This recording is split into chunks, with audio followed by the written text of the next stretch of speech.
long ago, in a fictional universe that has varied in quality over the years if we're honest, 7 titans born of order were wandering about the great dark beyond, searching for world souls, which are essences of incredible power. Things that can be nurtured into becoming titans themselves. Every time the Pantheon discovered a world with a soul, they would bring order to that planet and put life on it, which in turn would help mould that world soul into what they wanted it to be. However, whilst mooching about in space, one titan called Sargeras came upon a corrupted world soul, tainted by agents of the void, old gods. And he realised very quickly that should this corrupted world soul be allowed to reach maturity, it would be the opposite of what they wanted. A destructive void creature of ridiculous power. And that idea scared the absolute crap out of him, so he went ahead and cleaved the entire planet in half, destroying all life on it. He then returned to his Titan pals and explained what had happened, but instead of crowd surfing him and telling him he was really cool, they reprimanded him, saying that he should be ashamed of himself and that they had all sworn to protect life, not explode it. His lieutenant, Agramar, did that really annoying thing where he insisted there must be another way without actually providing one, and Sargeras just told them all to shut their goddamn mouths.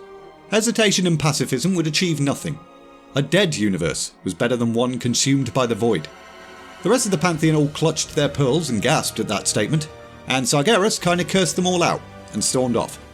Now, Sargeras had spent millennia hunting demons, which was kind of his job, and locking them away in a prison he'd built called Mardoom.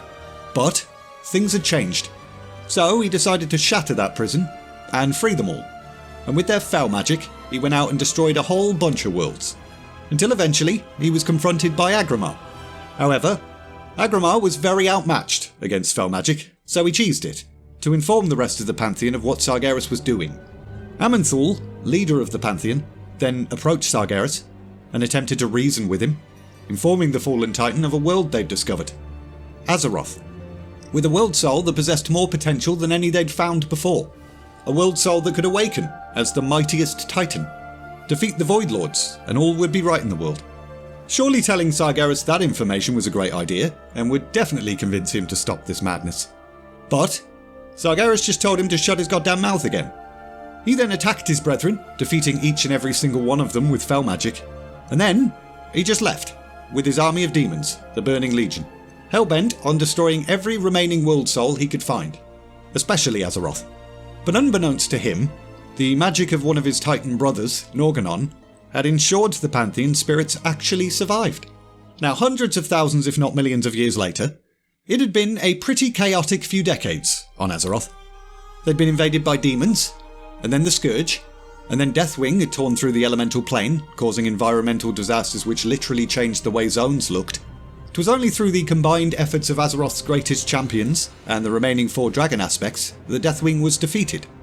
Although, the dragon aspects did have to expend what remained of their Titan-granted powers, thus beginning the Age of Mortals, because the dragons weren't going to be able to do much anymore. But with each crisis, the people of Azeroth managed to put their differences aside and achieve narrow victory, only to then forget all of that and wage petty wars against each other. Nothing at all seemed to break this cycle of world-threatening chaos, and then unity, and then faction wars. And the only other thing to remind people of before we get to the panda stuff, Sylvanas. She'd fought valiantly against the Scourge in Quel'Thalas, but Arthas Menethil, soon to be the Lich King, stabbed her, and then raised her as an undead banshee. And he bloody loved doing that as well because she'd really pissed him off. Sylvanas was then forced to serve the Lich King's army, murdering the very people who'd once been her friends and allies.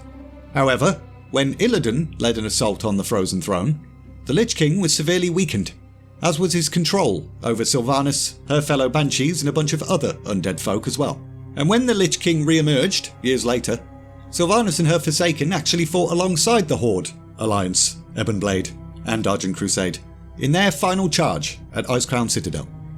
But Sylvanas was not the one to deliver the final blow against the Lich King, and she wasn't exactly pleased that Bolvar Fordragon had taken on the Helm of Domination either. As far as she was concerned, the Helm should have been destroyed. Who cares if there must always be a Lich King? But still, with her vengeance somewhat achieved, Sylvanas decided to go ahead and jump off the building. There was little left for her in the realm of the living. She just wanted some peace in the next world. Unfortunately, Sylvanas did not find peace in the next world. She found herself in the Maw, a torturous wasteland that no one likes. A place reserved only for the most irredeemable souls in the universe, including Arthas. So as you can imagine, she was ever so slightly disgruntled. However, she was then approached by a dark and mysterious entity that no one likes called the Jailer. Claiming to be an Eternal One, which are leaders of the many realms of the Shadowlands, the bald nipple boy explained that he'd been banished by his kin and bound to the Maw itself. The whole system was unjust. A cold and detached Eternal One, known as the Arbiter, was assigning souls to their afterlives, without any regard for that soul's desires.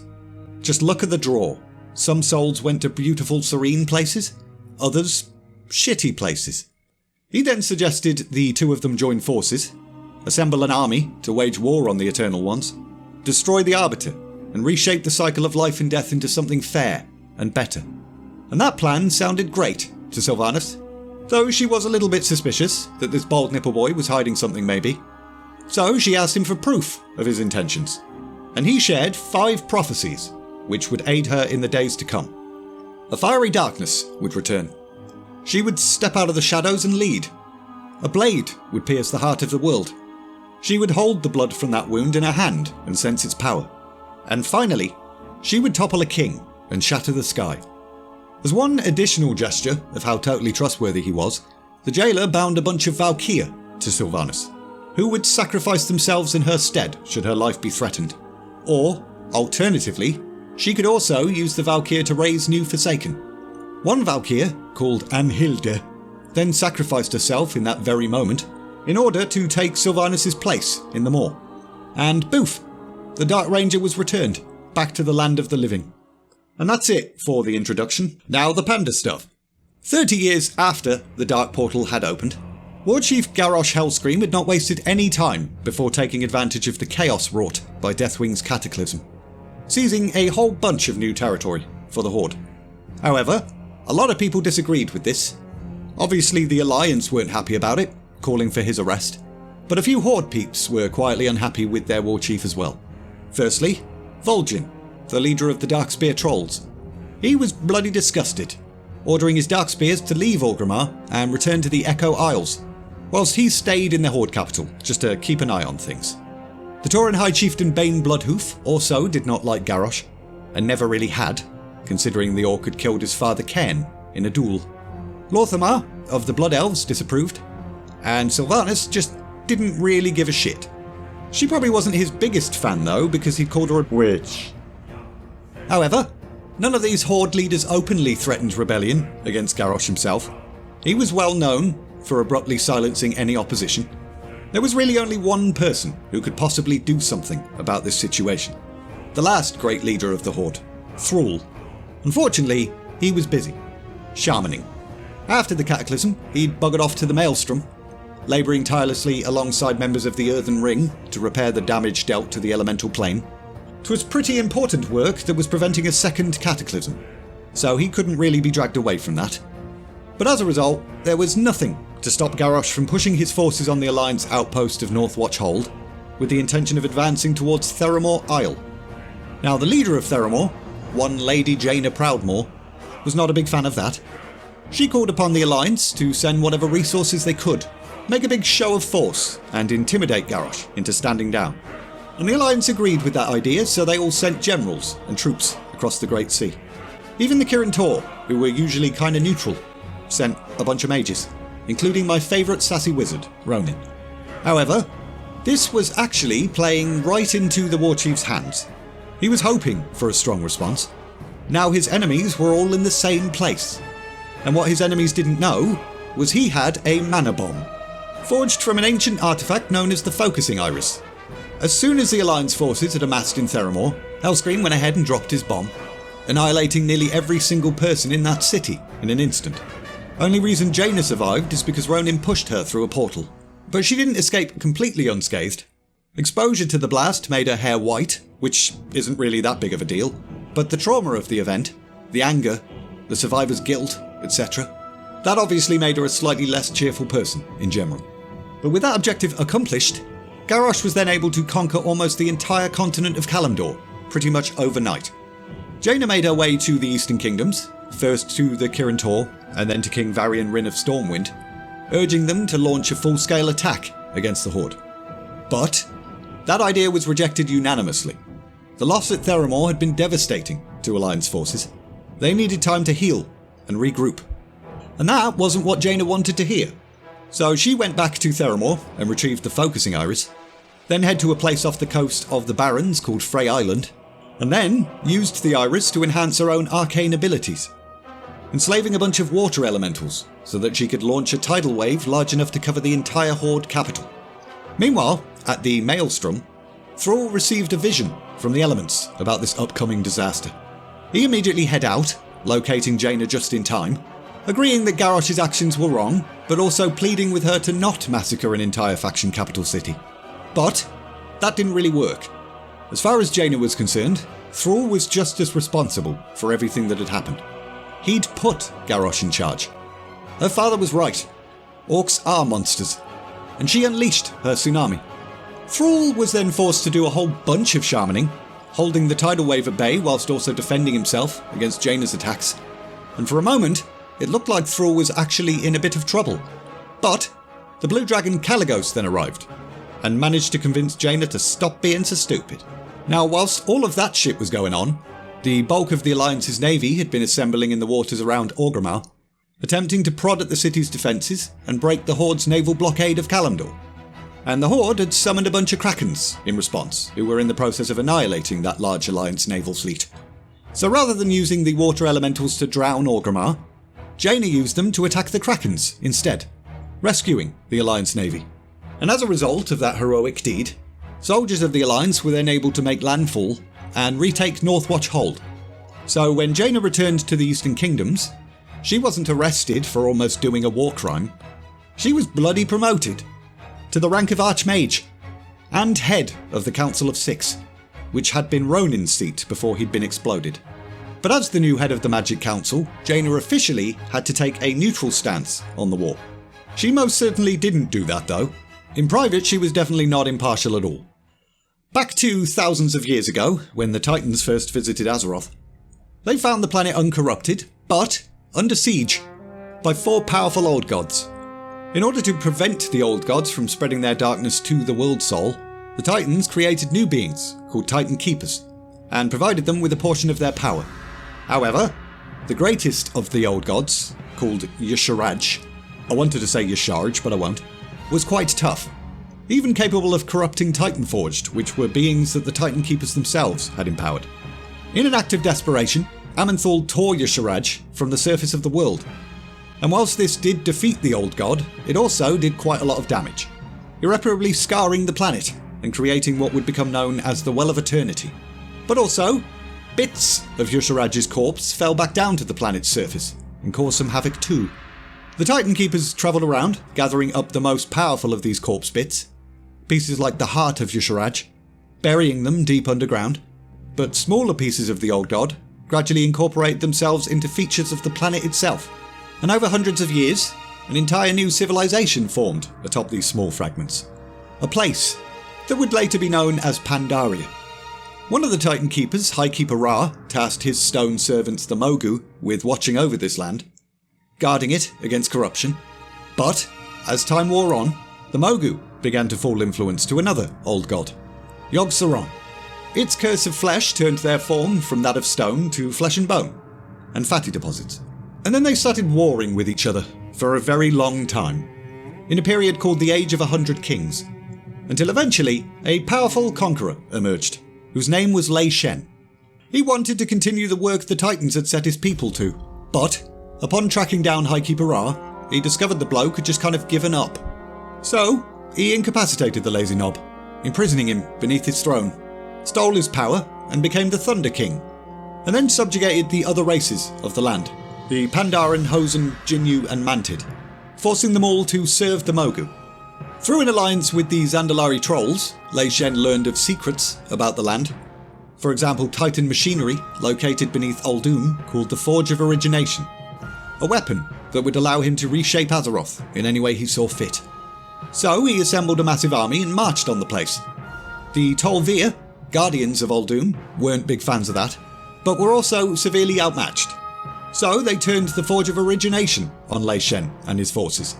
And that wasn't the best idea they'd ever had, because every creature in the surrounding area was instantly killed, including the Tol'vir. However, with Lei Shen gone, Pandaren monks led the other races of Pandaria in rebellion, and the Mogu Empire crumbled, albeit after another long and bloody war. And then, a somewhat peaceful period of time ensued, with a Pandaren named Xiao Hao becoming Pandaria's new emperor. And this period of harmony lasted right up until the Burning Legion's first invasion of Azeroth, the War of the Ancients. That event put the goosey boots in Xiao Hao, and he started to harbour some doubts about their future. Doubts which the lingering powers of the old gods attached themselves to, causing those negative feelings to manifest into actual creatures called Sha. Xiao Hao didn't quite know what to do about that, so he went to see Yulon, the Jade Serpent, and she sent him on a great journey to purge himself of negative emotions.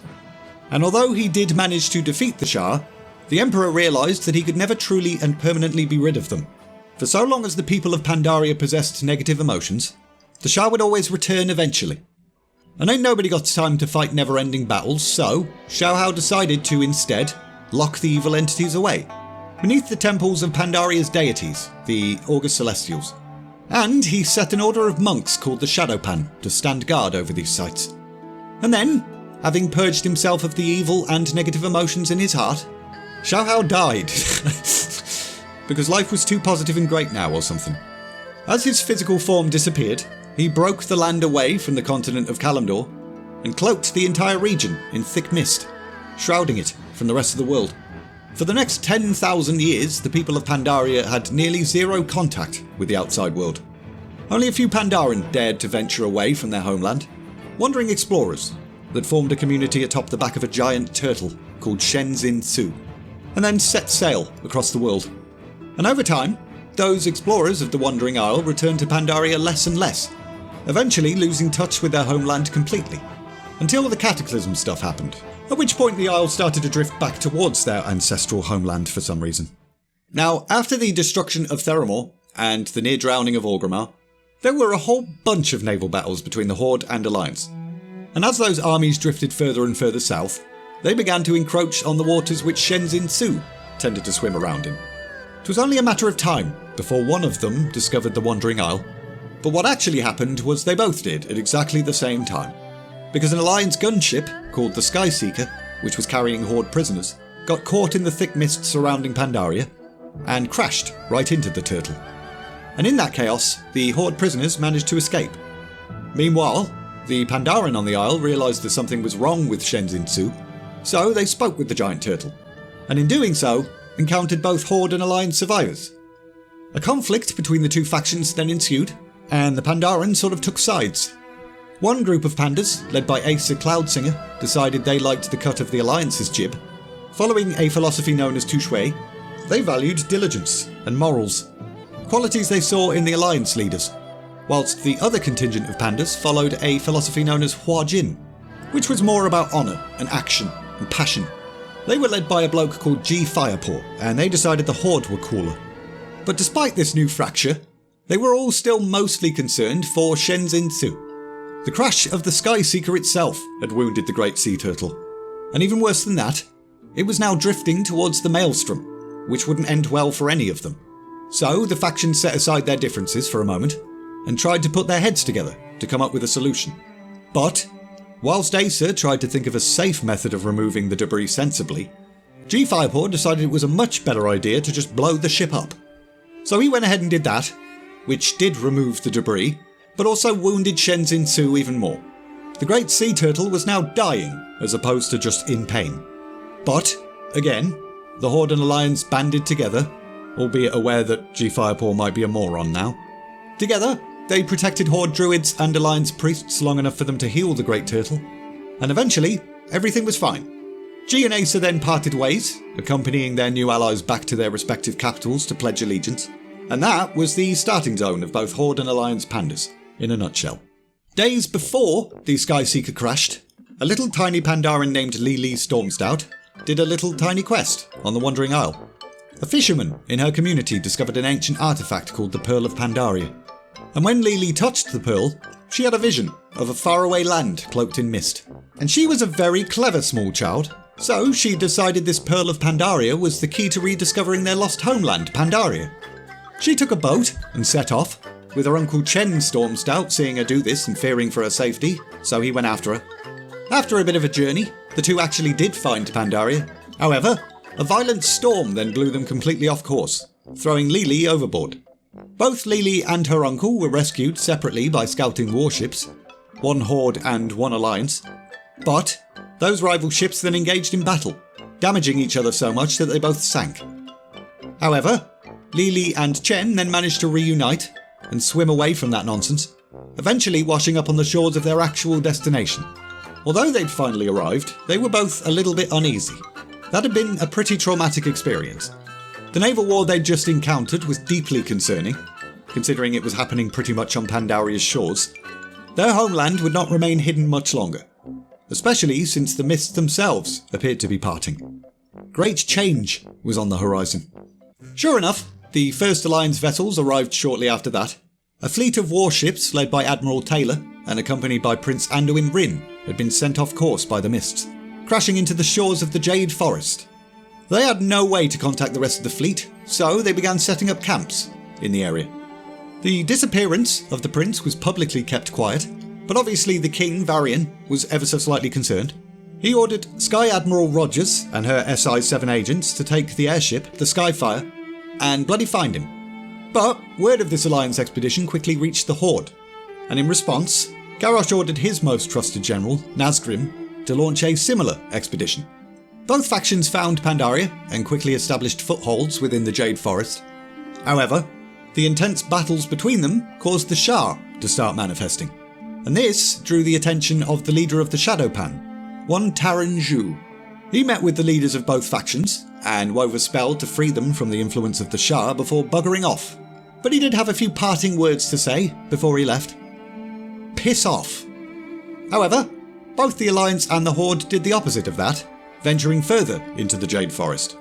There they found allies among the other people of Pandaria. The Horde came upon the Hosen, whose culture centred around hunting and throwing shit at each other. And the Alliance found the wise and grounded Jinyu, who loved talking to water. Whilst both factions rapidly accumulated power in the region, the Horde had a bit of an advantage that the Alliance was unaware of. Prince Anduin Rin had wandered off from the site of his initial shipwreck, completely oblivious to the fact he was headed directly towards contested territory. And Anduin wasn't the only person who was having a little explore, because all the players had wandered off into the Jade Forest as well. And through interactions with locals, the champions of both Alliance and Horde learned the tale of the Serpent's Heart. Long ago, during the reign of Lei Shen, the Thunder King, the Jade Serpent Yulon had become a bit of a ray of hope for the Pandaren. She could not sit idly by as the Pandarians suffered under the Mogu Empire, so she empowered the Pandaren by giving them knowledge and stuff. But this drew the attention of the brutal Lei Shen. He wasn't happy that Yulon was educating his slaves, so he took a bolt of lightning and struck the serpent, causing her to crash into the Jade Forest below. However, some Pandaren found her, wounded and dying, and they moved her to a place of safety, a place where the Pandaren worshipped the August Celestials. And touched by their devotion, Yulon imbued this chamber with celestial magic. She then asked the Pandaren to build a big statue in her likeness, so they went ahead and spent the next 100 years doing that, and the moment it was finished, she died. However, her life essence then entered the statue, and poof, she was reborn. This was not a permanent fix for the wound inflicted by Lei Shen though. Every 100 years, her life force had to be renewed by the people of Pandaria, by completing this same ritual. Thus, once a century, the Pandaren would get together and build a great jade statue at the Serpent's Heart Sacred Temple, and Yulon would then transfer her essence into said statue so that she could be renewed. This process of rejuvenation came with some risks though. If the Pandaren ever failed to complete the statue in time, Yulon's spirit would be lost forever. But the Jade Serpent had unyielding faith in the Pandaren. She believed they would never fail at their task. What she hadn't considered, though, was a bunch of outsiders arriving and waging war across the entire Jade Forest. The latest Great Jade statue was on the verge of completion, but the Horde and Alliance decided to have a big battle right at the foot of it, and in doing so, toppled the damn thing. which only triggered further hatred in the combatants and despair in the Pandaren. And it just so happened that this statue also held another important purpose. It protected the seal which bound the Shah of Doubt. And with all the lovely doubt and negative emotions within the region now, the Shah broke free, fleeing to claim the Temple of the Jade Serpent as its own. Fortunately, heroes from both factions stormed the temple and killed the twat, so that was dealt with pretty quickly. However, there was still the matter of Yulon needing a new statue pretty fast. But the Jade Serpent put her needs aside and informed the champions of a much greater threat on the horizon. The mist that cloaked Pandaria had parted for a reason. There were dark forces at work. The Shah was slowly but surely spreading their corruption across the entire continent. It was they who were amplifying the Horde and Alliance's hatred, driving them towards bloody and unnecessary conflict. If this war was ever going to end, the Shah needed to be defeated. As a little side note, there were 7 Prime Shah, each fueled by specific negative emotions: doubt, anger, hatred, despair, fear, violence, and the most insidious of them all, pride. Pride had been the only emotion which Xiaohao had never fully defeated. In fact, it had been pride's influence which had driven the Emperor to cloak Pandaria and hide the continent away in the first place. Back to Anduin again. The young prince encountered a bit of trouble with Hosen at one point, only to be rescued by Ren Whitepaw and his daughter, Lena. And these Pandaren rescuers then informed him of legends of a mystic valley deep within the continent, the Vale of Eternal Blossoms. The waters of this legendary vale were said to have made the crops in the Valley of the Four Winds grow to enormous size, and they also held the power to heal and even rejuvenate the dying. This absolutely fascinated Anduin. Shortly afterwards, SI-7 agents sent by Varian located Anduin and offered him safe passage back to the Eastern Kingdoms. But Anduin refused. If the legends of the Vale of Eternal Blossoms proved true, those waters would be an invaluable resource for the entire world. Not just the Alliance, all of Azeroth. He then managed to give his father's agents the slip and buggered off. Shortly after that, he was captured by Nazgrim's forces, but, again, managed to escape during the chaos of the Battle at Serpent's Heart. He then fled into neutral Pandaren territory, continuing on to Zhu's Watch, and then to the Temple of the Red Crane, just kind of wandering about desperately trying to find the legendary Vale. And that brings us to the Krasarang Wilds for a bit. In a zone located southwest of the Jade Forest, a strange lethargy had taken hold of the people at Zhu's Watch. Just moping about, not interested in anything, and kind of rude if I'm honest. The champions of the Horde and Alliance arrived, and obviously thought this was weird, so they intervened and attempted to cure said lethargy, facing a bunch of Shah creatures. After that, the people of Zhu's Watch mentioned that their courier to the Temple of the Red Crane had gone missing, and asked for a bit of help there. And in doing that, the champions met with some other expeditions. Tyrande Whisperwind of the Alliance had received visions of some light hidden beneath the wilds, and Lawkeeper Veldrin of the Night Elves had heard tales of some pools of youth, and thought maybe that was the thing that Tyrande was having visions of. 'Twas a long-lost holy Mogu site, filled with pools of light with restorative powers. It was said that Mogu who drank from its waters were granted eternal life. Sounded exactly like what Tyrande was having visions about, but for some reason most of the other Night Elves thought, nah, that's not it. Veldrin, however, thought this was too big a thing to just ignore, particularly since the Night Elves had lost their cherished immortality. So, he headed to Pandaria to investigate, only to fall into a Mogu trap which landed the entire expedition in a big purple dome prison. Fortunately for them, Alliance players arrived. They rescued Veldrin from this trap and then helped the bloke discover the pools of youth. However, they were not exactly what had been promised. They could not grant life everlasting, only transfer life from one entity to another. Meanwhile, the Horde had also had some visions. Sunwalker Dezko led his expedition to Pandaria after experiencing dreams of a peaceful valley of golden blossoms. His Prega's wife Leza had even witnessed the path they should follow to get there, which led them to Krasarang Wilds. Both the Tauren expedition and the Night Elves watched each other suspiciously, very nearly coming to blows after both sides killed the other's scouts. But they didn't really get a chance to enter into all-out battle, because the jungle was filled with dangerous creatures and hostile Mogu. Both sides suffered heavy losses. Leza dying in childbirth, one of Dezko's pals died in a battle against the Mogu, and in that same battle Veldrin lost his daughter as well. 'Twas in that moment that the expeditionary forces realised their only hopes for survival were to cooperate with each other. So they joined forces, faced down the Mogu together, and rescued a few peeps that had been captured as well. However, upon retrieving his daughter's body from the battlefield, Veldrim went ahead and drank his sample of Pool of Youth water, transferring his entire life force, dying so that his daughter could live. So that was sad. And whilst both sides tended to their dead, the champions just buggered off to carry on levelling. During this little adventure, they'd discovered the body of the courier they'd been tasked to find, and decided to finish that courier's job for them by delivering the thing to the temple. But upon arrival, they saw a dark energy had taken hold of the place. The Shah of Despair had escaped his prison below, and was possessing Chi-Ji, the Red Crane. So again, the champions of both Horde and Alliance got involved. They rallied the temple's defenders and charged, defeating the Shah and freeing the Red Crane from its influence. But not without heavy losses. Many brave Alliance, Horde and Pandaren heroes were killed in the process. This Shah had been much tougher to vanquish than the Shah of Doubt. But hey ho, 2 of them were dead now, so that's great. Next, the Valley of the Four Winds. The Alliance and Horde heroes continued to move inland, discovering a lush land full of farms and giant vegetables. The people there led mostly quiet lives, though they weren't completely free from conflict, because to the west of the valley was the Dread Wastes, home to the Mantid, an insectoid race descended from the Old Gods. Every 100 years, a massive generation of Mantid would hatch, driven solely by the instinct to kill and eat. Now, in ancient times, Lei Shen had ordered the construction of the Serpent Spine, which actually stretched across the length of the entire continent, but also served to protect the western border of this valley. Wasn't a benevolent act though. Lei Shen had forced the people of this valley to build it, and it had taken several generations to erect. But still, the wall had helped the people of the valley to ward off the Mantid threat every time, ever since. However, with each defeat, the Mantid actually grew stronger and wiser, because they would preserve their strongest warriors in amber, to be awakened in a time of great need. Horde and Alliance champions actually arrived just in time to witness this Mantid cycle play out.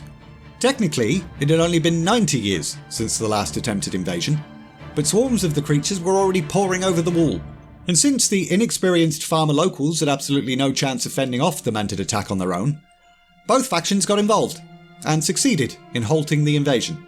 However, despite the victory, it was still a bit concerning that the Mantid had launched their invasion a full decade prior to the schedule. Was this connected to the Shah escaping their prisons? Had the war that the Alliance and Horde had brought to these shores disturbed the balance of all life across Pandaria? Yes. Also, in the Valley of the Four Winds, little tiny Lili Stormstow had another little tiny quest. After she and her uncle Chen had arrived on the shores of Pandaria, they'd made their way inland, searching for signs of long-lost familial ties. And what bigger sign could you possibly find than an entire brewery that had the same name as you? The Stormstout brewery had been renowned as the best in all Pandaria, but in recent years it had fallen on hard times, because it was being run by an incompetent moron called Uncle Gao. Thanks to that idiot's mismanagement, the entire place had become overrun by hosen brutes, as well as aggressive little rabbit jerks called vermin. However, Chen, with a little help from some of the players, managed to drive away the squatters and restore order to the brewery. And thanks to Chen being a brilliant brewmaster, all was right in the world, and the brewery itself could thrive once more. Next up, the Yorngol invasion. Due to the sheer amount of injuries and losses during the Battle of Serpent Spine, the main forces of the Alliance and Horde evacuated to Binan village in Kunlai Summit. The village was said to house the finest healers in all Pandaria, so that seemed like the best place to go. General Nazgrim and Admiral Taylor actually shared quarters in the village, which they weren't big fans of, but they ordered both of their armies to stop the fighting and build encampments. The Pandaren of Kunlai Summit requested assistance during this time, because their nearby village of Westwind Rest had recently been destroyed in skirmishes with the Yorngol.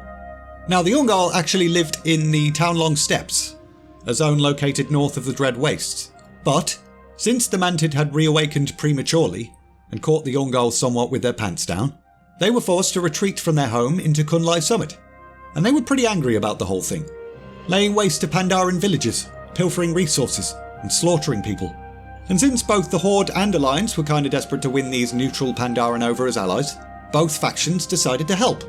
And after more bloody battles, they succeeded, pushing the Yorngol all the way back beyond the Ox Gate, which was a big gate in the Serpent Spine, separating Kunlai and Townlong Steppes borders. The final battle at the Ox Gate was pretty epic.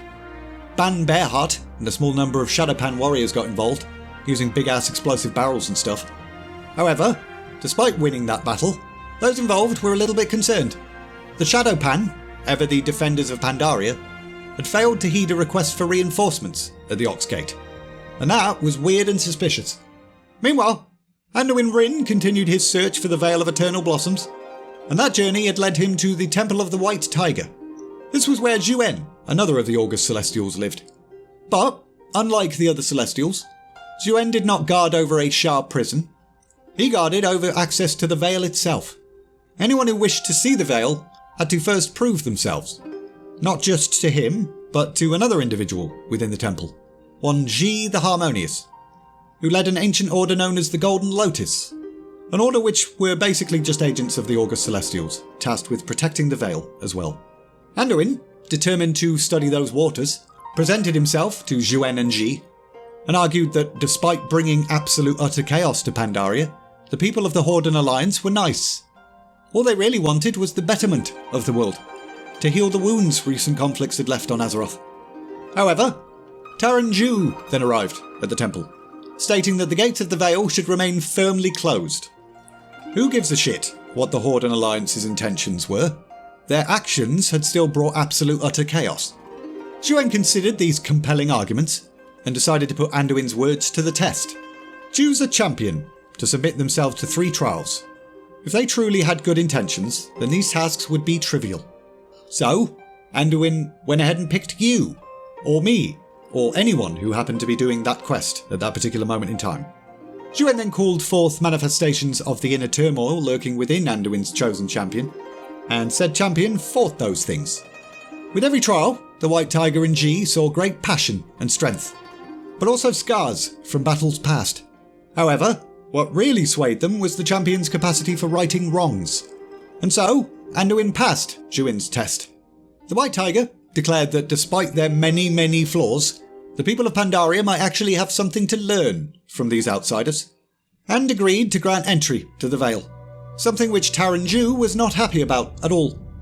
The Shadowpan leader stormed off, completely oblivious to the fact his anger was feeding a dark force, stirring beneath his very feet.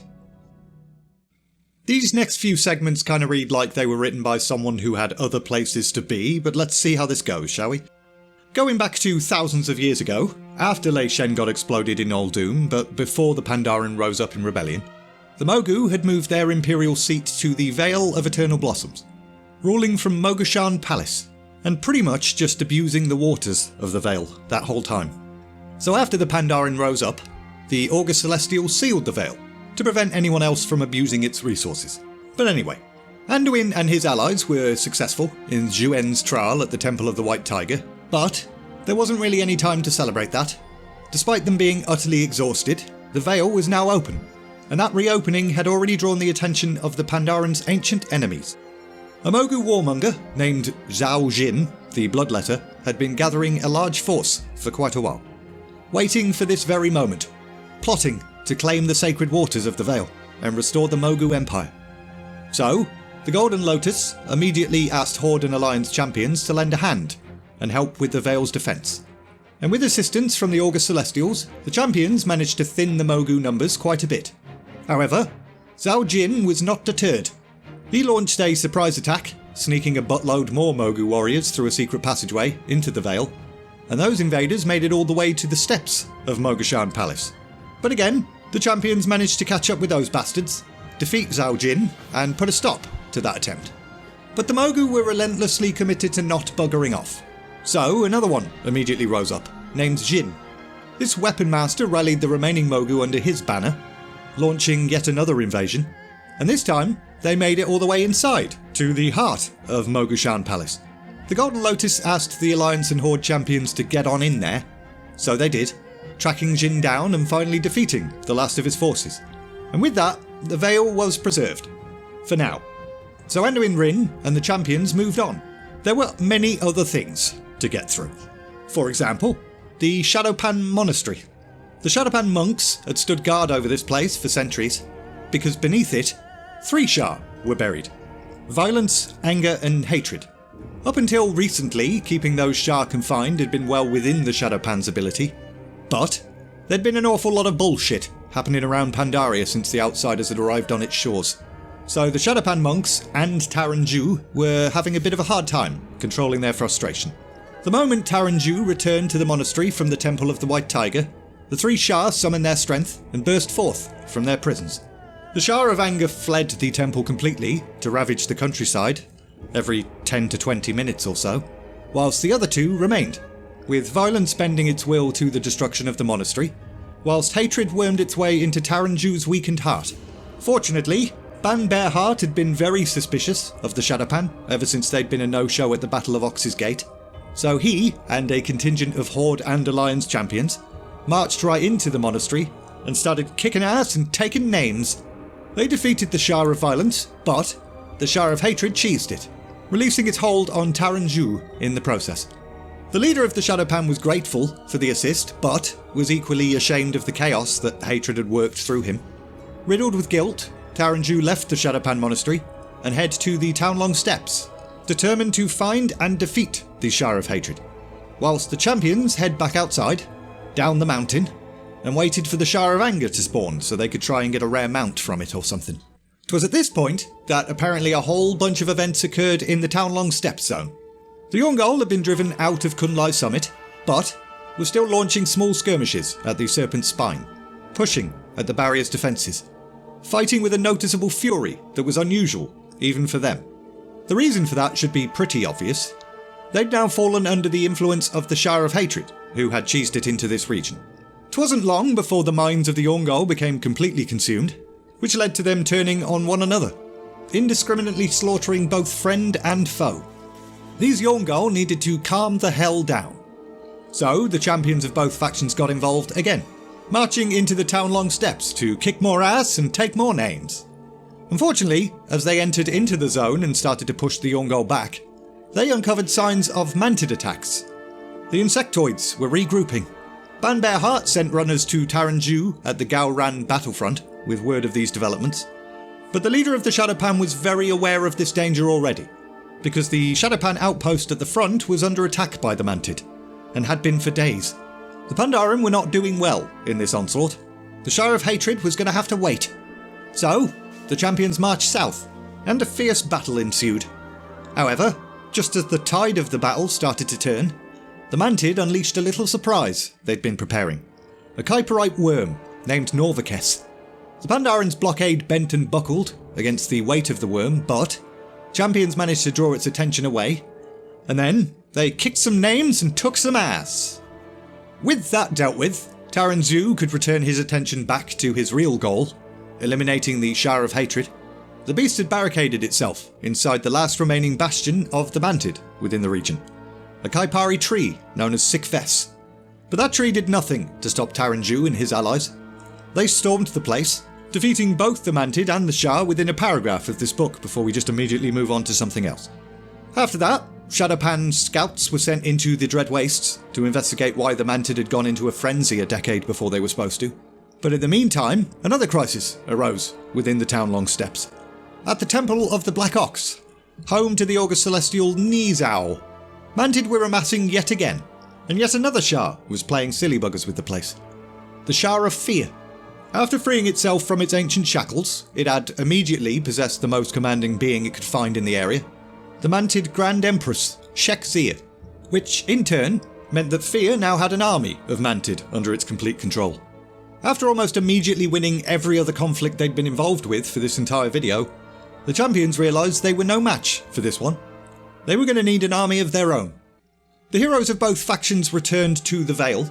The valley itself had been secured from the Mogu, but there were now mantid pushing against the Gate of the Setting Sun, which is yet another gate on the Serpent's Spine, acting as a boundary between the Vale and the Dread Wastes. And after working their way through that apparently insignificant dungeon that doesn't even warrant a small summary, the champions managed to establish a foothold in the Dread Wastes themselves, only to immediately come across a very curious sight. A Klaxi Elder battling another mantid. The champions stepped in, but the Elder had been mortally wounded, and with his dying breath, he begged said champions to release another, currently encased in amber nearby. Confused, the heroes went ahead and did that, This was kinda weird, because the Mantid were supposed to be the bad guys, but upon releasing the preserved Mantid, one Kilruck the Windreaver, the champions discovered that these peeps were part of a Klaxi faction, which opposed Grand Empress Shexia. So that was pretty convenient. Now the Klaxi were the Council of the Mantid's wisest leaders, stewards of their people's history and culture. Kilruck himself was a paragon, which are the elite warriors preserved in amber that were mentioned during the Valley of the Four Winds section in the last video. As far as Kilruck and the elders were concerned, it was for the good of the Mantid that Grand Empress Shexia and her reckless incursions beyond the Serpent's Spine be bloody stopped. Their civilization was buckling under the weight of fighting a war on so many fronts. They simply could not afford to continue fighting. Kilruck went ahead and brought the champions before the full Klaxi Council, some of which were a little bit tentative. Not only were these beings outsiders, but apparently Mantid are a little bit racist as well. However, the Klaxi leader Klaxivar Vor convinced his fellows to trust these invaders, and then asked Kilruck to direct them onto the places they should go to awaken the rest of the Mantid paragons around the region. One by one, the players roused these fabled warriors, convincing them all to join the cause, and backed by this elite force, Horde champions then did the Heart of Fear raid and get credit for that. However, although they managed to defeat the Empress, the Shah of Fear cheesed it, eluding capture. And apparently the Horde champions were now tired, so the Alliance then got involved, tracking the creature from the Dread Wastes, through the Valley of the Four Winds, back to the edge of the Jade Forest, and then into a tiny little region called the Veiled Stair. Out of sheer desperation, the Shah of Fear corrupted the mightiest fortress it could find in the area, the Terrace of Endless Spring, a peaceful monastery which served as a place of remembrance for Emperor Xiao. It was from here that Xiao had given up his physical form and severed Pandaria from the rest of the world, and ironically, it was now up to outsiders to defend this place. The Alliance champions marched inside, taking ass and kicking dicks. They cleansed the place of corruption and beat the shit out of the Shah of Fear. But with the death of Fear, 6 of the 7 Prime Shah had been dealt with. Only Pride remained. But Pride was a clever little witch. Whilst the others had recklessly attacked Pandaria's temples, Pride was simply biding its time. Now back to some more character-focused stuff for a bit. Whilst the champions had been running around like maniacs, killing everyone they could find, Garrosh Hellscream had arrived in Pandaria, making landfall on a small island off the coast of the Krasarang Wilds. He ordered his soldiers to build a massive fortress, which would act as a base for future Horde conquests, and he called this place Domination Point. This order, and the construction of the fortress, further concerned the other leaders of the Horde, with Vol'jin expressing his concerns to the war chief directly. Garrosh's aggression and idle threats would only further alienate the Pandaren from the Horde and its cause. However, Garrosh did not give a shit what Vol'jin thought, and was also kind of pissed off at the direct opposition. Sometime later, Vol'jin and the war chief's elite guards went on a mission to obtain a powerful weapon in their fight against the Alliance. They soon came upon the power which Garrosh sought, Mogu flesh-shaping magic. Magic that had been used to create the Sauroch race. Vol'jin immediately denounced the use of this magic, claiming it to be way too bloody dark. So, Garrosh's minions leapt upon the Darkspear leader, intent on murdering the guy. And they would have succeeded too, if not for a Horde champion intervening, though they did manage to poison Vol'jin a little bit. After defeating the war chief's guards, Vol'jin urged the champion to lie, inform the war chief that the Darkspear chieftain was dead, stay close to Garrosh, learn his plan, and find others sympathetic to rebellion. And with that, Vol'jin and the champion parted ways. Under the impression that he'd silenced his greatest critic, Garrosh then moved to secure his power over the Horde. He needed to do something, otherwise the Darkspear trolls would discover what had happened and seek revenge. So, he ordered Horde troops to surround the Echo Isles, locking the Darkspears within their own home. And with them contained, Garrosh started to believe that no one could stand against him. Meanwhile, a bunch of Pandaren children discovered Vol'jin's half-drowned body floating in the river near Binan village, with Chen Stormstout retrieving the bloke and patching him up, because he'd actually met Vol'jin before and they were kind of friends. I'll get to that in a minute. But Vol'jin's natural ability to heal was being impeded by the poison from his would-be assassins, and although Chen did manage to remove the poison, Vol'jin was still having a hard time and was mostly unconscious. Chen transported unconscious Vol'jin to the Shadowpan Monastery, due to them being a neutral group in Pandaria, and during this time, the Darkspear chieftain roused long enough to utter 2 words. Find Thrall. Now Thrall, who had now finished his shamaning at the Maelstrom, had returned to settle into a quiet life in the Valley of Trials, and he was enjoying this quiet life. He and his life mate Agra were starting a family. Everything was great. So when Vol'jin's message arrived, he was bloody devastated. Although he cherished his new life, he could not stand idly by whilst Garrosh ruined the horde they'd worked so hard to build. So, off he went, to the Echo Isles. As a little side note, some years before the Horde and Alliance's arrival in Pandaria, Chen Stormstout had travelled the world, having a little explore, and during his time abroad, he'd crossed paths with many Horde leaders, including Vol'jin. Chen had actually assisted the Darkspears in defending their home at one point from Kol Tiran invaders, and in doing so, saw somewhat of a kindred spirit in the young troll leader, and they hung out with each other a whole bunch, going on hunts together, slaying powerful beasts, whilst trading stories, until eventually, with a heavy heart, Chen left the Echo Isles and carried on travelling, not really ever expecting to see his old friend ever again. Anyway, news of Vol'jin's disappearance spread quickly throughout the Horde. The Blood Elves and Tauren in particular were not happy, whilst most of the Orcs and Bilgewater Goblins were fairly unmoved, remaining loyal to the War Chief. But still, Garrosh was unconcerned with the way his Horde was beginning to fracture. All he cared about was a decisive victory over the Alliance in Pandaria. But to achieve this, he needed some kind of edge, something to empower his soldiers. So when he learned of the Divine Bell, he was very excited. During Lei Shen's reign, his Karun spellweavers had crafted an enchanted bell, a bell that would fill the Ringer's allies with anger, and their enemies with doubt.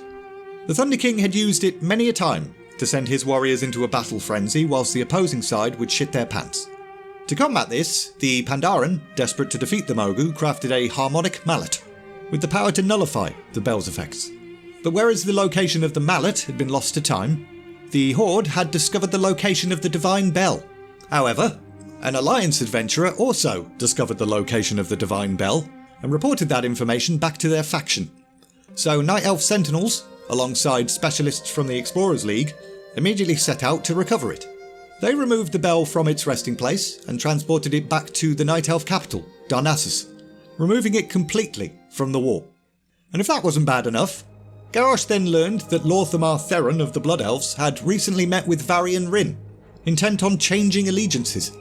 But, in doing so, that actually provided Garrosh with a single solution to two problems.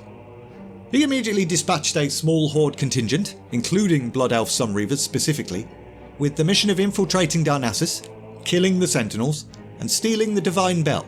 So they went ahead and did that, and the Alliance reacted in exactly the way Garrosh hoped they would. Archmage Jaina Proudmoore immediately moved to expel all of the Blood Elves residing in Dalaran in retaliation. Blood Elves, in general, could no longer be trusted, and she also declared that the Majorcratic neutral nation of Dalaran would now be more closely aligned to the Alliance, which is the opposite of being neutral. Understandably, the Blood Elves in Dalaran refused to leave quietly. This was their home, their livelihood. No one had any right to order them to abandon it. As soon as the Sunreavers rejected Jaina's edict, the city's authorities and the Silver Covenant began to comb the city, using brutality. The Silver Covenant particularly loved this, due to their innate hatred of the Sunreavers. Violence and chaos filled the streets, forcing many innocent Blood Elven families to flee through the sewer system, and peace did not return to Dalaran's streets until Lor'themar Theron gave the order for his people to evacuate. But Lor'themar was absolutely furious at Jaina for this. Any hope of the Blood Elves joining the Alliance was now completely gone. But the Blood Elf leader was also angry at Garrosh. The War Chief had gone completely over his head when ordering his people to steal the Divine Bell, and deep down, Lor'themar knew that it had been Garrosh that had been the ultimate cause of this disastrous purge. Garrosh could no longer be allowed to remain in power. So, Lor'themar quietly ordered his surviving Sunreavers to begin preparing for insurrection. The moment Garrosh showed any weakness, he was a dead man. But, with the Divine Bell now in his possession, Garrosh started to amass his Kor'kron warriors at Emperor's Reach in Kunlai Summit. Once his greatest champions were all in one place, he intended to ring the bell and march his frenzied force across Pandaria, meaning the Alliance's only hope now was the Harmonic Mallet, which takes us back to Anduin Wrynn for a bit. Since discovering and moving on from the Vale, The prince had reconnected with the main Alliance force and his father, but his attention was now very much on thwarting the war chief's insidious plans. So, with the help of Alliance champions, he ventured into the wilds of Pandaria, recovered the mallet, which had been broken and scattered all over the bloody place. They then repaired the damn thing, and finally marched on the horde. Anduin and the champion arrived at Emperor's Reach to find Garrosh set to ring the bell. Unfortunately, it looked like they might be too late. But the bell didn't work exactly as the legends had claimed they would. Its noise did more than fill the listeners' hearts with fury. It straight up infused them with the power of the Shah, transforming them into hideous creatures of pure rage. The Shah-infused warriors smashed into the Alliance champions, so the heroes went ahead and took some more Ath, clearing a path so that Anduin could reach the bell. The prince then attempted to dissuade the war chief from his campaign of violence, but Garrosh didn't give a shit, simply striking the bell once again, causing his blade master Ishi to become infused with Shah corruption as well. Once again, the champions stepped in to protect their prince, and Anduin, finally, used the harmonic mallet, nullifying the bell's effect. However, this made Garrosh very angry. He hit out violently, shattering the divine bell and causing the extremely heavy ancient artifact to topple and bury Anduin, and then buggered off in a strop with his remaining forces, believing the young prince to now be dead. The bell may have been worthless, but at least he'd managed to strike a blow to the Alliance by removing their heir to the throne. After he left though, Alliance champions pulled Anduin out from under all the debris. He was alive, but not exactly doing well. His body was completely broken. He was going to need the best healers. So, word was sent to the best healers, Pandaren monks known as Mistweavers, and Anduin was sent to the Vale of Eternal Blossoms to recover, and told to stay there. However, he didn't do that. Instead, he continued his journey through Pandaria, coming upon a young black dragon named Rathian at the Tavern in the Mists. A young black dragon who was claiming to be a lost son of Deathwing. However, Rathian did not reveal his true intentions to Anduin. Simply seemed like a nice guy that was offering to help and stuff. But in truth, he had travelled to Pandaria after experiencing a vision of Azeroth's destruction. Flashes of a world consumed by Fellflame, with Sargeras and his burning legion returning to Azeroth. It was Rathian's intention to prepare the world for this coming war. In his opinion, the only way this world could possibly win was if they faced Sargeras as a unified force, which seems reasonable enough, but also in his opinion, either the Horde or the Alliance would need to be crushed, with anyone who cared about the future of Azeroth seeking to throw their weight behind the stronger of the two factions. He was only offering to assist the Horde and Alliance in order to gain intelligence on their strengths and weaknesses. Meanwhile, whilst all of that stuff was going on, another faction had been quietly at work in Kunlai, the Zandalari Trolls. They'd obviously heard of the rediscovery of the long-lost continent of Pandaria, and had immediately boarded their ships in order to conquer the place. See, the Zandalari had lost an awful lot over the years. Accompanying Lei Shen to Uldum had led to many of their leaders being exploded, which had created a power vacuum in their society. And on top of that, the Sundering had turned their home of Zandalar into nothing more than a small island, isolating and weakening them further. And while some Zandalari had accepted their lot in life, one contingent led by a prophet called Zul did not. They very much wanted to restore the glory of the Zandalari Empire. Zul did not inform King Rastakhan of this. He knew the Zandalari king would not sanction conquest. But who cares? Zul had a plan to resurrect an ancient strong ally of their people, buried beneath Kunlai's summit. All they needed to do was steal the body of Lei Shen, the Thunder King, and all would be right in the world. Horde and Alliance champions accompanying Lore Walker Cho to the Mogashan vaults in Kunlai almost uncovered this plot, but they didn't. They destroyed much of the Mogu's cache of ancient weaponry, but failed to uncover the extent of Zul's scheme. By the time anyone was able to piece together what the Zandalari were up to, it was too late. Lei Shen's body was already gone, taken to the Isle of Reckoning. And back with Vol'jin again. The leader of the Darkspear Trolls continued to lick his wounds. Time with the Shadowpan had done him some good, but there were still a few injuries remaining that just stubbornly refused to heal. Initially, this just seemed like lingering effects from the poison, but as the weeks went on, Vol'jin realised the issue was him. His mind and heart were conflicted. Long ago, Vol'jin had sworn an oath to protect the Horde at all costs. But now, He was seriously considering a desperate plan to destroy it.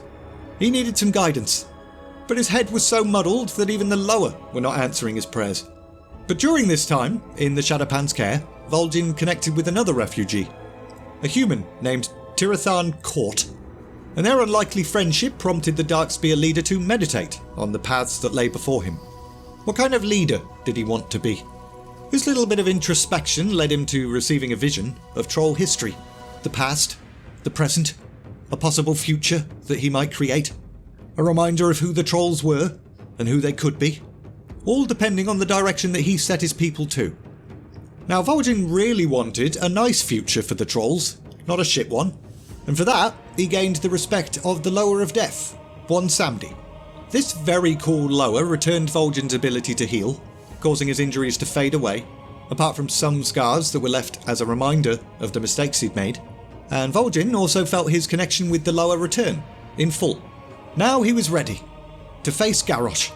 It was time to return to the Echo Isles. His people needed him. Thrall needed him. However, he didn't get to leave because the monastery then immediately fell under siege by a bunch of Zandalari trolls led by another prophet, Kalak. Kalak had a bunch of prisoners, including Chen Stormstout, and she used the prisoners to force Vol'jin out into the open. She wanted to talk. She knew that Vol'jin held no love for Garrosh. The Darkspear tribe could handsomely bolster the Zandalari forces, and she showed him a vision of a united troll empire, one that would rival the glory of ancient times, with the Darkspears liberated and elevated above all others. And for a moment, Vol'jin considered this, before saying, "No, piss off. You're living in the past, and you know better than Garrosh himself." Vol'jin now sought to protect his kind, not sacrifice them in pursuit of power and glory. He then helped the Shadowpan to repel the invaders.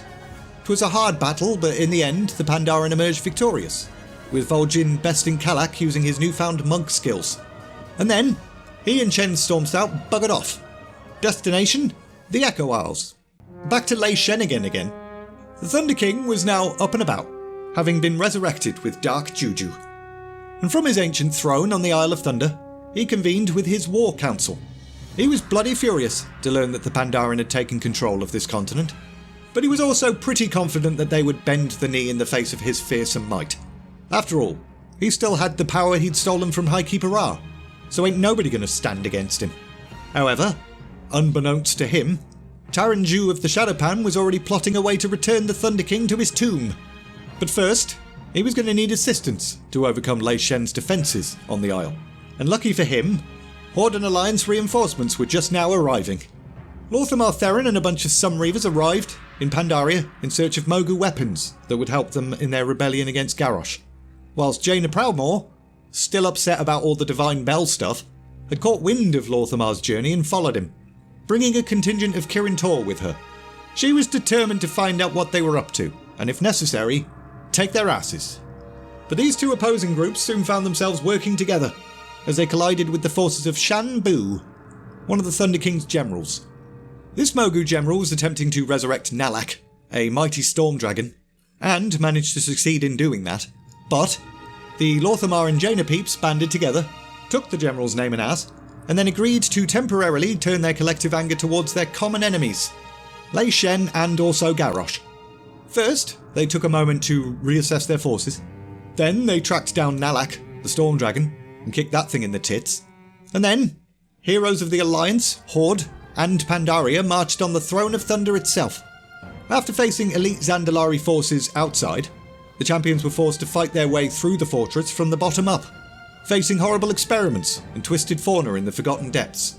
Then, ascending into the halls of flesh shaping, where they faced even more experiments and stuff. Things like the Dark Animus, a mechanical monster which Lei Shen had poured his unbridled rage into. Just a whole bunch of raid bosses and trash mobs, and exploding snails that destroyed pretty much every LFR group that ever existed. And after all of that, they reached the Pinnacle of Storms and faced Lei Shen himself. The Thunder King brought the full weight of his power against the champions, but ultimately, ass taken. With the Thunder King dead, Jaina directed the Alliance to drain the power from Lei Shen's palace, so that none could ever use it again. However, there was one source of power that could not easily be eliminated. Lei Shen's heart, which held the immense arcane power taken from the Titan Keeper Ra. So long as the heart existed, there would always be a chance that the Thunder King could return. So, Rathian, the Black Dragon Prince, requested that it be brought to him. He then immediately consumed it, causing his mind to briefly connect with the ancient arcane powers of the Keepers. And in that moment, he saw a vision, showing him the truth of the Titan's fate, all slain by Sargeras and the Legion. Even after thousands of years, there were people on Azeroth that truly believed the Titans would one day return and restore peace. But Rathian now knew that this was bollocks. No one was coming. The people of this planet were going to have to save themselves. And this absolutely horrified Rathian for a few seconds before the vision disappeared and Rathian completely forgot everything he'd learned. All that remained was a deep sense of unease within the prince, as well as a renewed desire to prepare for the coming invasion. It was now Rathian's opinion that this war in Pandaria needed to end. The world could not simultaneously fight the Legion and itself. Meanwhile, in a Titan vault far beneath the Veil of Eternal Blossoms, Garrosh had now uncovered something very bad. It was a vault that had been constructed by Highkeeper Ra, and its purpose was the study of the heart of Y'Shaarj. Horde agents delivered the heart to their warchief, who immediately sensed its potential as a weapon. But time had weakened the old god's powers within it. It was going to need a little bit of rejuvenation. So, Garrosh, being a very clever bloke, moved the heart to the waters of the Veil, the ones that everyone has been going on and on about for the entire expansion. Upon arrival, Garrosh was confronted by Taran Zhu, but the Lord of the Shadowpan was massively outnumbered, and defeated by the warchief in single combat almost immediately. Garrosh then dropped the heart into the Veil's waters, and in an instant, they turned a murky black, with the surrounding flora withering away, and the sky itself beginning to darken. And with that achieved, Garrosh buggered off, taking the heart and his loyalists back to Orgrimmar, leaving Pandaria completely. Garrosh's plan moving forward was to forge a new horde, one in the image of the original. Only the strongest orcs would be allowed to join this true horde, bolstered by a minority of useful, lesser races. His words, not mine. Those who did not meet his standards were not invited. Now, when the Alliance, Horde and Pandaren returned to the Vale from the Isle of Thunder, they were a little bit shocked. The entire place was now scarred with Shah corruption. So they did a little investigating with the assistance of Lord Walker Cho, and discovered some Mogu ruins that had recently revealed themselves. Inside, a Shah-corrupted manifestation of the Vale's waters rose up to oppose them, so they slapped that thing around for a bit. The champions then advanced through the corruption bit by bit, until finally coming upon the Titanic Watcher Nurashen. He had failed in his charge to protect the vault against Garrosh's forces, and was determined to not fail again. The heart of Y'Shaarj may be gone, but the Shah of Pride had awoken, and was hanging about inside the vault. Nurashen was not going to allow Pride to use the champions as its vessel. So, the heroes were going to need to face Nurashen, purge themselves of their pride in battle. So they did. After that, they head inside the vault proper, discovering a badly injured Taran Zhu because that bloke gets bloody everywhere apparently. He explained that this was all that asshole Garrosh's fault, and was quickly escorted out and asked to get word to Lorthamar and Jaina for assistance. Whilst the champions went ahead and pulled the Shah itself. It was a biggin, but obviously no match for our heroes because we're all Bloody Mary / Gary Stews. However, the Titanic Watcher Nurashen was lost during the battle because he did not have plot armour. Jaina and Lorthamar then arrived, after the Shah's defeat, so that was nice of them. They noted the evidence linking Garrosh to the Vale's corruption and agreed to extend their ceasefire once more. Meanwhile again, Thrall arrived at the Echo Isles, finally, with a Horde champion that was just kind of tagging along, and they immediately found the place under martial law by a force of Garrosh's Corkran guards. With a slightly heavy heart, Thrall and the champion were forced to dispatch said orcs, whilst rallying the Darkspears as they made their way across the island. Vol'jin arrived home shortly after this to find his people already liberated, but the fight wasn't over yet, not whilst Garrosh still held control over the Horde.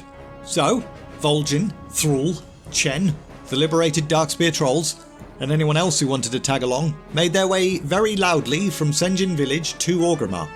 Bane Bloodhoof and the Tauren joined along the way, as well as some goblins within the Bilgewater cartel who outfitted the marching rebellion with heavy weaponry. And once Dorotar and the barons were secured, Vol'jin set his sights on the final piece required to unseat Garrosh, the Alliance. King Varian Rin was very okay with the idea of deposing Garrosh, so a war fleet was sent across the Great Sea, and through the combined efforts of said war fleet, and ground forces on Kalimdor, the naval blockade on the continent crumbled, allowing not only Alliance forces but also Forsaken, Blood Elven and others to make landfall as well. It was almost as if all of Azeroth had united against Garrosh. However, still wasn't going to be an absolute cakewalk. Defensively, Garrosh had outfitted the city with a myriad of Black Fuse Company weaponry.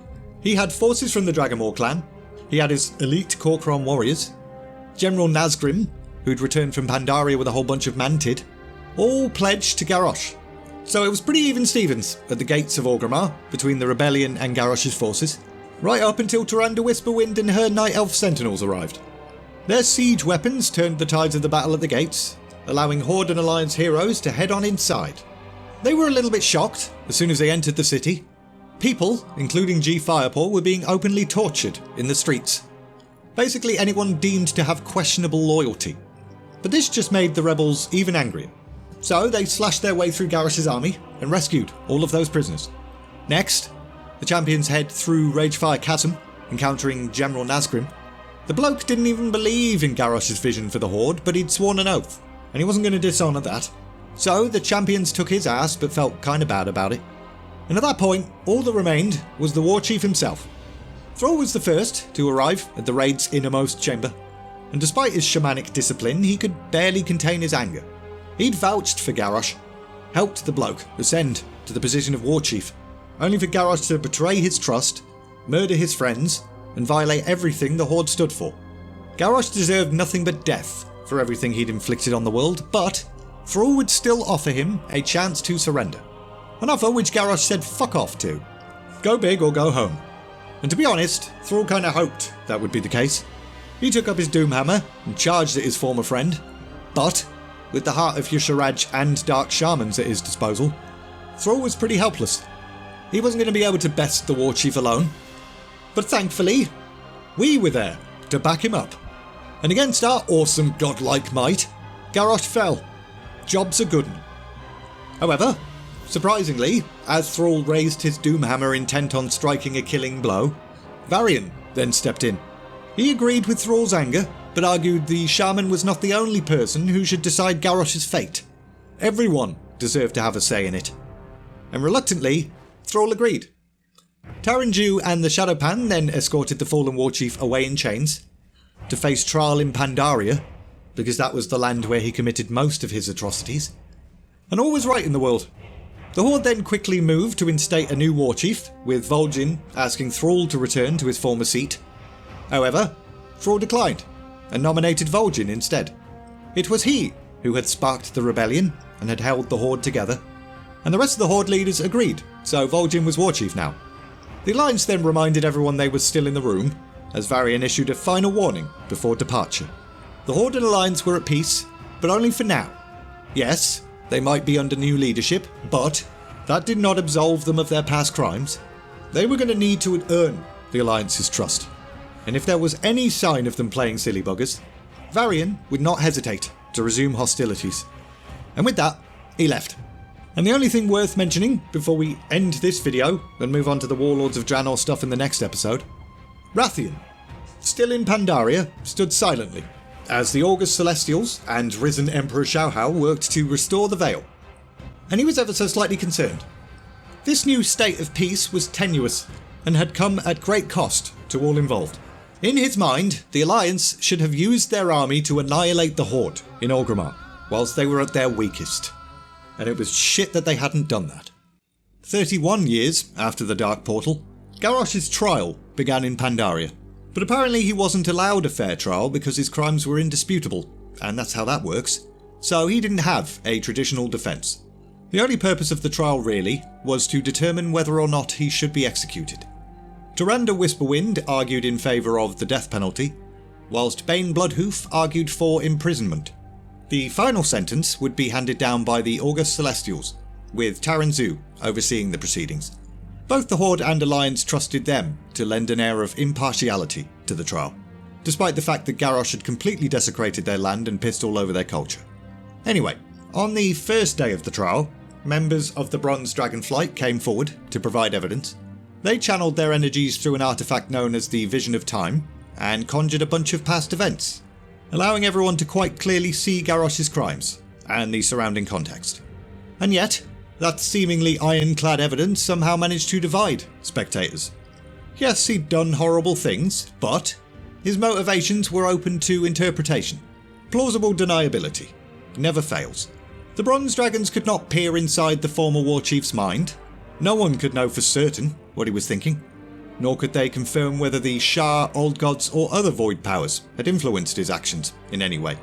The only thing that was certain was that Garrosh himself was confident that his invasion of Pandaria and his crimes against both factions would be justified in the end. Garrosh claimed that conquering Pandaria was necessary for the survival of his people. Allowing the Alliance to take control of the continent would have made the Horde's enemies unstoppable. His immediate show of force was only meant to deter the people of Pandaria from lending their might and resources to the other side. So, by the end of the first day, the August Celestials still had no idea what kind of sentence Garrosh deserved. They did kind of accept, though, that he had motives beyond simple cruelty. If he were allowed to live, he might be able to learn from his errors and grow from them, redeem himself to become a worthy champion for Azeroth. That sentiment did not sit well with some other people, though. Sylvanas, for example, felt very strongly that the deposed Warchief should not be allowed to live. During the war, Garrosh had treated the Forsaken as expendable, and also called her a witch. Sylvanas felt that she was owed vengeance, and obviously had a few hang-ups about that sort of thing, so as far as she was concerned, if justice was not served to those whom Garrosh had wronged, then she would take matters into her own hands. Now, Garrosh's prison cell was guarded, day and night, pretty heavily. However, Sylvanas' sister Varisa Windrunner happened to be a trusted member of the Alliance, and since her husband Ronin had been exploded at Theramore, she also wasn't Garrosh's biggest fan. She sent word to Sylvanas, summoning her to a super-secret meeting. They'd not spoken in years, but both agreed that Garrosh should die. Sylvanas would concoct a tasteless and untraceable poison. Varisa would sneak said poison into the former Warchief's food, and then the whole world would believe he died of natural causes, whilst the two sisters would laugh to themselves about how they'd committed the perfect crime. However, as Varisa poisoned Garrosh's fruit, she got the cold feet. She confessed her intentions to Anduin Wrynn, something the young prince himself kind of struggled with for a moment, very nearly just allowing the poisoned fruit to be served to Garrosh anyway.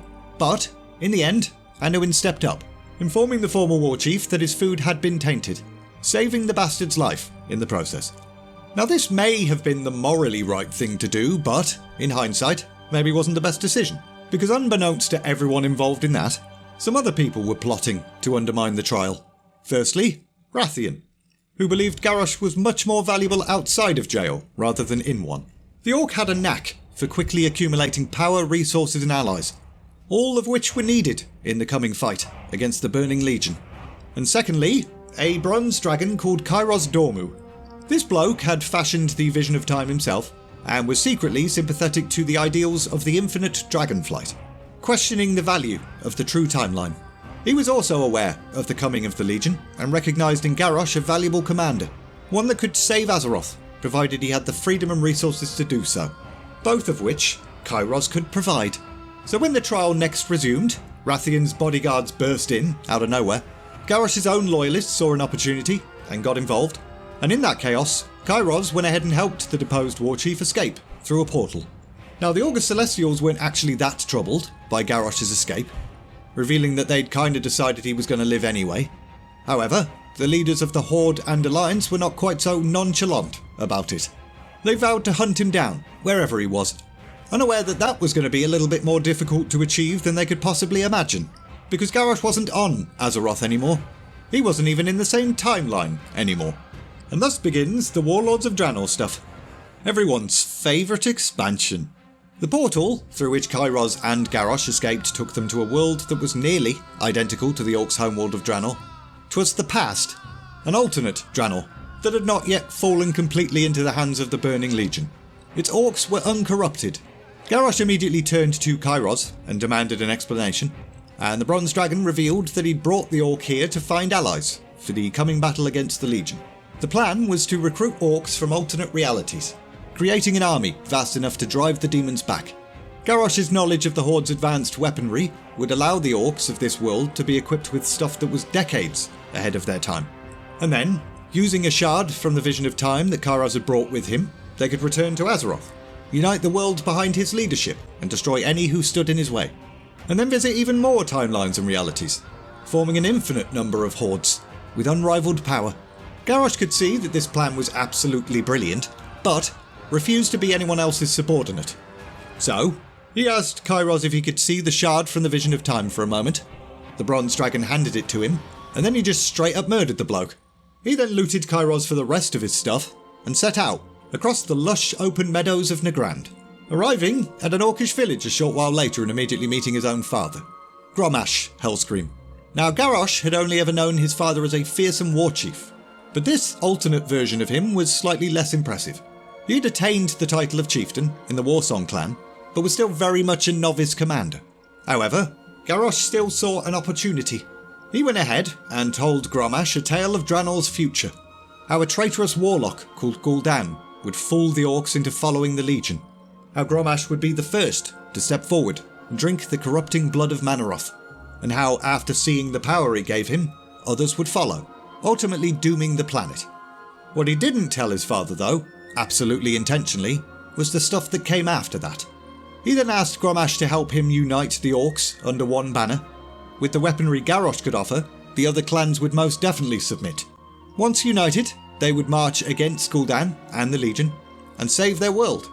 And Grommash replied with, "Maybe prove everything you're saying to me right now, because I'm not just going to take your word for it."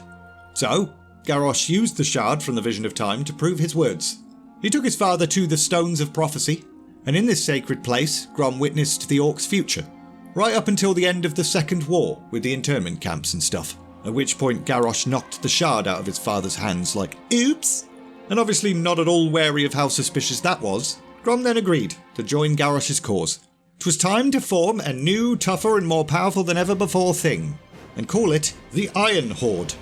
So, Garrosh and his father set out to get right on that. With the aid of the Blackrock clan, they built a foundry to forge superior weaponry, and then marched across Draenor to slowly but surely recruit the rest of the clans. Word was then sent from Gul'dan and his Shadow Council, requesting all orcs gather in Tanaan Jungle, where they would all receive a super awesome gift. So they did. But Gul'dan was very surprised when Grommash screamed a command at the last minute, and the gathered orcs suddenly revealed they were fully geared with future tech. The Warlock and his Shadow Council were quickly captured, with the Pit Lord Manaroth being struck down with an axe to the face. And simple as that, the orcs had successfully staved off the Legion. Gul'dan and his peeps were the demon's only connection to Draenor, so as long as they remained in confinement, the planet would be safe. But Garrosh didn't give a shit about Draenor.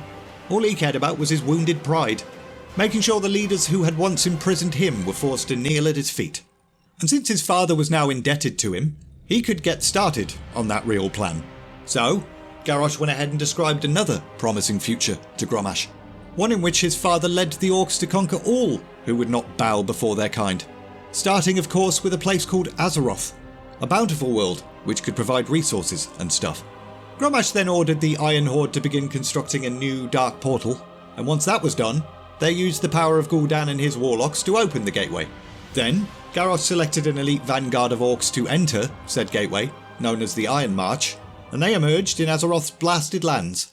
It was obvious they were going to need a little bit of assistance initially, just to hold their footing on Azeroth, so word was sent to Warlord Zayla of the Dragonmaw Orcs, and she accepted, leading her forces to join with the Iron Horde.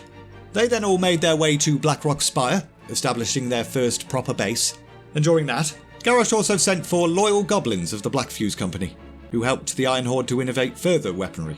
This obviously drew some attention from the Alliance authorities in the region, so they dispatched some champions to investigate. These Alliance heroes did manage to clear the Iron March and Dragonmaw from Blackrock Spire, eventually, but not without heavy losses. It was clear that this new enemy was strong. Too strong for the Alliance to handle on their own. And so, a council of leaders from both Horde and Alliance convened to discuss their options. Thanks to intelligence gathering, they had established that this Iron Horde was the work of Garrosh Hellscream, and that was enough for them to decide to form a joint coalition. First, their combined forces would push the Iron Horde back through the Dark Portal. Then, a smaller strike force would pursue the orcs through the gateway and deal with whatever the hell was waiting for them on the other side. So they went ahead and did that. The smaller strike force consisting of Thrall, Khadgar, a Draenei Vindicator called Murad, the Night Elf Cordana Fell Song, Blood Elf Lady Liadrin, and every single person that was playing World of Warcraft in 2014. Arriving in Tanaan Jungle, their first objective was to close the Dark Portal. Yes, that would mean that they were trapped on Draenor, but at least Azeroth would be safe. Heroes from the Alliance and Horde quickly isolated the portal's source of power, Warlocks, Gul'dan's Shadow Council. So, whilst desperately fighting through the Iron Horde's relentless onslaught, they freed said Warlocks, only for them to immediately escape, which is probably nothing to worry about, right? But, despite that little faux pas, the Dark Portal was indeed closed. But with that dealt with, the Strike Force's objective turned to that of survival. They faced a dangerous journey through a hostile land, so they were going to need to make some friends. Fortunately for them, as they fled through the jungle, they found some friends. A whole bunch of peeps that were being held prisoner by the Iron Horde. But even with those peeps, they were still vastly outnumbered. The Iron Horde were hot on their heels, so the decision was made to split up. They could cover more ground if they went their separate ways. A brash Frostwolf orc named Gnar, as well as a shaman called Drekthar, agreed to lead the Horde champions northwest to Frostfire Ridge, whilst the Alliance champions would head south to Shadowmoon Valley, accompanied by a young Draenei priestess called Yrel, who also just so happened to be Prophet Velen's apprentice. And with that, the two armies parted ways, determined to gather enough resources and allies to find and defeat Garrosh once and for all. As a little side note, Grommash and Garrosh were not the only foes that the heroes of Azeroth would need to contend with in this expansion. The Iron Horde had some legendary champions of their own. With Grommash directing the entirety of the Iron Horde, Garrosh was made leader of the Warsong clan.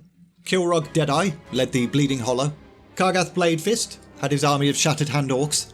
Nazul was in charge of the Shadowmoon clan. And the last of Grommash's allies was Warlord Blackhand of the Blackrocks. So quite a lot of storylines to get through. But anyway, Alliance stuff comes first in the book. The Draenei were once known as the Eredar, living on a planet called Argus. And life was great, until the day Sargeras arrived. He appeared, all innocent and godlike to them, offering power and knowledge, not mentioning the hidden cost that they'd all be transformed into demonic creatures.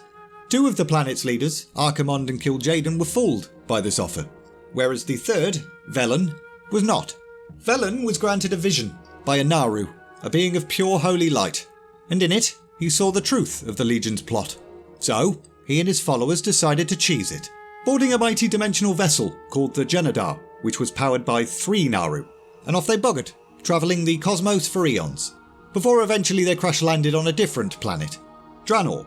This group of Eredar then started calling themselves Draenei, which in their language means exiled ones. They built a bunch of holy temples around a region called Shadowmoon Valley, and then just kind of prospered there for a bit. They had the occasional tension with the local orcs, but other than that, everything was fine. Until it wasn't. Anyway, the Alliance force and Yrel arrived in the Draenei lands and started to build a garrison, but the valley's native Shadowmoon orcs then launched a major assault on a nearby Draenei village, the village of Embari. And whilst the heroes managed to end that quickly enough, Yrel's sister Samara was taken. Yrel was pretty upset about that, so the Alliance forces assured her they would find Samara, and immediately got to work organising the Draenei forces for a counterattack. Meanwhile, Nazul returned to the Shadowmoon village of Shazgul with his prisoners, and he was absolutely terrified.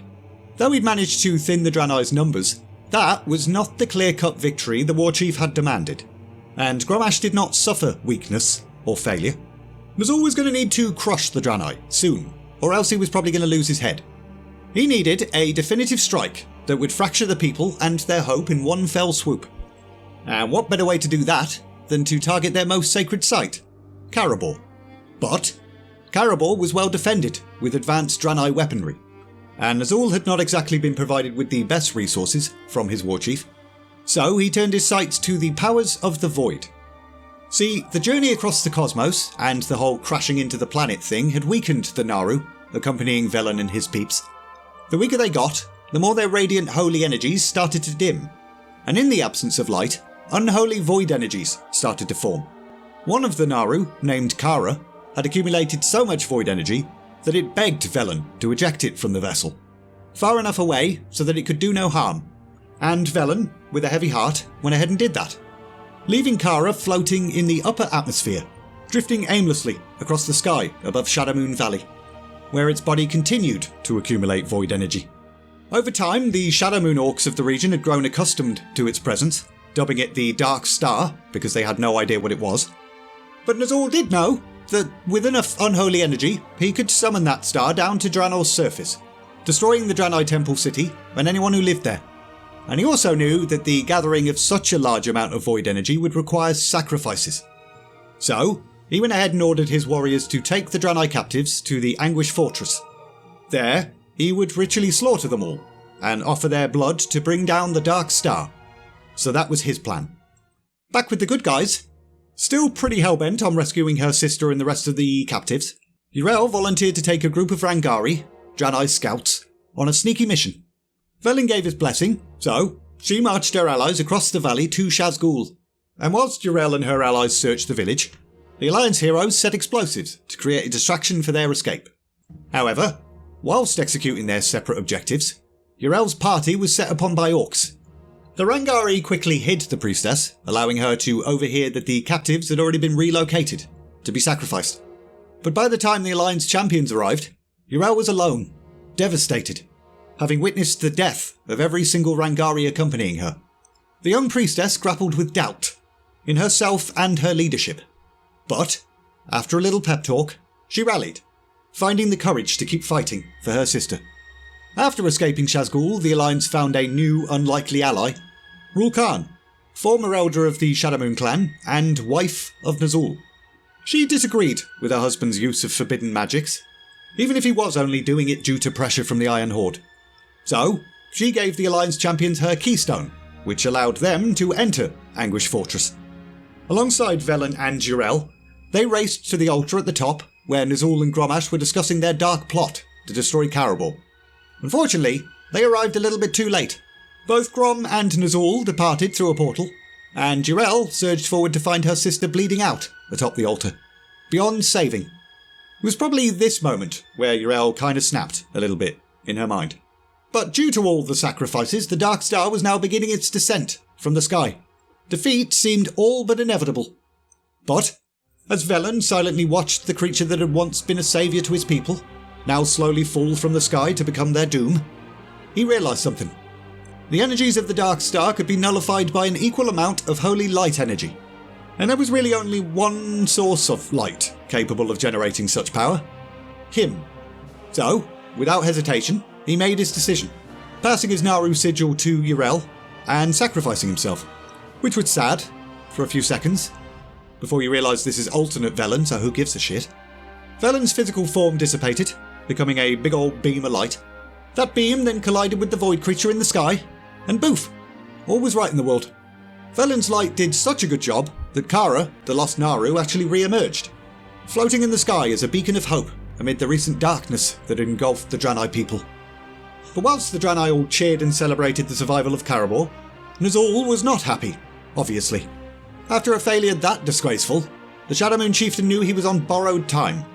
So in a last-ditch effort, he ordered the full force of the Iron Fleet, which had now amassed in the harbour, to invade the city. And that actually worked. The defence crystal securing Karabor was destroyed, and the place was quickly overrun. Yrel and the champions made their way to the fallen city as quickly as they could. The bulk of the Draenei forces were pinned down inside, but the Alliance's garrison had rallied outside the Temple City, and backed by the recently revived Kara and its incredible holy light, they cut a path through their foes and crushed the invading forces. Nazul and his orcs retreated to their last remaining refuge, some ancestral burial grounds, but ultimately the Elder Shaman and his followers were defeated. And that's that for the Alliance Shadowmoon Valley stuff. Meanwhile, Horde stuff. The Horde peeps made a turbulent journey to Frostfire Ridge. Each of the Horde champions suffered in their own way, but none carried a greater burden than Thrall. Prior to the destruction of Draenor in our reality, Thrall's family had led the Frostwolf clan, with both his father and grandfather serving as chieftain. Thrall had never known his family. Both of his parents had been assassinated by the Shadow Council when he was just a baby. After being found by a human and raised as a slave, Thrall had escaped and reconnected with the Frostwolf clan on Azeroth for a bit. And during that time, he'd heard all sorts of stories of his family's heroism. So ever since, his heart had burned with an impossible desire to know the parents who had been so cruelly taken from him. He hadn't revealed this to anyone yet, but the orc that was guiding them up the mountain, Gunnar, was actually his uncle. And if this bloke was still alive, then perhaps the rest of his family were also still knocking about. Soon enough, upon arriving at the remote village of Wargol, Thrall was indeed reunited with a version of his parents, Draka and Duratan. They led survivors in a resistance effort against their Iron Horde oppressors, which mostly consisted of Thunderlord orcs and a bunch of ogres. However, they weren't doing so well. Grommash had given the other clans of Frostfire Ridge everything they needed to conquer the Frostwolves. It was only a matter of time before they fell to an enemy with near bottomless resources. Now, the Thunderlords were led by the Iron Wolf, a brutal chieftain who'd conquered much of the region already. In the earliest days of the conflict, the Iron Wolf had slain Garard, who was the chieftain of the Frostwolves at the time, and also Thrall's grandfather. Garard had 3 sons, Fenris, Gunnar, and Duratan. Fenris was the eldest son, and therefore would have been the first in line for leadership, but an ideological dispute between him and his father had caused the bloke to abandon the clan long ago. Whereas Garard had valued the lives of his people above all else, Fenris was obsessed with combat, and felt that their focus should be on destroying their enemies, even if it costed lives. And that whole argument resulted in a Mac Gorar between father and son, which Garard won. He spared Fenris's life, but in doing so, kinda shamed him. So Fenris buggered off, and no one knew where he was. Even the death of his father had done nothing to bring him back to the clan. Gunnar, the middle child, was one of the prisoners we'd rescued in Tanaan Jungle. This was the first time he'd been back in Frostfire Ridge since the skirmish in which his father was killed, so obviously he couldn't have been selected as the new chieftain because he wasn't here. So that had just left Duratan, Thrall's father, the youngest son. And being the youngest, he was struggling with the responsibilities that had been thrust upon him. His clan were basically facing impossible odds, so you can't really blame the guy for having a little bit of imposter syndrome. However, Thrall and his Horde compatriots knew exactly how to counter the weaponry and tactics of the Iron Horde. With their aid, the Frostwolves now had a glimpse of hope. A well-fortified garrison was then constructed to run operations in the region, and whilst that was being built, Thrall spent a bit of time getting to know his old man, whilst keeping the fact that he was his son a secret. He knew the Duratan of this world was not his actual father. Having that conversation would only distract from their shared mission. Anyway, at some point, Gunnar rode off with a contingent of Frostwolves to assault the Bladespire Citadel, against Duratan's wishes. The Bladespire Ogres had been the ones who carted Gunnar off to the Iron Horde's prison camps, so he was a little bit blinded by vengeance, and also blinded by being the middle child and therefore really insecure. So, Horde champions and Duratan pursued the idiot, ultimately helping him to take the Ogre stronghold and kill their king, Gorthog, and capitalised even further on that attack by rescuing a bunch of Frostwolf prisoners in the mines beneath the citadel as well. So that worked out well, in the end. But whilst the Frostwolves and the Horde all celebrated that incredible victory, Gunnar just buggered off again, with another raiding party. Unfortunately, Thunderlord's spies had caught wind of the intention to attack Bladespire Citadel, and rather than run to the aid of their ogre allies, the Iron Wolf ordered his people to march on Wargol instead, catching the village at its weakest moment. Draka managed to hold off the attackers long enough for the Horde reinforcements to come back, so it wasn't a complete disaster. But, noticeably absent from the defence of the village was Gunnar, who was still off on his mad quest for vengeance. So once Wargol was secured, Duratan asked the Horde champions to track his brother down. So they did. They found him in the depths of Dagamore Ravine, having just killed one of the Iron Wolf's sons, and then accompanied him whilst he murdered the rest of the Iron Wolf's kids. However, even that did not satisfy his need for vengeance. Gunnar agreed to return to Wargol, but upon arrival, invoked his right as the elder brother and challenged Duratan to Mac Gorar. Whoever wins takes leadership of the clan. Gunnar claimed that Bladespire Citadel and his success against the Iron Wolf's sons were proof that his methods were superior. He could no longer be party to his brother's weak leadership. However, rather than respond to the challenge with direct violence, Duratan threw down his weapon and refused to fight. But he did tell his brother exactly what he thought of him. "You have repeatedly abandoned your people to serve your selfish need for vengeance, you twat." If Gunnar was so desperate for leadership of the clan, then he would have to strike down his brother and see who followed him afterwards. And that actually worked. Gunnar was still angry, but he saw wisdom in his brother's words. Only together could they defeat the Iron Wolf. So now that all of that dick-waving stupidity was out of the way, the Frostwolves and Horde heroes rode for the Thunderlord village of Gromgar. As Gnar and Durotan challenged the Thunderlord chieftain, the bloke went ahead and did a Star Wars, revealing his true identity. The Iron Wolf was Fenris, their long-lost brother. Many years ago, he joined the Thunderlord clan and worked his way up to the position of chieftain, the whole time believing that one day, his new clan would reap the fruits of the Frostwolves' softness and weak leadership. Fenris and his weird two-headed flying pet thing then attacked, but thanks to the Horde champions, that battle was over in one sentence. And with Fenris's defeat, the war between the Frostwolves and Thunderlords came to an end. However, they didn't get a chance to celebrate that because Grommash Hellscream's Iron Horde then marched upon Frostfire Ridge, hell-bent on restoring order and retaking any ground that had been lost. But Draka had a plan. The Iron Horde had no choice but to march their army through Thunder Pass, which would serve as a perfect choke point. When the attackers arrived, Drakthar could call upon the elements to collapse the pass and bury the invading army. But calling that kind of elemental power was going to take some time. So the Frostwolves were going to need to enter the pass, engage with the invaders and hold them back, long enough for the Elder Shaman to complete his magic.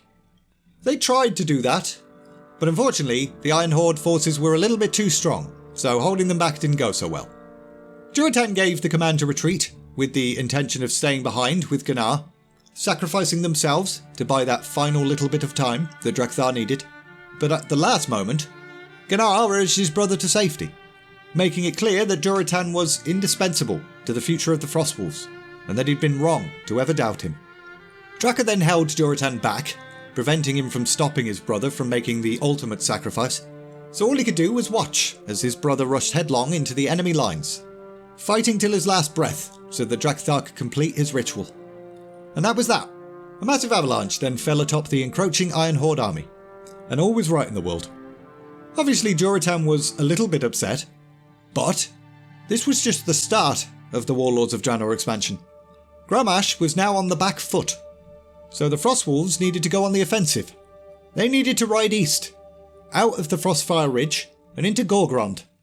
Durotan hoped that there, in the Iron Horde's centre of manufacturing, they could execute a series of counterattacks. If the Blackrock clan fell, then Grommash and his allies would be left all but defenceless. Deep within the deserts of Gorgrond, Horde and Alliance champions reunited, agreeing to work together, somewhat, in order to defeat the Blackrock clan. It was hard enough for the heroes to even survive in the region, because it was an elemental wasteland, a glimpse back into the ancient origins of the planet itself. See, a very long time ago, Draenor was covered by a single massive collective hivemind jungle thing, called the Evergrowth. All life was connected, making the Evergrowth all-powerful. Absolutely nothing could challenge its dominance and supremacy. The Titan Agramar came across the planet and saw this dreadful imbalance, and decided to remedy it, which is a bit bloody arrogant if you ask me. Who gave Agramar the right to decide which species gets to be dominant on a planet which supposedly didn't even have a world soul in the first place? But yeah, Agramar went ahead and used a portion of his power to give strength and form to the Earth itself, creating a massive elemental giant called Grond. Over the next 1,000 or so years, Grond battled the Evergrowth, and in the process, the two forces fractured into smaller and more diverse beings. Grond's descendants formed a faction called the Breakers, whilst the Evergrowth's bits became known as the Primals. Day and night, the Breakers waged war against the Primals, with their cataclysmic battles reshaping the face of the planet, and they were still locked in battle, even to this very day. Anywho, very few peoples were desperate or mad enough to live amongst all of this chaos, but the Alliance and Horde were going to need more friends who knew this land, if they were to survive. So, Horde champions went on a diplomatic mission to find and recruit the Laughing Skull clan. Not the most trustworthy of orcs, bit violent and bloodthirsty, but they shared some common enemies. Meanwhile, the Alliance found some more boring Draenei. Also, during both factions' travels, they discovered some ancient weapons. The Heart of the Magnaron, which exudes power, and the Will of the Genosaur, which hums and pulses, as if singing or something. Basically, two artifacts that harness the ancient power of both Gron and the Evergrowth. So with both of those random things, the champions were now truly ready to deal a decisive blow against the Iron Horde. The target? The Iron Approach, a major Blackrock outpost that served to protect the Iron Docks, which, in turn, was where the Iron Fleet lived. But this outpost also served to defend the Grimrail Depot, which was where the Iron Horde's trains lived. Basically, it was from this port that the outlying territories of the Iron Horde received all of their weapons, so destroying it would be a massive blow to their supply lines. The champions went ahead and approached the Iron Approach, facing wave after wave of Blackrock Orcs, and although they managed to win that battle, both ancient artifacts were shattered by heavy ballista. The power that had helped them get this far was now lost, so that sucked. However, the heroes remained determined. It was at this point that the factions split up to do some dungeons, with the Alliance agreeing to make for the Grimrail Depot, whilst the Horde champions head for the Iron Docks. At the docks, the Iron Horde were preparing to send one of their most brutal fighters into the field. Skullock, a Gron outfitted with powerful cannons and shiz. Heroes of the Horde pursued the beast onto an Iron Horde ship and defeated the ugly bugger, as well as the ship's captain, Koromar, in one single sentence. And they also destroyed the docks themselves in a second sentence. Meanwhile, at the Grimrail Depot, Alliance heroes launched an equally important attack because everything must be fair and balanced. This depot transported not only materials and troops across Draenor, but also the trains themselves could be fitted with weapons, powerful enough to shatter stone, steel and magical defences. Even the shields of Shatrath, the capital city of the Draenei, would struggle against these weapons. Alliance champions charged right in, killing the chief foreman and his secretary. They then boarded a train, housing the Iron Horde's railgun, fought their way forward to the engine, killed the overseer, then sabotaged the train itself, causing it to derail. And finally, at the crash site, they faced and eliminated Skylord Tovra, a master of Rylax from the Thunderlord clan, who was also there for some reason. And with that, all was right in the world. Gromash's reinforcements, munitions, weapons and armour would no longer be so quick to arrive when needed. However, despite this significant victory, the war wasn't over yet. Prior to the champions of Azeroth launching their assault, Warlord Blackhand had taken a number of elite Iron Fleet ships and made his way south. Destination? Shatrath. Unfortunately, he still had something else capable of splintering the city's defences. Meanwhile, another group from Azeroth, separated from the rest of the main strike force, was hanging about in Talador. Archmage Khadgar, Cordana Felsong and the Kirin Tor. They'd established their own garrison to run operations and were hunting a different enemy, Gul'dan and his Shadow Council. Someone had to clean up the little mess the champions had created. Gul'dan himself remained a bit of a sneaky bugger, but the Khadgar group had discovered the location of another, Terin Gore. Now, Terin Gore had discovered that the spirits within the ancient Draenei burial ground Arkandun could be feasted upon and harnessed as void energy. But his infiltration of the mausoleum had attracted the attention of the Draenei in the area, who subsequently tipped off Khadgar and his peeps. So, the Archmage sent a team of Azeroth's mightiest champions into Arkandun. A group of Alliance heroes worked to secure the upper levels from further sabotage by Draenei traitors, whilst Horde heroes get credit for actually taking out Terin Gore. By the time the Horde champions arrived, the Warlock had already consumed the souls of many Draenei, but they beat the shit out of him anyway. He then attempted to draw upon a massive source of power and begin the fight anew. However, that backfired. The surge of energy he tried to take in knocked him from the platform into Arkandun's depths, and he disappeared, with everyone just kind of assuming he was probably dead now, so they left. Unfortunately, with Terin Gore gone, the Khadgar group were kind of back to square one again. They had no further leads on the Shadow Council, so they were going to have to wait until the Warlocks made their next move. But who cares? Because Blackhand and his Iron Fleet ships would soon make landfall on the Orenai coast. But as a little side note, before jumping into that, the Everbloom dungeon gets a brief mention here. The Magi of the Kirin Tor had worked hard to create and maintain a small number of portals that led back to Azeroth. These weren't large enough to allow mass movement of troops, but they did establish some much needed supply lines. One of these portals was set up in a small region within Gorgrond, the Everbloom Wilds, and that had seemed like a grand idea. It was inside a base that was easily defensible, surrounded by mountains and free from enemies. However, what the Kirin Tor had not taken into account were the primal species known as the Botany. The camp was attacked, with many of the mages therein being corrupted, allowing the Botany to actually make their way through a portal to Azeroth. But, ultimately, with the assistance of Alliance champions, that ordeal was stopped, and all was right in the world. Again. Anyway, back to the main story arc. Warlord Blackhand's chief lieutenant, Orgrim Doomhammer, had initially been quite eager to aid the Iron Horde. However, as the war waged on, he'd become slightly conflicted. In his youth, he and Durotan had been inseparable.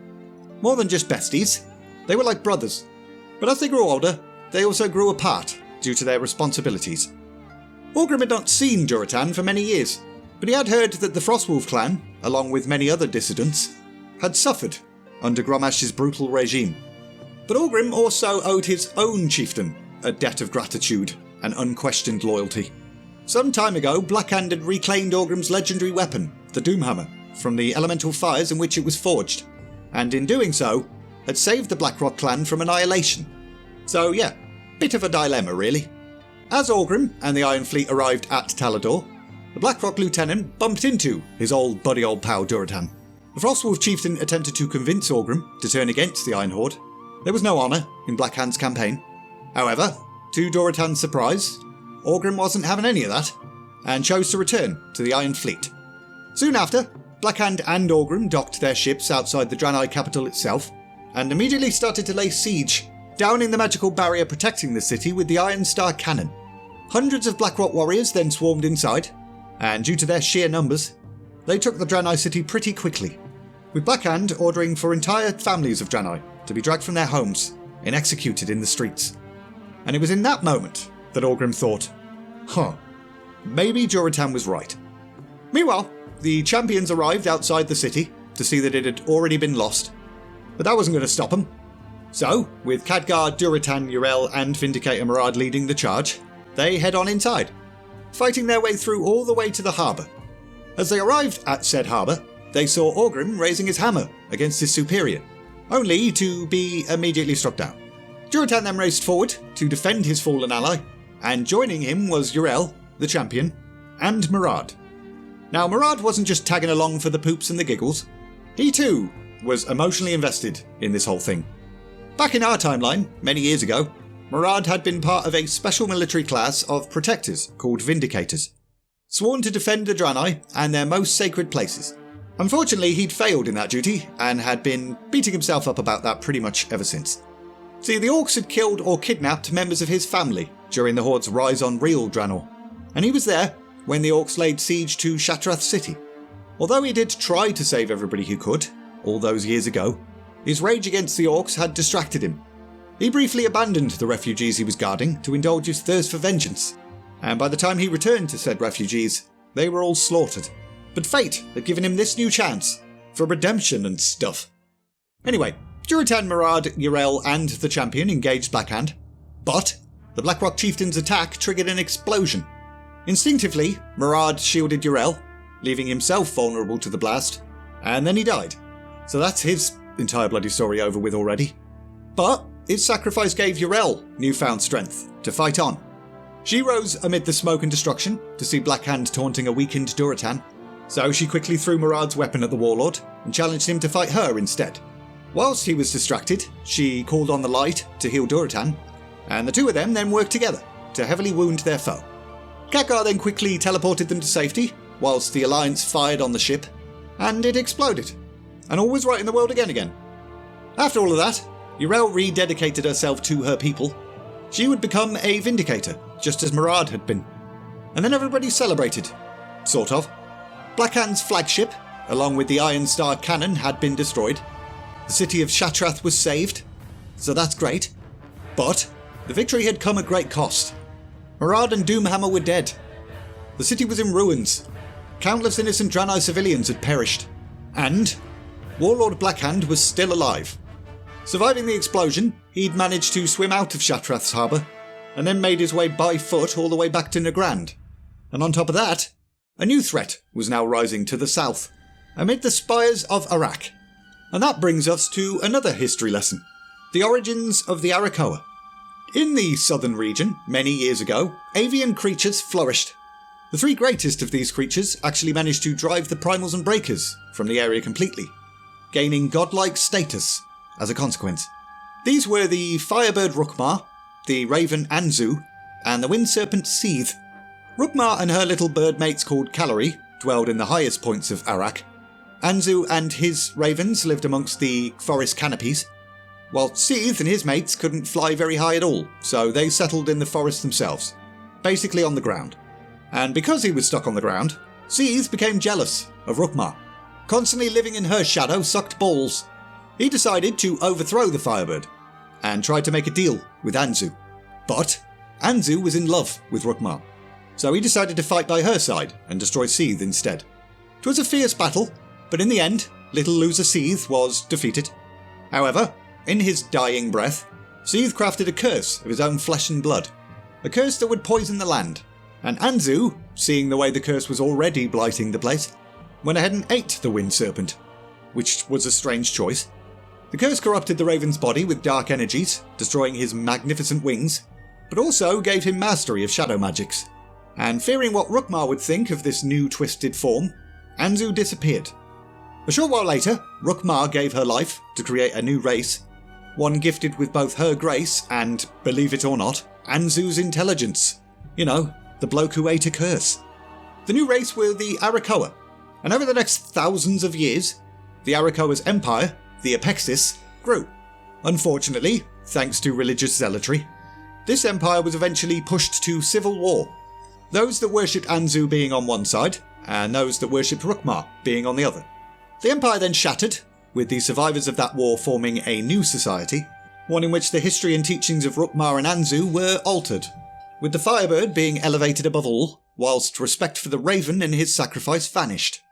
Anyone who said otherwise was punished, cast into Sethek Hollow, where the blood of the ancient Wind Serpent continued to blight the land. The curse itself would then twist those deplorables, making them a bunch of flightless losers, half mad and empowered with shadow magic, just as Anzu had been all those years ago. And that was how the first outcast Arakoa came to be. So the Spires of Arak Zone basically consisted of High Arakoa, outcasts, and some Wind Serpents as well. Right up until the Iron Horde began its incursions there. History lesson over. Now back to the main story. After the Battle of Shatrath City, heroes of the Horde and Alliance received reports of another city in Talador, Aruna, being attacked. But not from the Iron Horde. There was mention of a white-hot light from an unseen source burning the surrounding forests and the city itself. And this was followed by Arakoa swooping down and taking ass. The champions of both factions set out to investigate. In Aruna, they discovered that the crystal mines beneath the city harboured a powerful prism, taken from the Arakoa's Apexis Empire. And after defeating the Sun Sage leading the attack and securing said prism, they came upon an Arakoa outcast named Iskar, who was leading his people to stand against the High Arakoa's recent incursions. The champions went ahead and aided him for a bit, venturing into the Spires of Arak region, establishing yet another garrison. And during this time, they met with an old storyteller named Rashad. And being a storyteller, Rashad told them a story about the Eye of Anzu. He then asked the champions to go and get this powerful scrying orb that was once wielded by the ancient Talon King Terok. Terok had been the first to pull the ancient outcast Arakoa from Sethek Hollow, often using the scrying orb to have direct chats with the raven god Anzu. But Seath's blood curse continued to gnaw relentlessly at Terok's mind until his people had no choice but to lock him away, in the Shadow Realm, hoping to one day find a cure to the blood curse and free their king. But anyway, once the champions returned with the scrying orb, Rashad then told of a ritual, one that could summon Anzu. So they went ahead and did that, successfully summoning the Raven God back to the mortal realm. Reinforced by Anzu's power, the champions then aided the outcasts in ending the threat from the resurgent Children of Seath cult that were intent on bringing back their Wind Serpent god. And after that was dealt with, they turned their attention to another threat in the region, Kargath Bladefist and his Shattered Hand warriors. Kargath had arrived to expand the Iron Horde's holdings, believing Arak to be a prime target. But he'd really underestimated the High Arakoa, because atop their spires, they wielded a super weapon. A super weapon that caused white-hot light from an unseen source to start burning things and stuff. So the orcs weren't making as much progress against them as they'd hoped, and had instead started cutting outcasts down out of frustration. To stand against Kargath and his Shattered Hand, the outcasts suggested summoning Terok, the Talon King, back from the Shadow Realm. So the champions went ahead and did that, besting the bird bloke in battle to prove they were worthy of becoming his avatar. And thus, now even more empowered with Talon King skills, champions of the Horde and Alliance then stormed Kargath's stronghold, slaughtering a whole bunch of his finest warriors whilst barely breaking a sweat. However, upon facing the leader of the Shattered Hand, they lost. with Kargath's final blow severing Terok's connection to the heroes, rendering them unable to wield his power ever again. But even with the loss against him, Kargath's forces had been blunted. He now had no intention of fighting a war on two fronts, so he buggered off, leaving only a small contingent of warriors behind, whilst he headed to Nagrand to reconvene with his allies. So that all worked out well in the end. The only thing left to deal with now was the High Arakoa and their super weapon. They were led by the arrogant High Sage Virix, who ruled from Skyreach. She and her followers, the adherents of Rukmar, claimed to be the highest forms of life in all existence, also claiming that they got their incredible power from Rukmar herself. But that was bullshit. In truth, they'd simply excavated and repaired a weapon long buried by their ancestors, called the Breath of Rukmar, a big old magnifying glass that channeled magic and the power of the sun into an energy beam. The High Sage liked to use this weapon to basically just wipe out anybody who opposed her and the establishment of her new Arakoan Empire. So the champions took it upon themselves to step in and stop that racist cow. Only problem was, how the bloody hell were they supposed to get up there? The outcast Arakoa couldn't fly, and the champions hadn't unlocked Pathfinder yet. But Anzu then provided a solution. Approached the cult of the Raven Speakers and their patron Kawalu, the Raven Mother, Anzu's consort. So off the heroes went, helping the Raven Speakers secure their holdings and conduct a ritual summoning the Raven Mother. And with some convincing from Rashad, Kawalu then agreed to lend her Dread Ravens to the champion's cause. Everybody then used Dread Ravens to fly up to Skyreach, and then both factions get credit for that dungeon, fighting their way through against elite adherents before encountering High Sage Virix. 'Twas a tough fight, with the High Sage utilising advanced Apexis technology, but she died, obviously. And with the siege of Skyreach completed, the champions then destroyed the two focusing lenses, integral to using the Breath of Rukmar superweapon as well. And then, all was right in the world, again.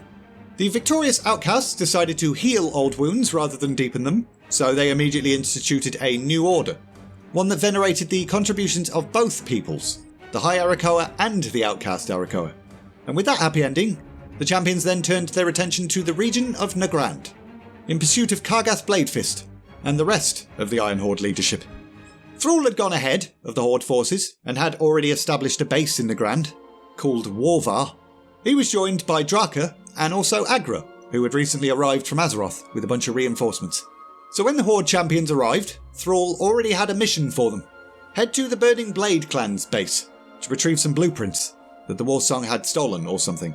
So they left to do that. During this time, the champions found Lantrasor, an exile of the Burning Blade clan that was chained within the base. With his help, they challenged the leader of the Burning Blade clan, one Warlord Dahl, and after defeating that bloke named after a lentil curry, Azuka Bladefury was then installed as the clan's new leader, and she allowed the champions and Lantrasor to leave, unharmed, with the blueprints. So that was nice of her. Meanwhile, a Rangari named Dakan was running operations to regain a Draenei enclave called Talar, so Alliance champions joined to help with that, and succeeded, so that's their contribution. But after those two separate storylines took place, Horde and Alliance were very much established in the region. Both factions then dispatched scouts, soon discovering that ogres in a place called Margot's Overwatch were hatching some plans.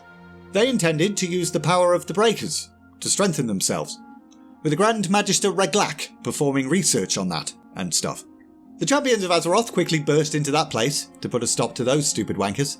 However, although they did manage to destroy his research, the Grand Magister escaped to Highmaul. But that dungeon was going to have to wait, because it was time. Time to cover that bit of the story that leads to me getting yelled at for some reason. Durotan, the Frostwolves, Yrel and her Rangari advanced, managing to take the Iron Horde village of Lockrath all by themselves.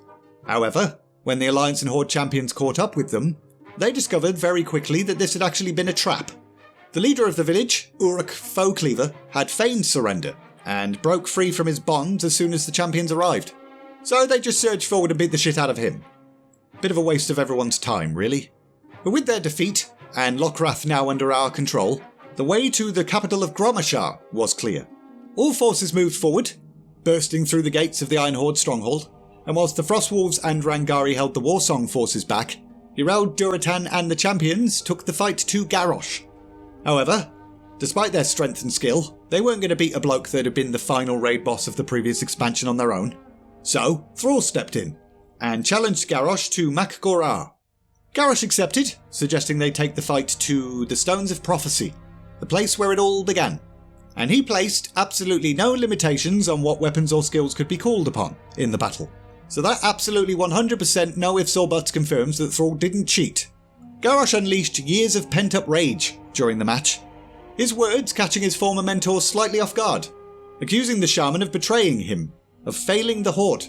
And for a brief moment, Thrall saw some truth in Garrosh's words. Maybe he had failed. After all, Garrosh was his protege. Was it his fault that Garrosh had ended up being a power-hungry lunatic? No, that was the difference between the two of them. Whereas Thrall actually spends the odd moment here and there wondering whether things were his fault, Garrosh just doesn't do that. He never takes responsibility for anything, and that's what makes him a shit leader and a twat. With a heavy heart, Thrall called out to the elements, grabbing Garrosh with a giant rock fist, and crushed the guy to death. And that was that. Twatbag was dead. However, though Garrosh had started this war, his death was not the one needed to end it. And on top of that, somewhere else in Nagrand, a great darkness was brewing, one that would soon consume all of Draenor. But I've been writing this script for 3 days straight now, and also my voice is getting sleepy, so we'll end this video here, and finish the Warlords of Draenor stuff in the next episode. Garrosh Hellscream was dead, but there were still a few things left to do in the Warlords of Draenor expansion, like all of the raids, but also a little bit more story setup before all of the raids. Apologies for this video being shorter, maybe a little bit disjointed. Kinda sums up the expansion really, doesn't it? The Shadow Council warlock, Cho'Gall, was searching for sources of power that could aid the Legion, and his search had led him underground to a bunch of unholy caverns beneath Nagrand, home to the Pale, which were deformed sickly orcs that worshipped the Void Lords. In studying those creepy handsy weirdos, Cho'Gall discovered that their power came from a fallen Naru, underneath the sacred mountain of Oshagun. Now the orcs considered Oshagun a sacred mountain, but it wasn't actually a mountain at all. 'Twas the remnants of the Draenei ship that had brought them to this world, the Genadar. When the dimensional fortress had crashed on Draenor, a Naru called Quray had become tangled within the wreckage, urging the Draenei to leave it behind as its light was slowly fading, meaning it would soon enter a void state. So the Draenei buggered off, knowing to keep themselves away. But nobody bloody thought to tell the orcs that, did they? As far as the orcs were concerned, something in this mountain attracted the spirits of their dead. And those spirits, who had actually been suffused with light energy that still lingered in the Genadar, would often impart wisdom to orcish shamans that visited the mountain, thus making the place sacred to them. The name Oshagun itself actually translates to Mountain of Spirits. Anyway, Cho'Gall went ahead and employed the Pale, who in turn allowed him to enter their innermost sanctum, granting him direct access to the decaying Naru Quray. Meanwhile, Horde and Alliance champions were still in Nagrand, doing side stuff, fighting against the Warsong clan's dark shamans, who were using their power to open portals to the Twisting Nether, feeding the Void Lord Invalidus. And after successfully closing those portals, they received word of more dark forces at work. The Elemental Furies had called to Farseer Drekthar for aid, because one of their own, Gordorg, the Earthen Fury, had disappeared, and it was during the investigation of that matter that the Furies sent the champions a vision of Cho'Gall and his twatty scheme. So, champions of Azeroth made their way to Oshagun, discovering that the Pale had enslaved the elements. Not even Drekthar could undo what had been done to the elemental spirits. Unfortunately, they were going to need to be put down. So, champions really enjoyed doing that for a bit, until they arrived at the heart of the Sacred Mountain. There, they were sad to see that Gordorg had also been caught up in all of this. Farseer Drekthar gave them the go-ahead to put the Earthen Fury out of his misery, but requested that they retrieve its heart, so that it might one day kindle a new Earthen Fury. However, whilst they were distracted by all of that shit, Cho'Gall made some progress. Fiddling with the fallen Naru, he was filled with the secrets of the Void, empowering him with forbidden knowledge and near limitless power. He immediately transformed Quray into a void god, Decimatus, now a being that was even more powerful than the Dark Star back in Shadowmoon Valley. But the champions then arrived, and immediately dealt with that. However, Cho'Gall did manage to cheese it whilst the champions were slapping Decimatus around, heading to Hymul in search of magical rune stones which could further enhance his power. At this point, the Horde and Alliance decided to divide their forces again. They had no idea where Cho'Gall had gone, but the vast bulk of the Iron Horde leadership was still at large. So the Horde volunteered to go north, back to Gorgrond, to capture Blackhand, and the Alliance agreed to do Heimul, by sheer coincidence, because there was word that both Grommash Hellscream and Kargath Bladefist would be there. See, the Ogre City was well known for its Colosseum, where big grand fights would be put on. Both Kargath and Grommash would be in attendance for that, apparently, despite there being a full-blown war going on. And since Heimul was very well guarded, and would take way too long to assault head-on, the Alliance settled on infiltration of the city instead. Super awesome cool champions would enter the place, sign up for the aforementioned big grand fights, and then just wing it and take it from there. Upon arrival, Alliance champions were surprised to see Cho'Gall in the cells, among other potential combatants, but that was probably nothing to worry about. They then ascended to the arena, and fought against some random butthurt insecure loser with a tiny penis for a bit. However, as that battle ended, Kargath Bladefist recognised the Alliance heroes from their prior battle in Arak, and leapt into the arena for a rematch. And that was so damned exciting that even Imperator Margok, the ruler of the city, left his throne to check out what was going on. Now Kargath was very confident that he would be victorious, having put his 10,000 hours in when it comes to arena battles, and also having already beaten the heroes once. But this is the end game now. The champions were back to being Mary Sue's again. Unfortunately, upon seeing Kargath's defeat, Grommash buggered off, meaning the heroes had lost their chance at ending the war here and now.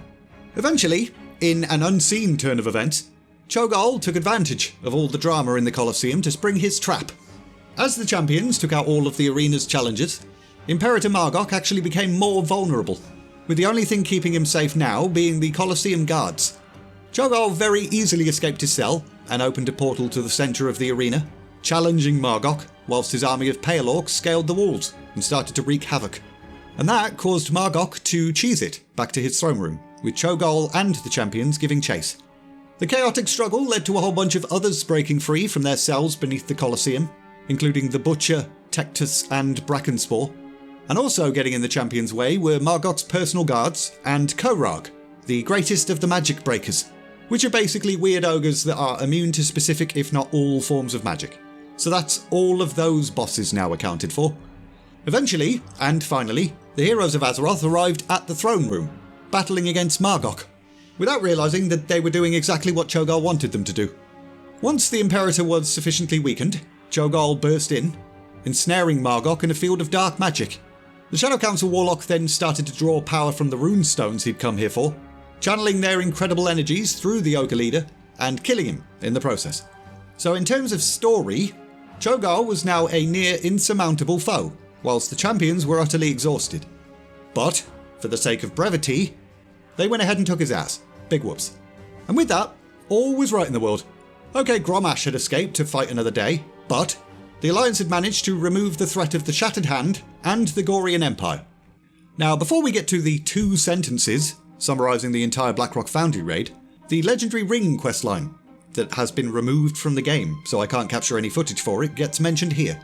During an attempt to spy on Gul'dan, Khadgar received a bit of a nasty surprise. Turned out that the Archmage's scrying went both ways, inadvertently tipping off the Shadow Council leader as to Khadgar's location. And with that information, Gul'dan dispatched his greatest assassin, a half-orc, half-Draenei named Garona. Now, Garona did not volunteer her life in service to the Shadow Council. She was never given a choice. Gul'dan had forced her to become a killer, controlling her mind with fel magic. Early on in the expansion, Garona had failed an attempt on Khadgar's life, due to the Archmage's bodyguard Cordana fending off the attack, but on this second occasion, the assassin succeeded, inflicting Khadgar with poison. But Horde champions pursued Garona, eventually capturing her and retrieving the antidote. Fortunately, Khadgar sensed the dark influence over Garona's mind, so he decided to work toward freeing her instead of retaliating violently. He gave the Horde champions a shopping list of a whole bunch of items needed to free Garona from Gul'dan's control, including the arm of Blackhand for some reason, and so off they went to obtain those things. Now, Warlord Blackhand had returned to his seat of power at Blackrock Foundry in Gorgrond, where he and his men continued to manufacture and ship weapons to Grommash and his Iron Horde. So it was in everyone's best interest to take out the foundry and its operations anyway. And after this book went into quite a lot of detail about the Heimul raid, we literally get 2 sentences describing this one, which I shall read word for word, so that no one can accuse me of being lazy. The Horde fought their way through the engine of the Iron Horde's war machine, all the way to Blackhand himself. In an intensely personal battle for the Horde, champions dispatched the Blackrock leader and claimed his hand, alongside the other items on Khadgar's list.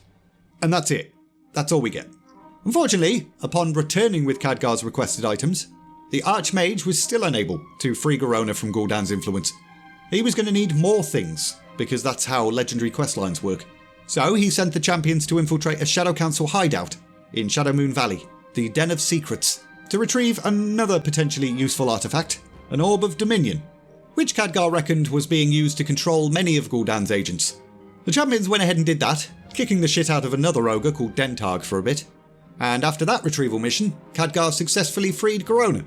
Grateful for finally being released from Gul'dan's spell, Garona revealed that the Shadow Council leader was, at this very moment, on his way to meet Grommash in northern Talador.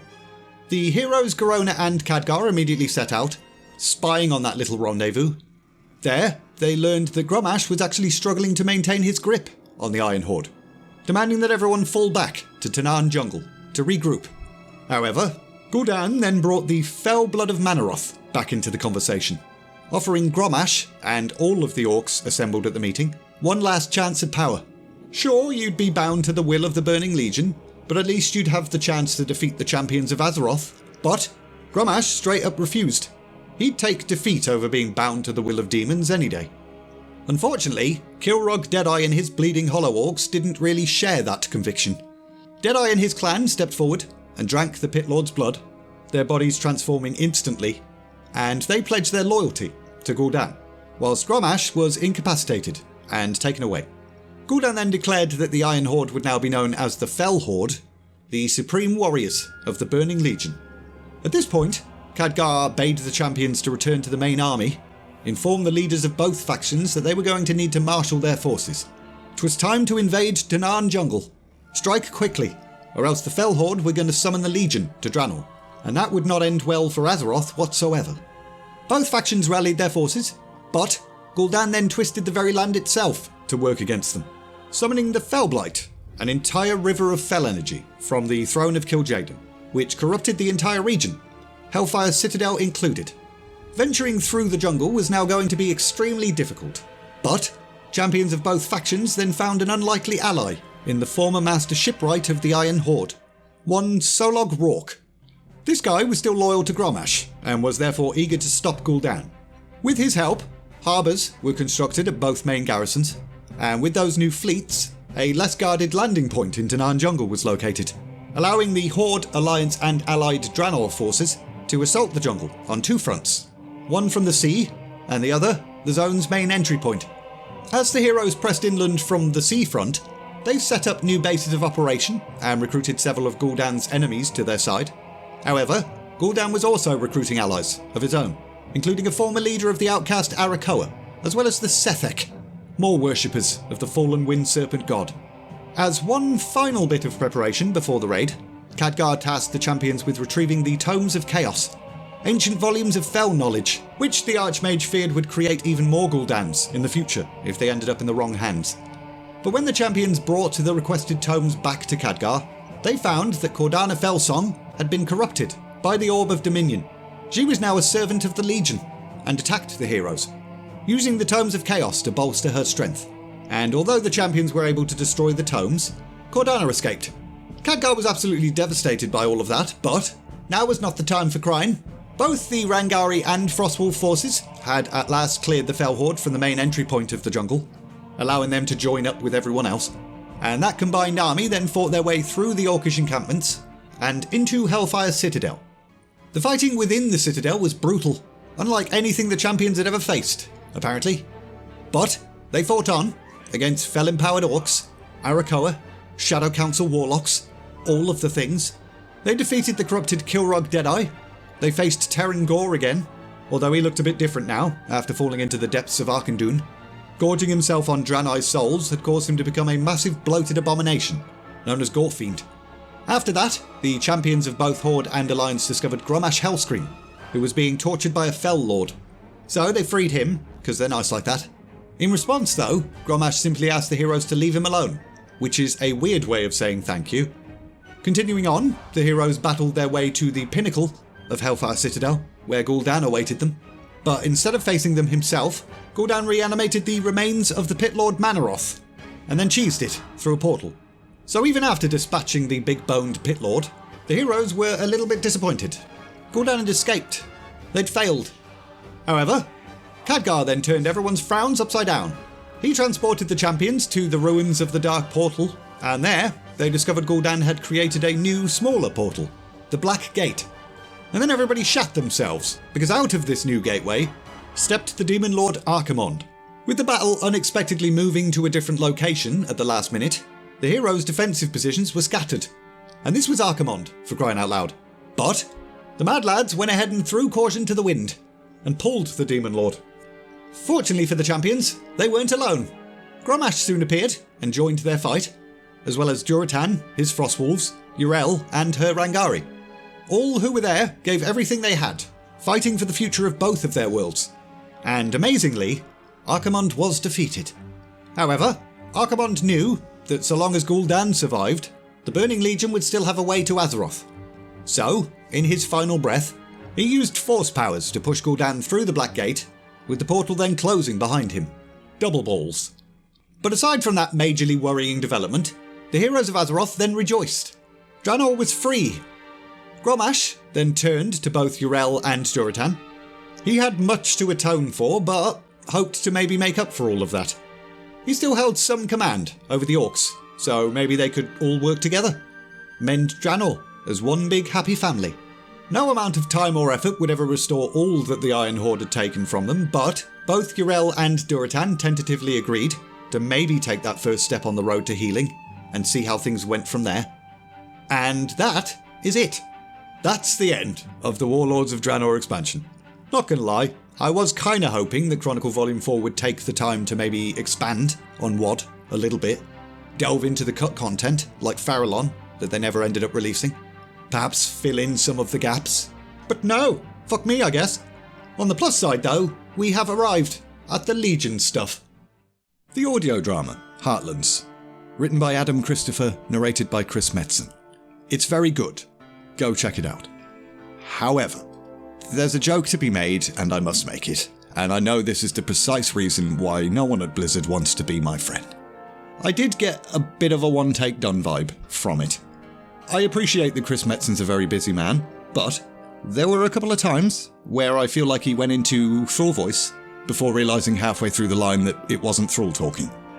And so I laughed hysterically several times, because in my head it played out like this. Bane and I will aid them. But anyway, let's start the Legion stuff. Bloody 32 years after the Dark Portal, and back in our universe, because the devs wanted to move on from Warlords of Draenor very quickly. The Burning Legion had already been a major threat to Azeroth many times. One of those times, centuries ago, a guardian of Tirisfal named Aegwynn had battled an avatar of Sargeras, and only narrowly emerged victorious. Even with her mighty powers, she could not destroy the avatar's body, so, in order to ensure that it would never rise again, she sealed it away in a sunken temple of Elune, slap bang in the middle of the ocean where nobody could fiddle with it. She also sealed away a bunch of powerful artifacts that the Avatar had used in combat against her. The Jeweled Scepter of Sargeras, and the Eye of Sargeras. The sunken temple then became known as the Tomb of Sargeras, and for centuries after, anyone who tried to access it failed miserably. During the Second War, our original Gul'dan made his way to the tomb, raising it, and the island upon which it was built, Thaldranath, out of the ocean, planning to seize the powers of the Eye of Sargeras for himself. However, as he cast open the doors to the temple and entered, he was torn to shreds by demons immediately. The infamous demon hunter Illidan also broke into the tomb at one point, seeking the Eye, this time during the Third War. And unlike Mr. Torn to Shreds the moment he stepped inside, Illidan was successful. But he was later defeated at the Black Temple, with Maiev Shadowsong and her Watchers taking his body, along with his Illidari, for eternal imprisonment. Everybody then, understandably, left the tomb alone for a while, until the Bronze Dragon Kairos Dormu and Garrosh Hellscream's plans changed everything, and history began to repeat itself. After being force-pushed through the Black Gate on Draenor, alternate Gul'dan arrived on Azeroth, and was immediately contacted by Kil'jaeden, the other former leader of the Eredar. Now, Kil'jaeden had been involved when original Gul'dan attempted to betray the Legion and got his ass ripped to shreds, and he knew that this alternate Gul'dan would do exactly the same damn thing if he was sent to the tomb. However, Kil'jaeden still saw an opportunity. So, he filled the Warlock's mind with his voice in order to keep him on a tight leash, and sent him across the ocean to infiltrate the tomb, where a portal to the Twisting Nether could be empowered, thereby providing the Legion with a new gateway to Azeroth. By the time Gul'dan actually arrived at the Broken Isles, Archmage Khadgar was hot on his heels, having used his considerable skill to track down the Warlock. Khadgar had backup from Maiev Shadowsong, who still led the Watchers. She was more than willing to help because she feared that her vault, also located on the Broken Isles, was the Legion's true target. So, she headed there to secure said vault, whilst Khadgar pursued Gul'dan into the tomb. Deep within the complex, Khadgar engaged the Warlock in battle, but Kil'jaeden commanded Gul'dan to hold back. He had plans for the Archmage. So, Gul'dan went ahead and shrouded himself with fell magic, conveniently blinding Khadgar for a moment, and then buggered off to break Aegwyn's ancient seals within the tomb. The Archmage recovered, tracking Gul'dan down yet again as he approached the final seal, unleashing more magical attacks, and Gul'dan pleaded to Kil'jaeden to grant him a portion of the tomb's powers. The Warlock could not possibly break the barrier and defeat Khadgar at the same time. Now, the Demon Lord still did not trust Gul'dan, but success was very close at hand, so he went ahead and granted Gul'dan's request. With that new borrowed power, Gul'dan broke the final seal, and as the tomb began to start charging the portal below, the Warlock went ahead and took that power for himself instead. Surprise, surprise. He then immediately sent Khadgar flying out of the chamber, collapsing the only path inside, feeling really pleased with himself because he now held the power to challenge all of Azeroth.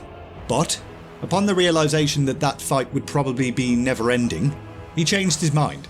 A mood which I can actually totally relate to nowadays. Bringing the Legion to Azeroth was Gul'dan's best chance at capturing the victory that had thus far eluded him, so he relinquished his new power to activate the portal to the Twisting Nether, a choice which Kil'jaeden commended him for. Well done. You are not as much of a dumbass as your original counterpart. The portal opened, and demons started to erupt from it, so Khadgar went ahead and cheesed it, changing into a raven, and leaving the broken shore as it very quickly became overrun. It was time to inform the world leaders. The Burning Legion had returned.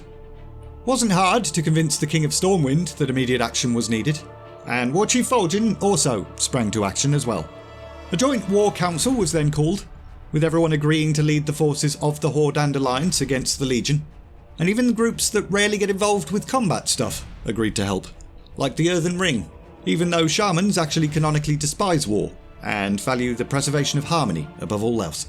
And the Paladins of the Argent Crusade, who had sworn the day of their creation that they would only fight against creatures of pure evil, which had mostly just consisted of fighting remnants of the Scourge in the Plaguelands. But Tyrion Fordring acknowledged that this threat was also creatures of pure evil, so he pledged his order's support as well. And with that, the combined forces set out, sailing for the Broken Isles, led by flying gunships, which carried Varian Rin on one and Sylvanas Windrunner on the other. As they neared the broken shore, everything went to poop instantly. The land, sky and sea was absolutely teeming with demons. However, despite the two gunships crashing into each other at one point, they still made it.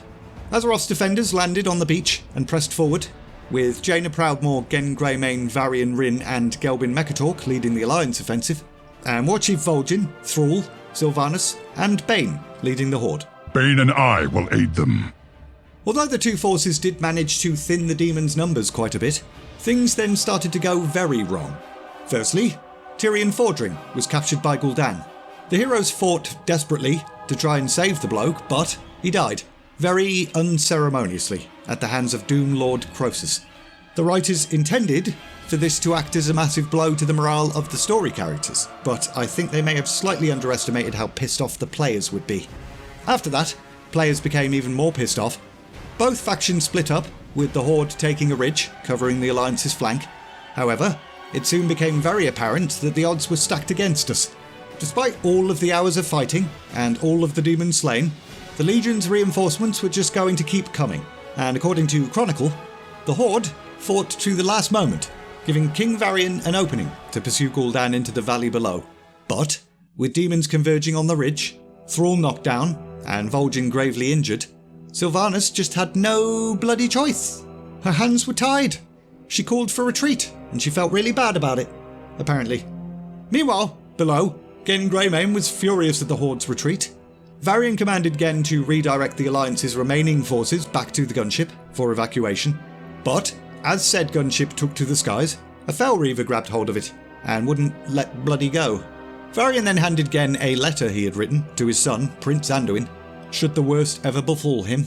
And then, he leapt from the ship, attacking the Fel Reaver so that his troops could escape.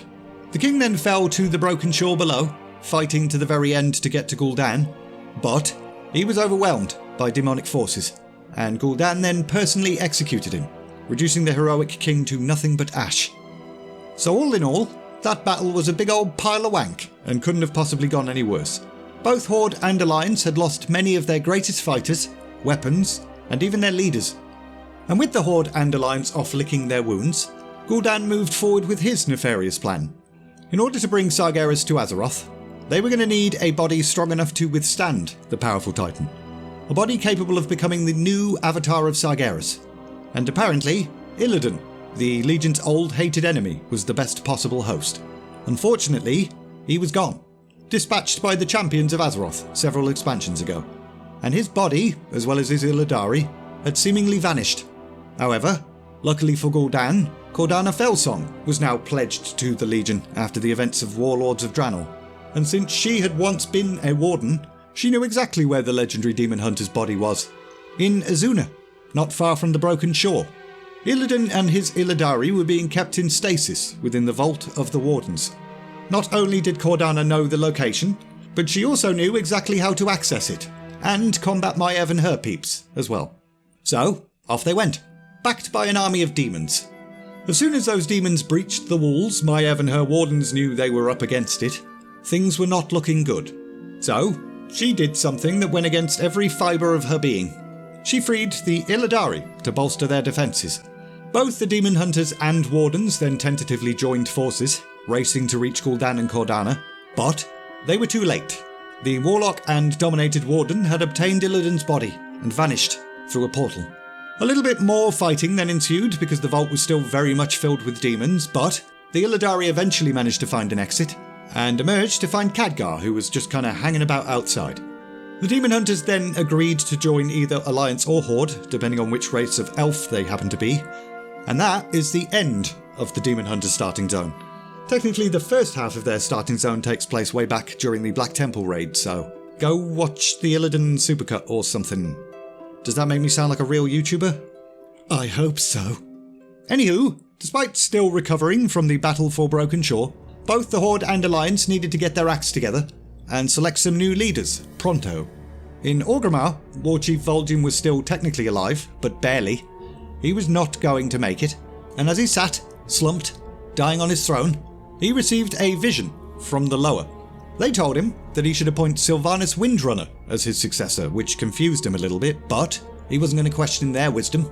So, in his dying breath, he told Sylvanas to step out of the shadows and lead. Words which shook the Banshee Queen somewhat. This was now the second of the Jailer's prophecies that had come to pass, so she quietly sent word to the Jailer to officially pledge herself to his cause after that, at some point, off-screen. However, during Vol'jin's funeral, the Legion went ahead and attacked again. Agents of the Burning Legion had infiltrated the event, and they would have got away with it too, if it weren't for the pesky Blood Elf Illidari who had come to Orgrimmar in order to join the Horde. They saved Sylvanas' life in the process, so she officially welcomed them to the faction, but she did warn them that betrayal akin to the one that Illidan had committed would land them a fate worse than death. After that, she appointed Orc Varrock Sarfang as her second-in-command.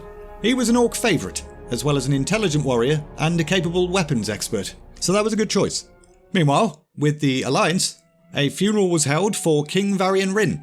Though his coffin at Lion's Rest was empty, for obvious reasons, there wasn't really a body to bury. Prince Anduin Wrynn, who had aged dramatically in the last 2 years, was now set to succeed his father, but he was having a bit of a hard time with that. The prospect of leadership was daunting, Whereas Varian had distinguished himself as a gifted warrior, Anduin had not. Martial prowess wasn't exactly his forte. He had studied under Prophet Velen and devoted himself to the light. Violence was a last resort, as far as he was concerned. And yet, here he now was, a king, expected to lead his people into a battle against a very powerful enemy who threatened to wipe out all life in existence. But he wasn't alone. The power of friendship. He had the full might of the Alliance at his back. Prophet Velen and Gen Greymane knew Anduin well enough to have guessed that he would have these internal struggles, so they made it clear to the young king that they were going to help. All of the Alliance leaders would assist, in any way they could. The Kirin Tor were also reconsidering their leadership under Jaina Proudmoore. The Horde had done quite a bit to try and make amends for past transgressions, and yet Jaina still held a grudge. Their retreat at the Broken Shore was proof, in her opinion, that the Horde were a bunch of jerks. As such, she was blocking any attempt to allow Horde-aligned mages to rejoin the Kirin Tor, which was effectively neutering them. The Mage Order needed all the power it could possibly get to fight the Legion. So, the Council of Six held a vote, hearing arguments from both Jaina and Khadgar, and ultimately, they voted against Jaina in a tense 4-2 result.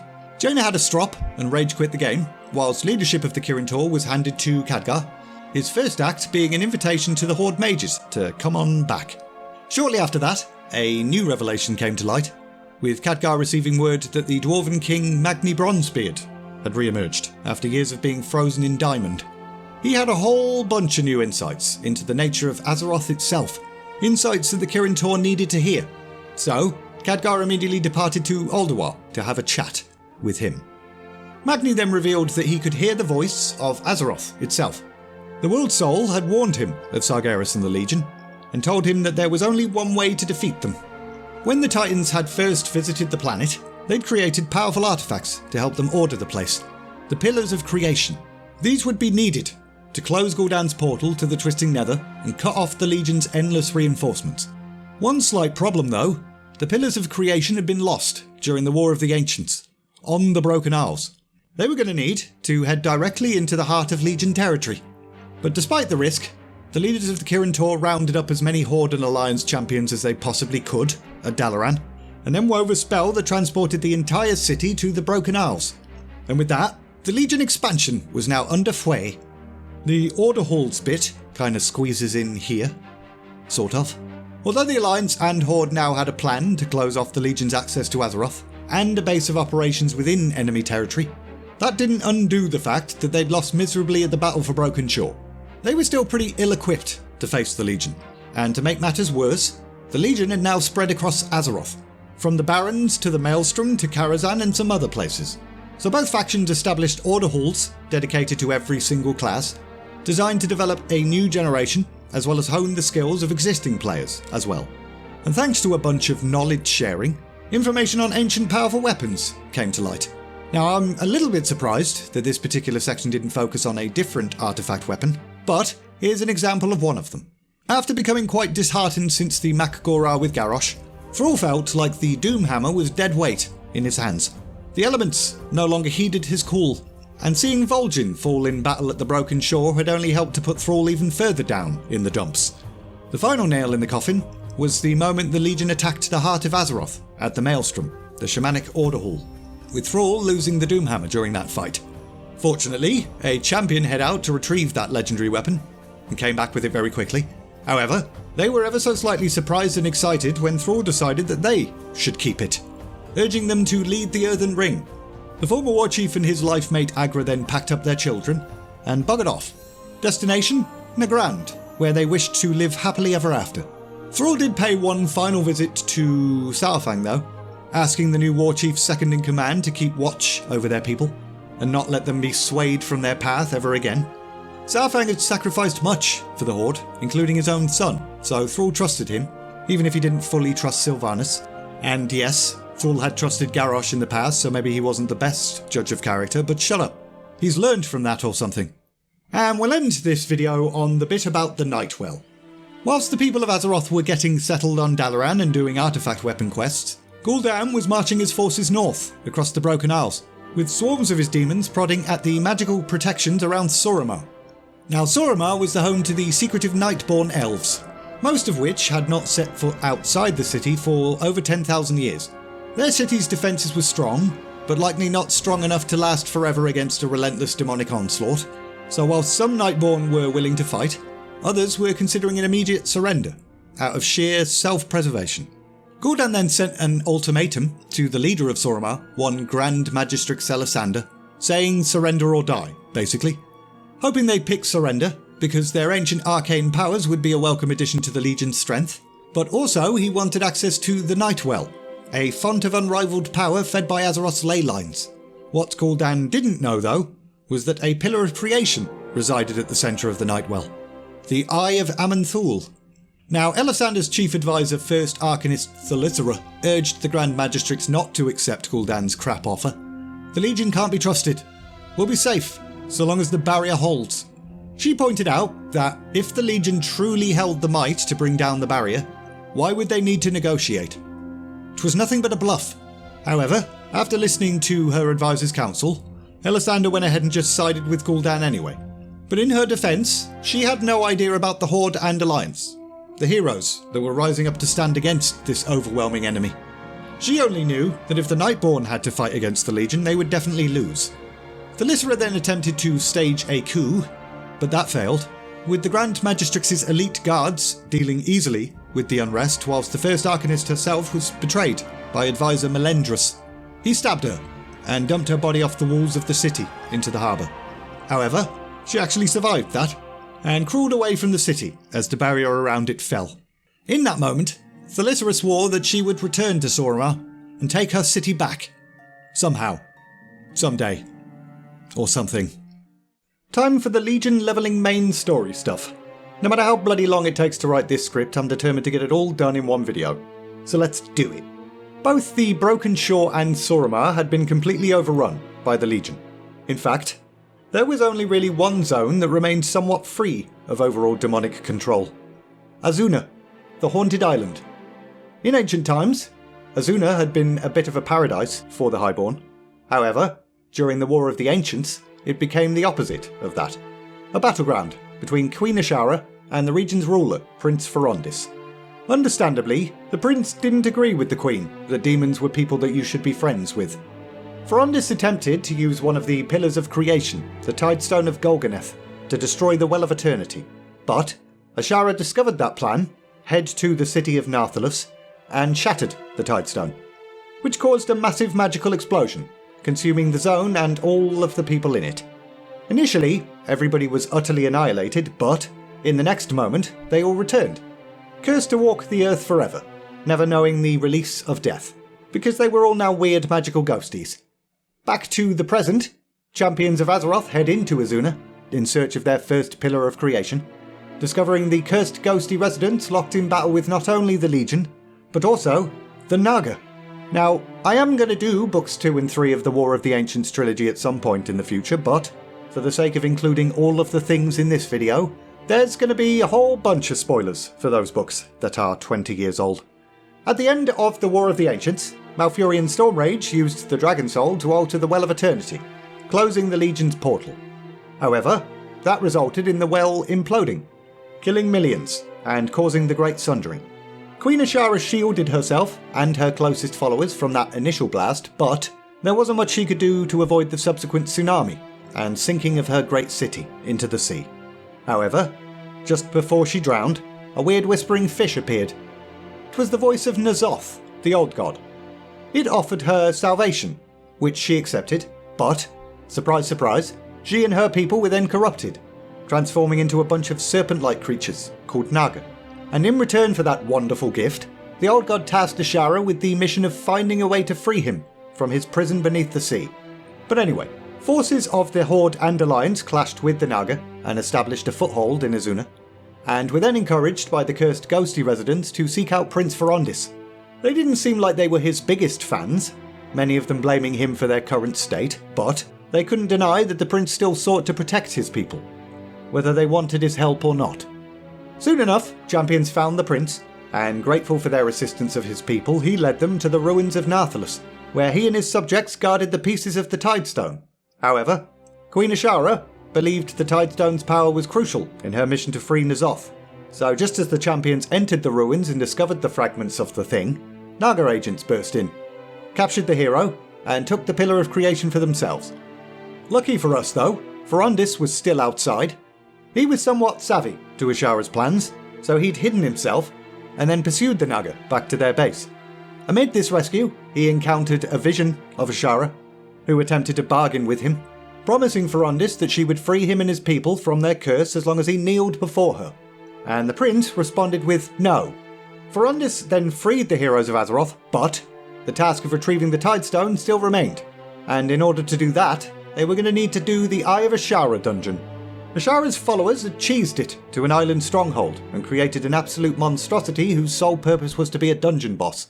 So, the champions head there, took the wrath of Ashara's ass, retrieved the Tidestone, and all was right in the world. Back to ancient times again, the Tauren and Drogbar of High Mountain had suffered brutal oppression at the hands of Deathwing. After the Sundering, the Black Dragon had retreated to his lair in this zone and spent many years recovering, gathering his strength, with the Hammer of Khazgaroth in his possession that entire time, until eventually the Tauren hero Holn High Mountain showed up, stole the hammer, and used it to banish the fallen dragon aspect to the elemental plane of Deepholm. With Deathwing gone, his lair was then raided, with Holn and his mates discovering a clutch of black dragon eggs. Using the hammer again, Holn was able to purify one of the eggs, and thus was born Ebonhorn, a black dragon free of void corruption, free of the thing that had driven his kind to madness. As thanks, Ebonhorn, who later took the draconic name Abyssian, decided to stick around, taking on a Tauren visage and becoming a spirit walker, watching over Holn High Mountain and his descendants for generations. Back to the present again, after witnessing the battle for Broken Shore, the leaders of High Mountain had gathered for a summit, trying to figure out what their next course of action should be. The High Chieftain of the Tauren, Ulan, opened the floor for debate, with a few people, including Ulan's daughter Mela, being in favour of joining the Horde and Alliance. The Drogbar Underking Dargrul, however, wanted to engage the Legion but didn't really see the need to involve outsiders. After all, they had the Hammer of Khazgaroth in their possession. Ulan disagreed with Dargrul, pointing out that the Tauren had been entrusted with guarding the hammer, not wielding it. At which point, Spirit Walker Ebonhorn piped up, explaining that he had experienced a vision. The hammer would indeed protect the people of High Mountain from the demons, but it was destined to be wielded by outsiders. Dargrul then had a strop, refusing to stand idly by whilst waiting for upstarts to come along and save them, and apparently he has very low emotional intelligence because he then just straight up murdered Ulan and took the Pillar of Creation, buggering off with his followers. Fearing a conflict with both the Legion and the Drogbar, the vast bulk of the High Mountain tribes then also buggered off, back to their homes, leaving the grieving Mela alone. So out of sheer desperation, she dispatched a messenger to Dalaran, requesting aid, and the champions decided that was as good a place as any to head next. The heroes of Azeroth gradually trekked their way through this second zone, helping Mela reunite several tribes, including a subgroup of Drogbar who did not follow their Underking. And with those new allies, Mela underwent the necessary trials to become the new High Chieftain. And with all of that out of the way, she then led everyone into Dargrul's territory. And whilst Mela and her peeps engaged the Drogbar forces, Ebonhorn, heroes of the Horde and the leader of the rebel Drogbars, went ahead and entered the High Mountain dungeon, Neltharian's lair. Unfortunately, Dargrul now potentially possessed near boundless might, thanks to the fact he was wielding a Pillar of Creation, and he refused to be taken alive. However, what the Underking did not know was that the Hammer of Khazgaroth kinda had a bit of a mind of its own, respecting only those possessing true strength. Dargrul did not possess true strength, so the hammer felt like he was a bit of a twat. The heroes went ahead and took his ass, ultimately proving themselves worthy of the hammer's respect and obtaining a second Pillar of Creation. After that, as thanks, Mela pledged her strength to the heroes of Azeroth. She and her allied forces would do anything they could to aid in the fight against the Legion. So, things were looking really good. However, unbeknownst to everyone, Gul'dan and the Legion were also making some strides of their own. Pretty soon, the Warlock was going to gain the Vrykul and a Pillar of Creation of his own, so that's not so good. Horde and Alliance leaders had heard the ancient legends about the Vrykul and a third Pillar of Creation, the Aegis of Agramar. Apparently, a set of trials had been set long ago, where worthy champions could enter the halls of Valor and claim the Aegis. However, War Chief Sylvanas had a different objective in Stormheim. Something which was more out of self-interest, because she's morally grey. In the many years since Sylvanas' encounter with the jailer, she'd been through quite a bit. Intense fighting, assassination attempts, otherworldly threats. That one time the Garrosh called her a stupid fucking bitch. As a result, she'd worked her way through quite a few Valkyr, each one going to the Shadowlands in her place. Fortunately for her, Helya, the first Valkyr, happened to be in Stormheim, and she was an ally to the jailer. If anyone knew a solution to this problem, it would be her. But, one slight obstacle, Sylvanas had Gen Greymane relentlessly humping her leg. Despite their overall shared goal of stopping the Legion, Gen held a pretty strong and justifiable grudge against Sylvanas. She had invaded and razed his kingdom of Gilneas many years ago, and killed his son. Though she had been aiming at Gen himself, but that doesn't exactly make it better. So, Gen ordered Alliance troops in Stormheim to follow her, and pretty much get in the way of whatever the hell she was planning. The two sides collided, and came to blows, but Sylvanas escaped, heading into Helheim, a realm on the precipice of the Shadowlands. There, she found Helya, who was more than happy to assist a fellow colleague.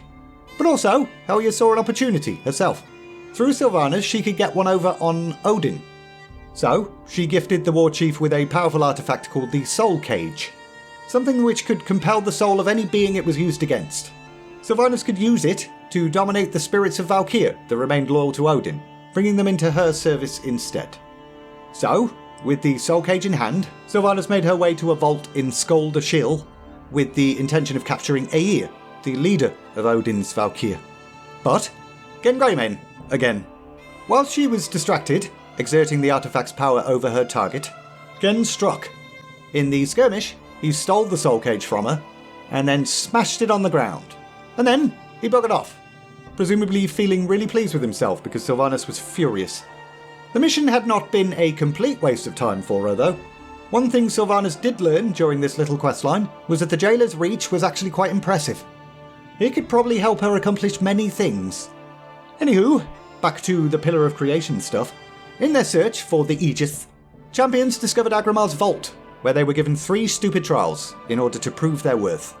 However, as they set about conquering these trials, they came into contact with Vrykul that had fallen under the Legion's sway. See, Gul'dan had already approached the God King Skovald, promising him and his people power beyond their wildest dreams in exchange for their allegiance. And since that's pretty much exactly what every villain in this franchise wants, Skovald accepted that offer.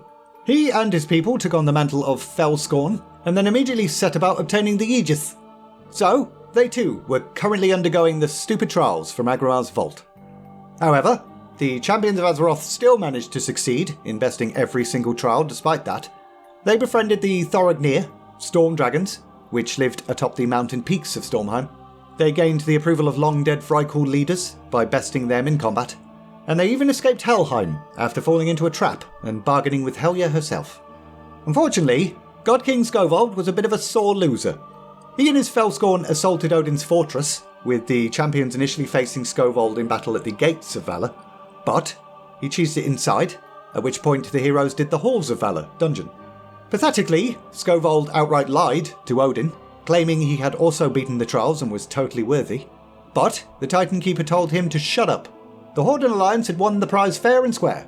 The God King lashed out yet again, but got his ass taken, and all was right in the world. 3 Pillars of Creation were now safely residing within Dalaran. Next up, the Tears of Elune, and also the Emerald Dream stuff. Again, back in ancient times, a very young Malfurion Stormrage learned Druidism under the tutelage of the wild god Cenarius in a place called Val'sharah. And through those teachings, Malfurion gained the ability to traverse the Emerald Dream, a vast dimension of pure, untainted nature, and a realm that was watched over by the green dragon aspect Ysera. Over time, other Night Elves followed Malfurion into the Dream and became Druids as well, and eventually, Val'sharah was turned into somewhat of a paradise, an echo of the Dream, where the world tree Shaladrisil grew, and everything was lovely. However, that didn't last. Long story short, after being defeated by Malfurion at the beginning of the War of the Ancients, Lord Xavius was twisted by Sargeras and transformed into a satyr. He then faced Malfurion and lost again, with the young druid imprisoning the jerk in a tree. That tree was lost amid the Sundering at the end of the War of the Ancients, sinking to the bottom of the sea, and there it was touched by the same void corruption which had twisted Ashara and her peeps. Later, when original Gul'dan raised the Broken Isles from the ocean, he also raised Xavius' tree, and the Lord of the Satyr immediately got to work, manipulating an archdruid into using a sapling from his tree and planting the world tree Teldrassil. Now, druids and keepers did sense a dark influence threatening the dream over the following years, so Malfurion ventured in to investigate.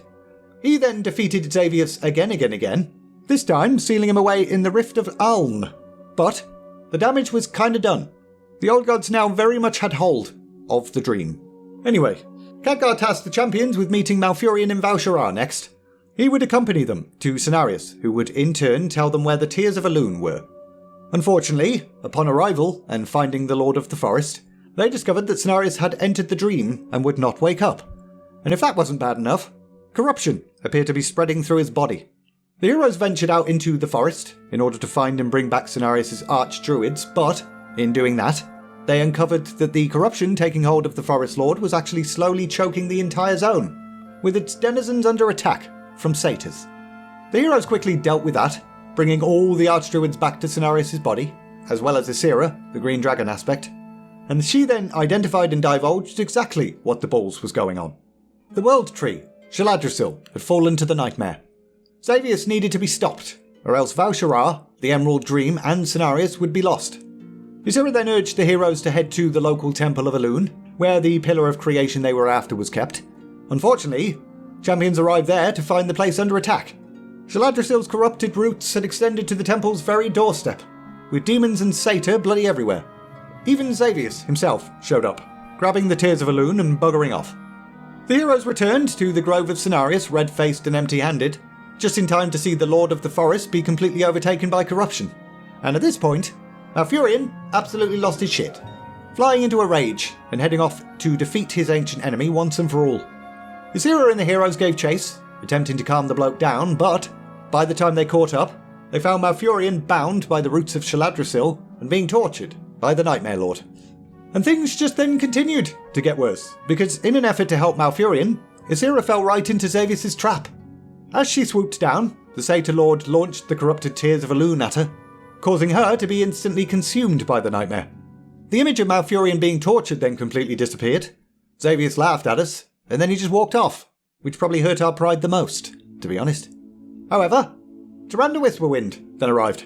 She joined the champions in tracking Ysera and Xavius, purging corruption along the way. Unfortunately, this too was all part of Xavius' genius plan, apparently. Whilst we were distracted, trying to save a very needy-sounding Malfurion, Ysera was completing the Nightmare Lord's conquest of Val'sharah. Upon realising this, Tyrande and the champions raced back to the Temple of Elune, and there they were forced to fight the fallen dragon aspect, and kill her. There was no other choice. A sudden lunar eclipse then occurred. Ysera's service to Elune and her connection to the Emerald Dream had bound her soul to the cycle of life and death. So her soul was drawn into the Shadowlands, to Ardenweald, where it would slumber for a couple of expansions. But we didn't know that at the time. I don't actually 100% believe that the writers did either. Ysera's body and soul disappeared in a burst of starlight, with a bunch of flowers appearing in her place. And from those things, a purified Tear of Elune popped out, which the champions immediately claimed. So now we had 4 pillars of creation.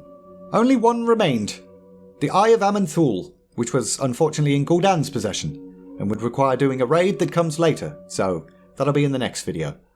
Although the heroes had what they came for, Val'sharah had been a pretty harrowing experience, and Malfurion was still missing. First, the champions made their way to Darkheart Thicket within the tangled roots of Shaladrisil, defeating the Shade of Xavius and rescuing Malfurion in the process. He then explained that they were going to need to climb Shaladrisil in order to find the real Xavius, where the Veil of the Dream was at its thinnest. Up there they would find the entrance to the Emerald Nightmare Raid, so they did that. Now, whereas the Emerald Dream is a realm of nature and beauty, the Nightmare was the opposite of that. Decay, and faces only a mother could love. Obviously, being a raid, champions faced a bunch of bosses and trash mobs, which Chronicle glosses over pretty quickly. Nithendra, Dragons of Nightmare, the wild god Ursok. No mention of Il'gynoth whatsoever in the book, which is a little bit suspicious. Eventually, Champions found themselves up against Athelarius, though thankfully we didn't have to kill him, just get his health down low enough so Malfurion could purify the bloke's soul. And once he was subdued, Malfurion then urged the heroes to head on into the Rift of Aln and finish this. Unfortunately, he couldn't come with us, because he wasn't going to risk falling under the same influence as his mentor, or something. The rift itself was dark and endless, full of swarms of nasty twats, hell-bent on devouring us. However, champions managed to blindly stumble their way into the Nightmare Lord and took his ass. And with his death, the path that the powers of the Void had opened to the Emerald Dream was closed. And everything was fine now. Or was it? Probably not. Though the forces of Azeroth had made great strides in their fight against the Legion, Gul'dan still had the advantage. The Warlock could head into the ancient Night Elven fortress Blackrook Hold in order to finish preparing Illidan's body for hosting Sargeras. Now, the Hold had stood for thousands of years, and so it contained its fair share of spirits. The perfect fuel for Gul'dan to do a ritual in order to rip the last remnants of Illidan's soul from his body. But Gul'dan's fell magic inadvertently reawakened a bunch of lost souls within the Hold, forcing them to relive their final moments during the War of the Ancients. These ghosts could not tell friend from foe, so they just started attacking anyone indiscriminately. The nearby settlement of Bradensbrook suffered for this, so they alerted the Alliance and Horde and requested aid. The champions lent their efforts to repelling the dead, soon discovering that Mai of Shadowsong had been taken capture. After rescuing her, the heroes head inside the Hold and did that dungeon, but they were too late. The Warlock had finished his ritual and buggered off with Illidan's body. So, that bad news was reported back to Dalaran, and Khadgar immediately tried to come up with a worst-case scenario contingency. If the Legion were indeed successful in bringing an avatar of Sargeras to Azeroth, what were their options? Luckily for him, the answer then literally fell out of the sky. A mysterious light-bound object, radiating a ridiculous amount of holy energy, came crashing down, landing just outside Soramar. And even though Khadgar had absolutely no idea what it was, he figured it would probably be useful, so he sent some players to go and get it. Once the artifact was retrieved, Khadgar began to fiddle with it, and in doing so, triggered a message left by an old friend, Turalyon, who had not been seen since the end of the Beyond the Dark Portal Warcraft 2 stuff. Turalion's message said that its recipient needed to find the Prophet, noting that this represented the last hope of the Army of the Light. So, players head on out, with the artifact in tow. Destination, the Exodar, the Draenor capital, seeking Prophet Velen. However, they arrived to find the Exodar under attack from the Legion, with the demons being led by a fallen Eridar called Rakish. He and his army had apparently also seen the light-bound artifact crash, and, unlike us, they knew what it was, so that's why they were there. Rakish and his army had already made their way inside the Dimensional Fortress, past the Exodar's outer defences, intent on destroying both the Draenor and the Naru, Oros. Champions fought their way through the demons, making it to the innermost chamber, the Vault of Lights, and there they found Velen, who immediately identified the artifact as Light's Heart, the sentience core of the Prime Naru Zera. Velen advised the champions that in order to unlock its secrets, they needed to bring the artifact before Oros, who was currently down an extremely long and stupid ramp. Unfortunately, after descending the ridiculously long ramp and entering the seat of the Naru, they found Rakish, who had already critically wounded Oros. Velen attempted to heal it, but that didn't work. Rakish intervened, and Oros died. Both Velen and the champions then got to fighting, putting Rakish on the defensive, but once the High General of the Demons' health got low enough, Velen suddenly started begging the heroes to stop hitting the guy, for he'd had a revelation. However, the champions just carried on hitting the bloke anyway because he wasn't going to stop hitting us, Velen. Velen rushed to the villain's side as he died, revealing that Rakish was actually his son, a son he had lost millennia ago, when Sargeras and the Legion had taken control of its homeworld. In fact, Velen had actually witnessed this moment play out in a vision, way back when his son was born, but had no idea what he was looking at back then, so I guess he just forgot about it. Things then went really awkwardly silent, so the champions went ahead and hearthed back to Dalaran, but if you just so happened to cancel that, you would have got a little sneaky clue as to where the Legion expansion was ultimately heading, with Velen outright saying, "We're going to Argus, boys!" So that was cool. Good reason to maybe pay attention to some of those stay a while and listen type things every now and then. But anyway, the champions brought word of what happened back to Khadgar. With Oros gone, they were going to need to find some other way to access the knowledge within Light's heart. Khadgar got to work, scouring the archives of Dalaran, eventually finding a text which stated that Zira and Elune may have shared some celestial connection. So, he used the Tears of Elune to unlock the artifact. And that worked. As soon as Light's heart's powers were unlocked, the champion's consciousness was projected to Zira's location, to the crucible of all creation in the great dark beyond. And it was at this point that the Prime Naru Zira revealed the truth about the Titans, that they had fallen long ago in battle against Sargeras. She also mentioned that countless survivors of worlds ravaged by the Legion had come together under one banner to form an army of the light, and even now they were making their last stand on the remains of Argus. Should the army fall, the Legion would relaunch its burning crusade, putting even more worlds in their sights. To win this cosmic war, they were going to need to find Illidan's Stormrage, for it was he who was destined to end the Age of Demons. Now there's a page and a half about the 1,000 Years of War story by Robert Brooks here. You can watch the entire audiobook narrated by Stephen Pacey for free, so I'll put a link in the description for that. At the end of the Beyond the Dark portal story, the Sons of Lothar were forced to cheese it through random portals, as Draenor itself became unstable. As far as the people of Azeroth were concerned, none of the Sons of Lothar survived that destruction, which is why there's a bunch of statues as you enter Stormwind for each of them, because they were presumed dead. But Khadgar's portal led to just a different place on Outland, and he remained there right up until the Dark Portal reopened for the Burning Crusade expansion, whilst Illyria and Turalyon ended up in the Twisting Nether, where they were rescued by the Army of the Light, an army led by Zira, the Prime Naru, and High Commander Lothraxion, a light-infused Nathrazim as well.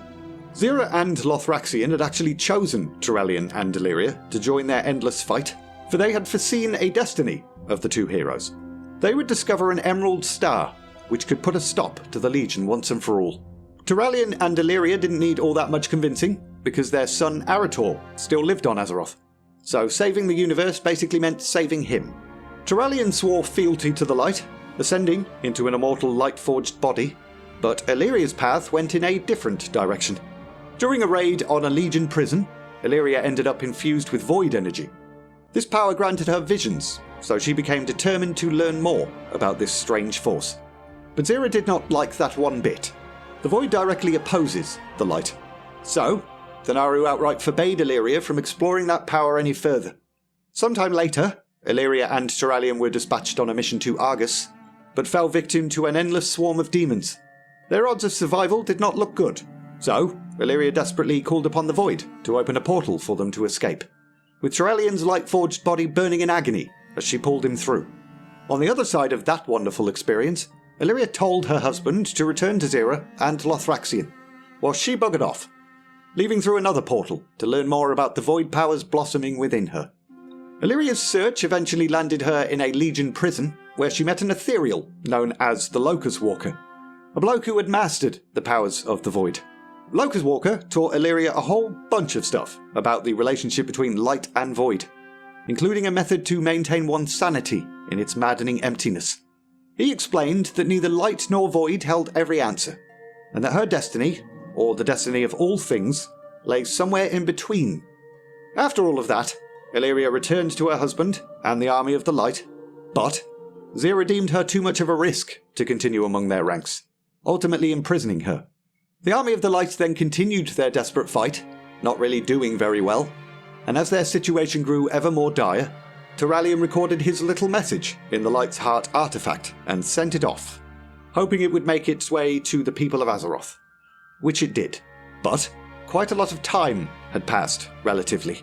For Azeroth, it had been a few decades since the Sons of Lothar had disappeared, but for Turalyon and Illyria, it had been millennia.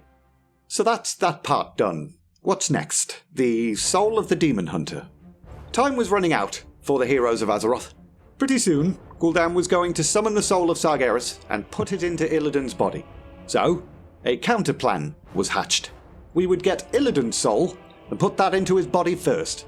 Lucky for us, the Demon Hunters knew where their master's soul was. Gul'dan had struck a bargain with Helya to guard his soul in Helheim. And although members of the Horde and Alliance had already been to Helheim once, getting to Helya again wasn't going to be so straightforward.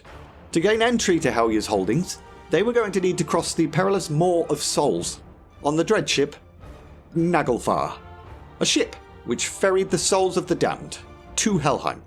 So, champions did that dungeon, facing Helya at the end of it, though not completely defeating her because she still needed to be a raid boss later.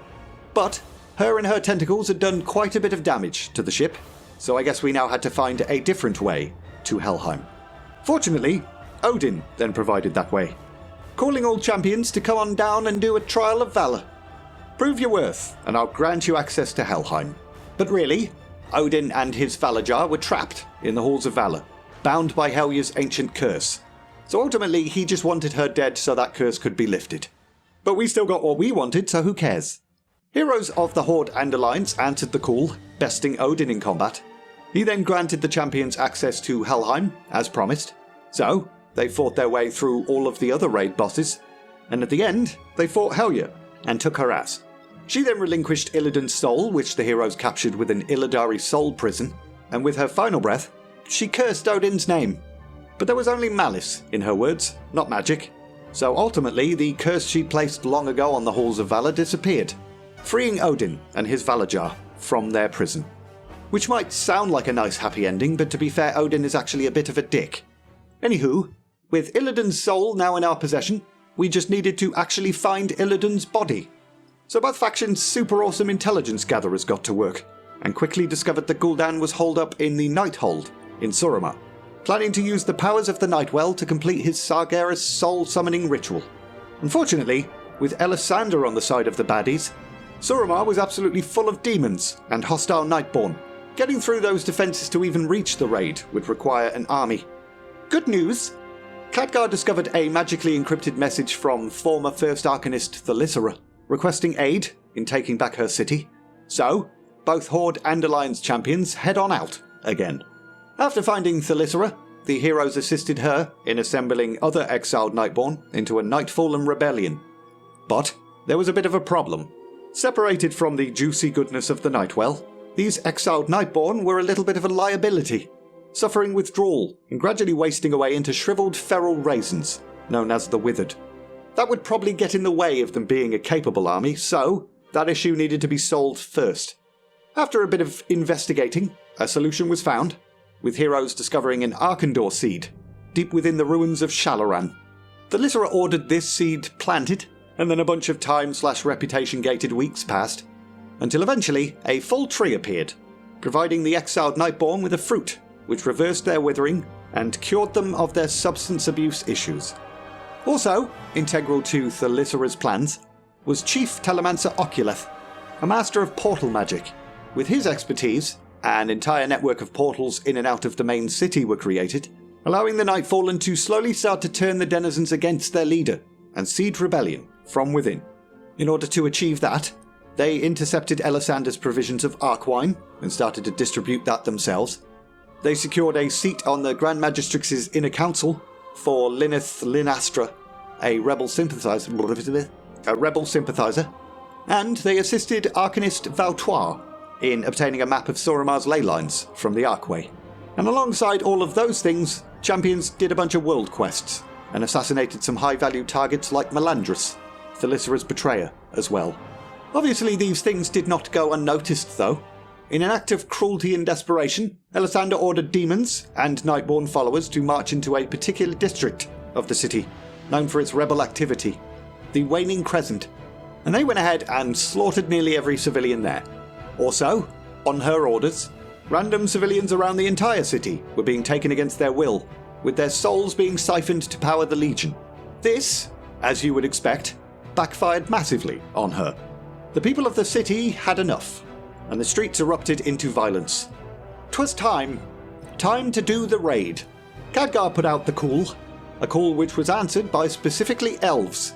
Night elves, led by Tyrande Whisperwind, high elves, led by Verisa Windrunner, and blood elves, led by Lady Liadrin.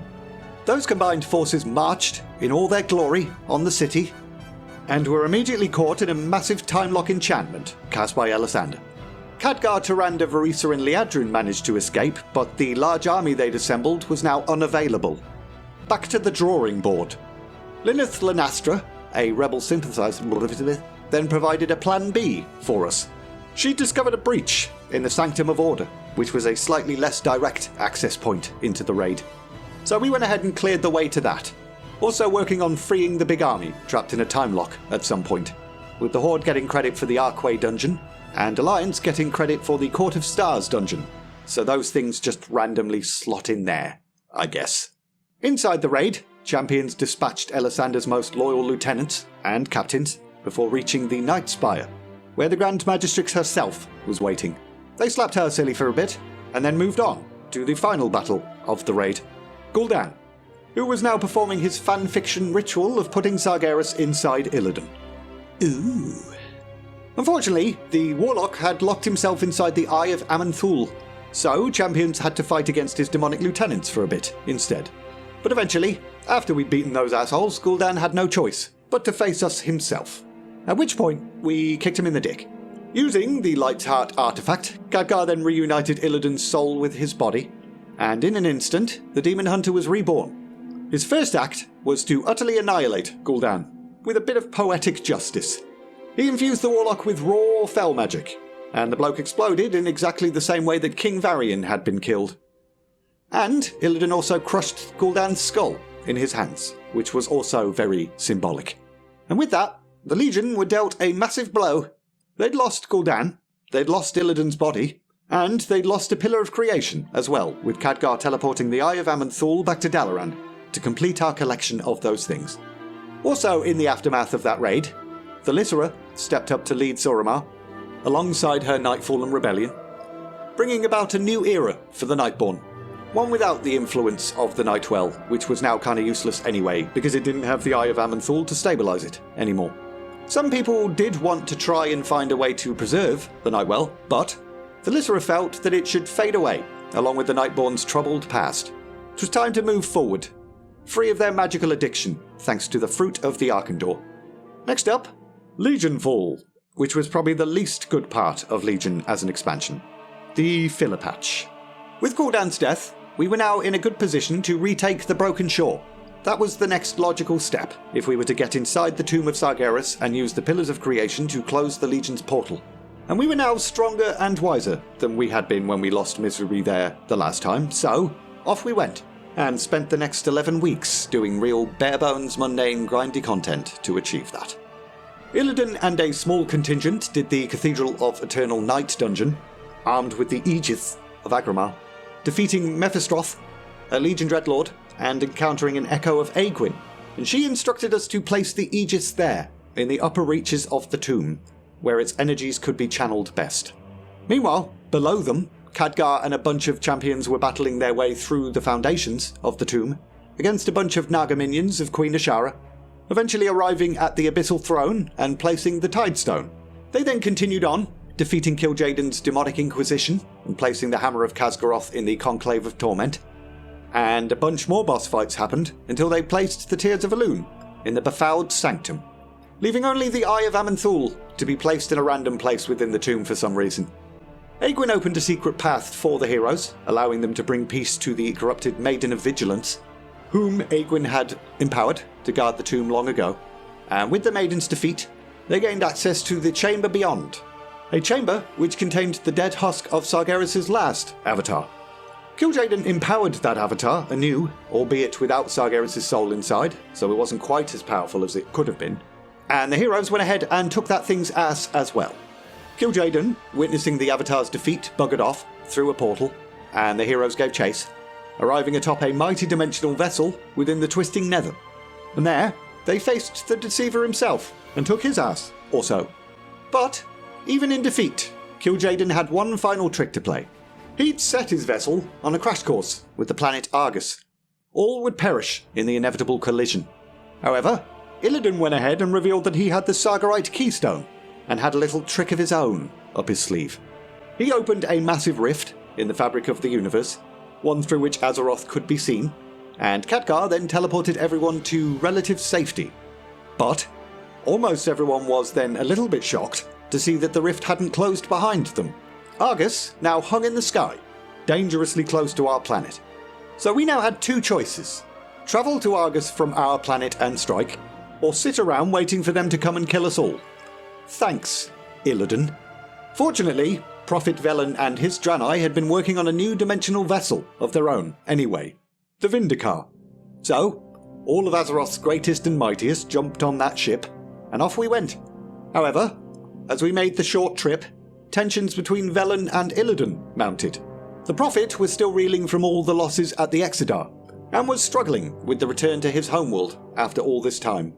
And Illidan kinda mocked the bloke, chiding him for running away from the fight all those thousands of years ago.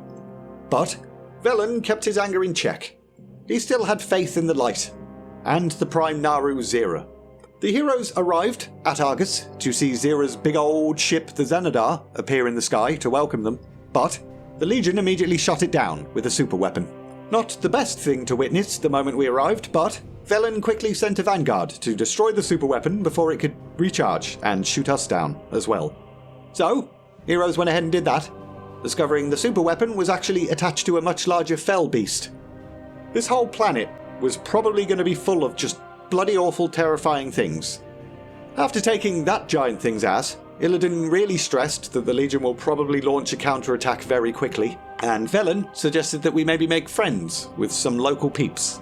The Chronicle, also known as the Broken. Eridar who had been twisted over the millennia from exposure to the Legion's fell magic.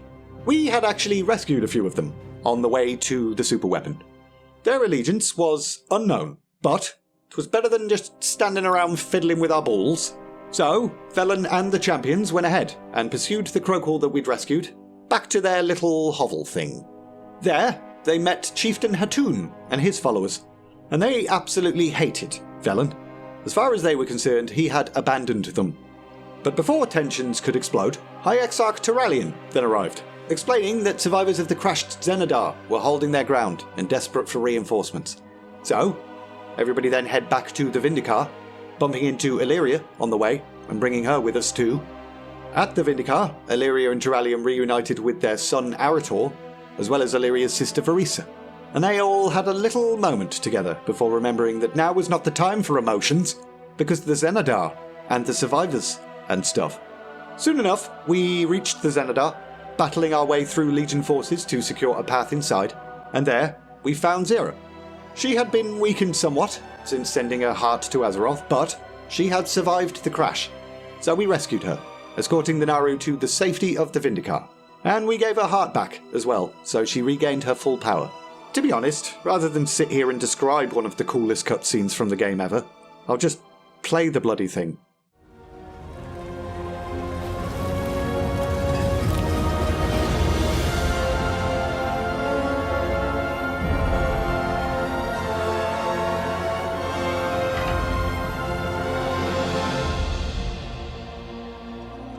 We are blessed to be in your presence once more, Zera.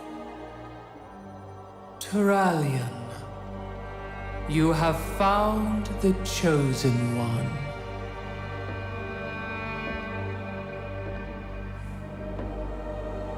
Illidan, from birth, the light in your eyes held such promise for the future.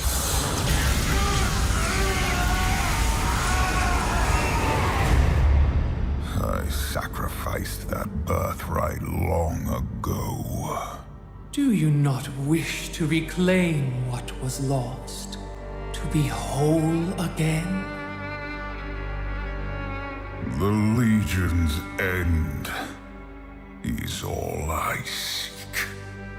My child, you've given so much for so little. Your true potential, your redemption, lies before you. Let go of your shattered form and embrace the light's power. I've traded my freedom for power before. The prophecy must be fulfilled. Your old life has passed. The light will forge you a new one. It is not yours to take. The light will heal your scars. I am my scars. The light is your destiny. My destiny is my own.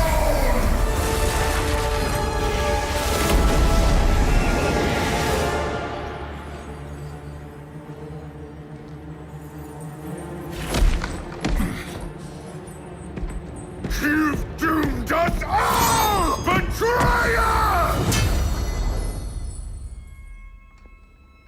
Your faith has blinded you.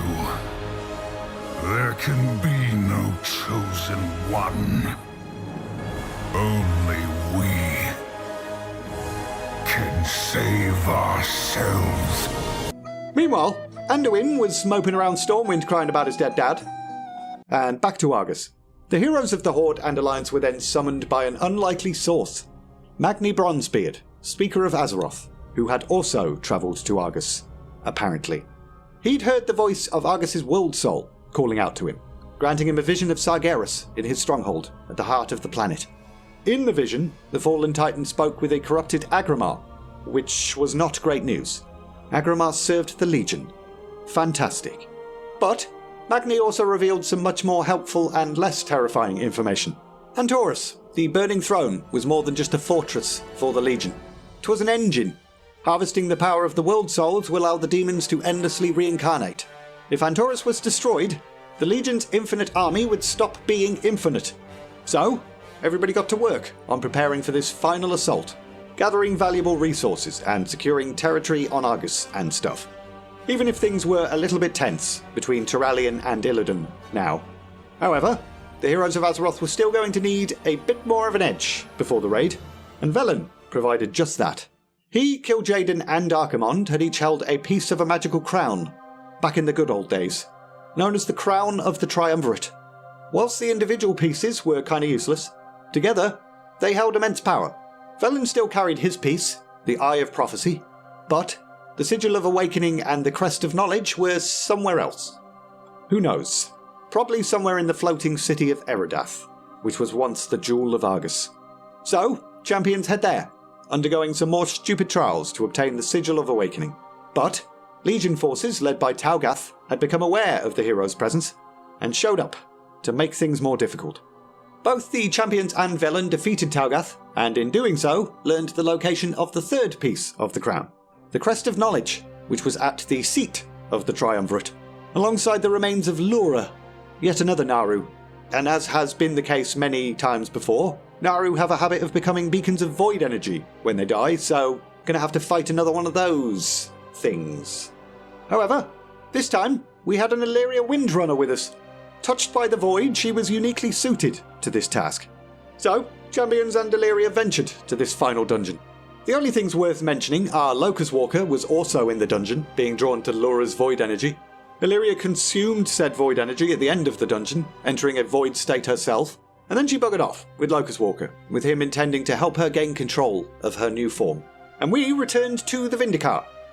With the crown of the Triumvirate whole again, Grand Artificer Ramul used it to enhance the main cannon of the vessel, and we then used that cannon to blast an opening into the once impenetrable Antorus, an opening which the Army of the Light and the Defenders of Azeroth could easily exploit. And exploit it we did. The armies of Azeroth and the Light clashed with the many horrors pouring out of Light's breach, breaking through so that they could delve deeper into the planet itself, and very quickly learned the full scale of Sargeras' plans. Although the Titans had fallen before him long ago, their essences had survived, and over time, Sargeras had hunted down and captured each of them, apart from Aenar, the Lifebinder, who had somehow eluded him. However, after defeating one particular boss of the Antorus raid, the Legion's Portal Keeper, champions discovered a path to Elenaria, the secret refuge of Aenar, which kinda makes you wonder how Sargeras never found her, but okay. Waves of Legion forces followed the champions into this refuge, so they defended the Titan's essence against that for a bit, and after their defeat, Aenar urged the heroes on, which they were going to do anyway, Aenar, so shut up. After that, we faced a Dreadlord that we had not seen since the dark days of the Lich King, Varamathras, as well as the Coven of Shivara, who were responsible for warping the fallen titans into Sargeras' Dark Pantheon. Upon defeating them, Magni stayed behind to comfort the freed titan essences, who were a little bit dazed and confused from eons of torture. But there was still one titan left that remained under Sargeras' sway. At the seat of the Pantheon, the very cradle of creation, the heroes fought against Agramar. Wielding his burning blade Teishalach, he stood guard over the tormented world soul of Argus.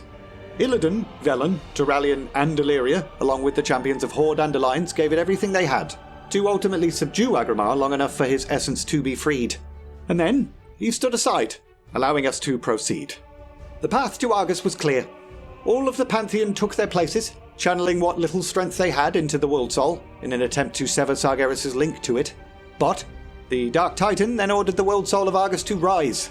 So it did, immediately knocking the Titans back and forming into Argus the Unmaker.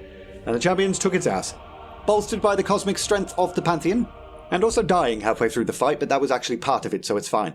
And with that, the Legion's war engine was deactivated. Sargeras was now vulnerable for the first time, pretty much ever, and the Titans intended to seize this chance to bring their wayward brother to justice, whilst we decided it was time to go home or something. However, Illidan then bade Velen farewell, because he intended to stay behind and make sure that Sargeras did not leave his prison. And we were like, alright, cool, see ya. Jumped in the Vindicar and left, as if we'd left the oven on or something. As we head back towards Azeroth, and the rift joining the two worlds began to close, giant fiery Sargeras. He sensed the impending imprisonment at the hands of the Pantheon, so he scorched earthed it, summoning a massive sword, which he proceeded to drive into our planet, just before being dragged off to the seat of the Pantheon, where he would be bound and contained. And we watched that unfold helplessly with sheer terror on our faces. As soon as we landed back on Azeroth, Magni Bronzebeard heard the World Soul's cries and travelled to Silithus. The gigantic sword stuck in the planet had obviously done some damage, but it was also imbued with fel energies, and this corruption was slowly poisoning the nascent Titan. But Magni and Khadgar then had a little chat and formed a plan, calling upon all of the heroes to head to the site of the wound immediately. There, they revealed that a source of great power would be needed to drain the sword of its corruption and contain the fel energy. And that source of great power was none other than the legendary artifact weapons that we'd all been carrying around for this entire expansion. From the Doomhammer to the Ashbringer, the Scythe of Elune to the Twin Blades of the Deceiver, and stuff. So, the champions did as they were told, raising their artifact weapons high, and poof, all was right in the world. I mean, there was still some work to be done. Massive sword stuck in the ground, for example. But if we all just pretend that doesn't exist, then it'll go away. Surely. And now for the part of the book that really rustled everyone's jimmies. 33 years after the Dark Portal. The Horde and Alliance had defeated the Burning Legion, but, despite our best efforts, ignoring Sargeras' giant sword stuck in the planet was not making it go away. At the site of the wound in Silithus, Trade Prince Jaster Gallywix had discovered a strange new material, one that would become known as Azerite. The goblins had actually encountered this material before, many years ago, back when they'd mined too deeply on their ill-fated island of Kazan.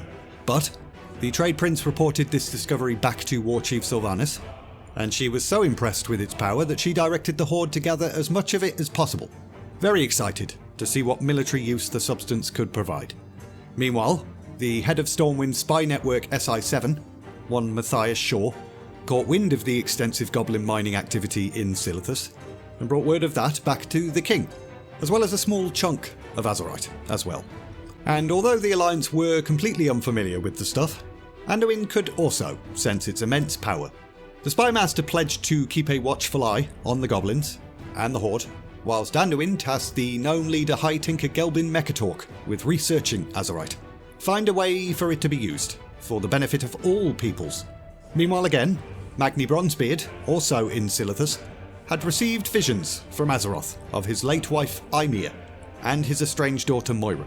Visions that informed him that Azeroth needed help and healing and was dying or something. It makes more sense if you read the comic that I'll link in the description. Chronicle makes it sound like he had a bunch of dreams about his dead wife and went, Azeroth wins! The Speaker of Azeroth then travelled to every faction leader, informing them of this massive problem, and his journey eventually took him to Ironforge, where he spoke with the aforementioned estranged daughter.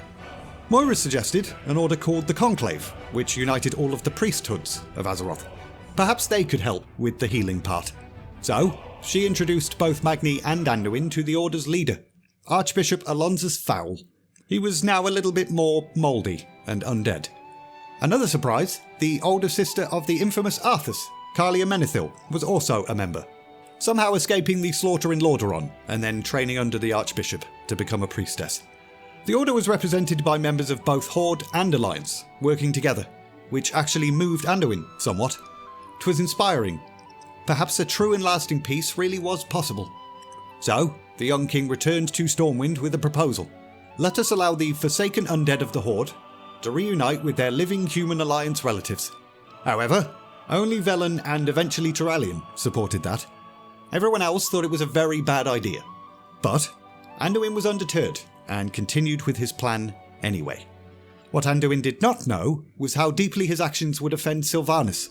Firstly, Lordaeron was the seat of power for the Forsaken.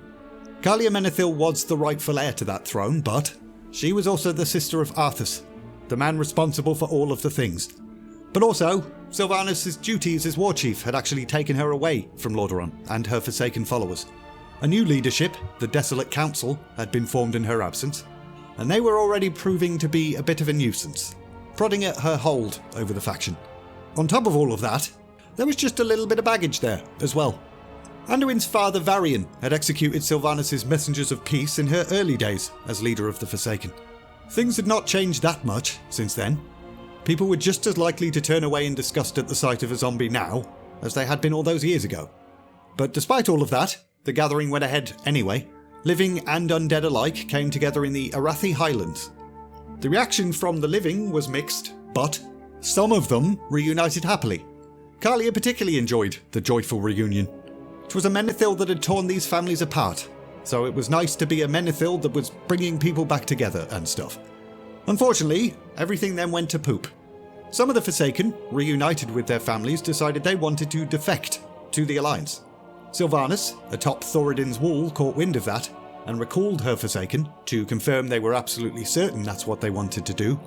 But some of the Forsaken at the gathering said, no, we will not come back and explain ourselves. And this was then made much worse when one of Sylvanas' followers claimed that it was Kalia Menethil who was at fault for these defections. In a fit of rage, Sylvanas then ordered her Dark Rangers to just start bloody killing defectors, loyalists, who cares? Whilst she fired a dark arrow at Kalia, piercing the heiress of Lordaeron's heart before Anduin could reach her. The young king then challenged Sylvanas, stating that any further action would start a war. So, the Banshee Queen ordered her Dark Rangers to stand down, permitting Anduin to take Kalia's body and bugger off. So all in all, the gathering had indeed been a very bad idea. Kalia's body was taken to Netherlight Temple, where the Naru Sara brought her back as a light undead thing, and she, in this new form, vowed to educate herself on what the Forsaken had endured. Anduin then returned to the Arathi Highlands and buried the Forsaken that had fallen at the gathering, with Gen Greymane confessing that although he had been against the idea, the reconciliations had moved him too. But this event had also reinforced his absolute hatred for Sylvanas Windrunner. Anduin, however, was not willing to entertain the idea of retaliation against the Horde. Though cruel, the Banshee Queen's actions had not technically violated the terms of this gathering. She had only killed her own people, and Kalia, who was not officially an Alliance citizen, and therefore it's fine. The Three Sisters comic kinda slots in here. Link in the description. I highly recommend it just to see how butt-ugly Varisa and Ronin's kids are. But here's a brief summary. Alleria, who had been away from Azeroth for a millennium, was eager to reconnect with, and know what had become of, her sister, Sylvanas. She'd heard that Sylvanas was Forsaken now, but Alleria had been touched by the Void, so who was she to judge? She sent an invitation to both of her sisters to join her in Eversong Woods. Go on a hunt, cleansing Windrunner Spire of any scourge squatters. The reunion was full of emotions, anger, resentment, grief. Illyria did gain a better understanding of Sylvanas' torment, and Varisa apologised to Sylvanas for abandoning their plan to assassinate Garrosh in the War Crimes novel. Sylvanas, however, had actually intended to kill both of them at this reunion, just couldn't bring herself to do it though, for some reason. Anywho, We just jump right into the pre-patch stuff now with no segue whatsoever. Using a Titan translocator, Magni and a champion managed to gain access to an ancient Titan chamber beneath the sands of Silithus, the Chamber of the Heart. There, the World Soul Azeroth spoke to the champion through Magni, manifesting a special amulet, the Heart of Azeroth.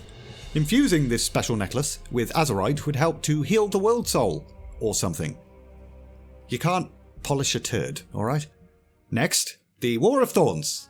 Unbeknownst to pretty much everyone, Sylvanas' pact with the Jailer was now beginning to escalate. The death of Argus's World Soul had broken the Arbiter. Souls were no longer being sent to their correct afterlives in the Shadowlands. They were all flowing directly to the Maw instead. With enough souls, the Jailer could break free and enact his plans. And what better way to provide a bunch of souls than start another war?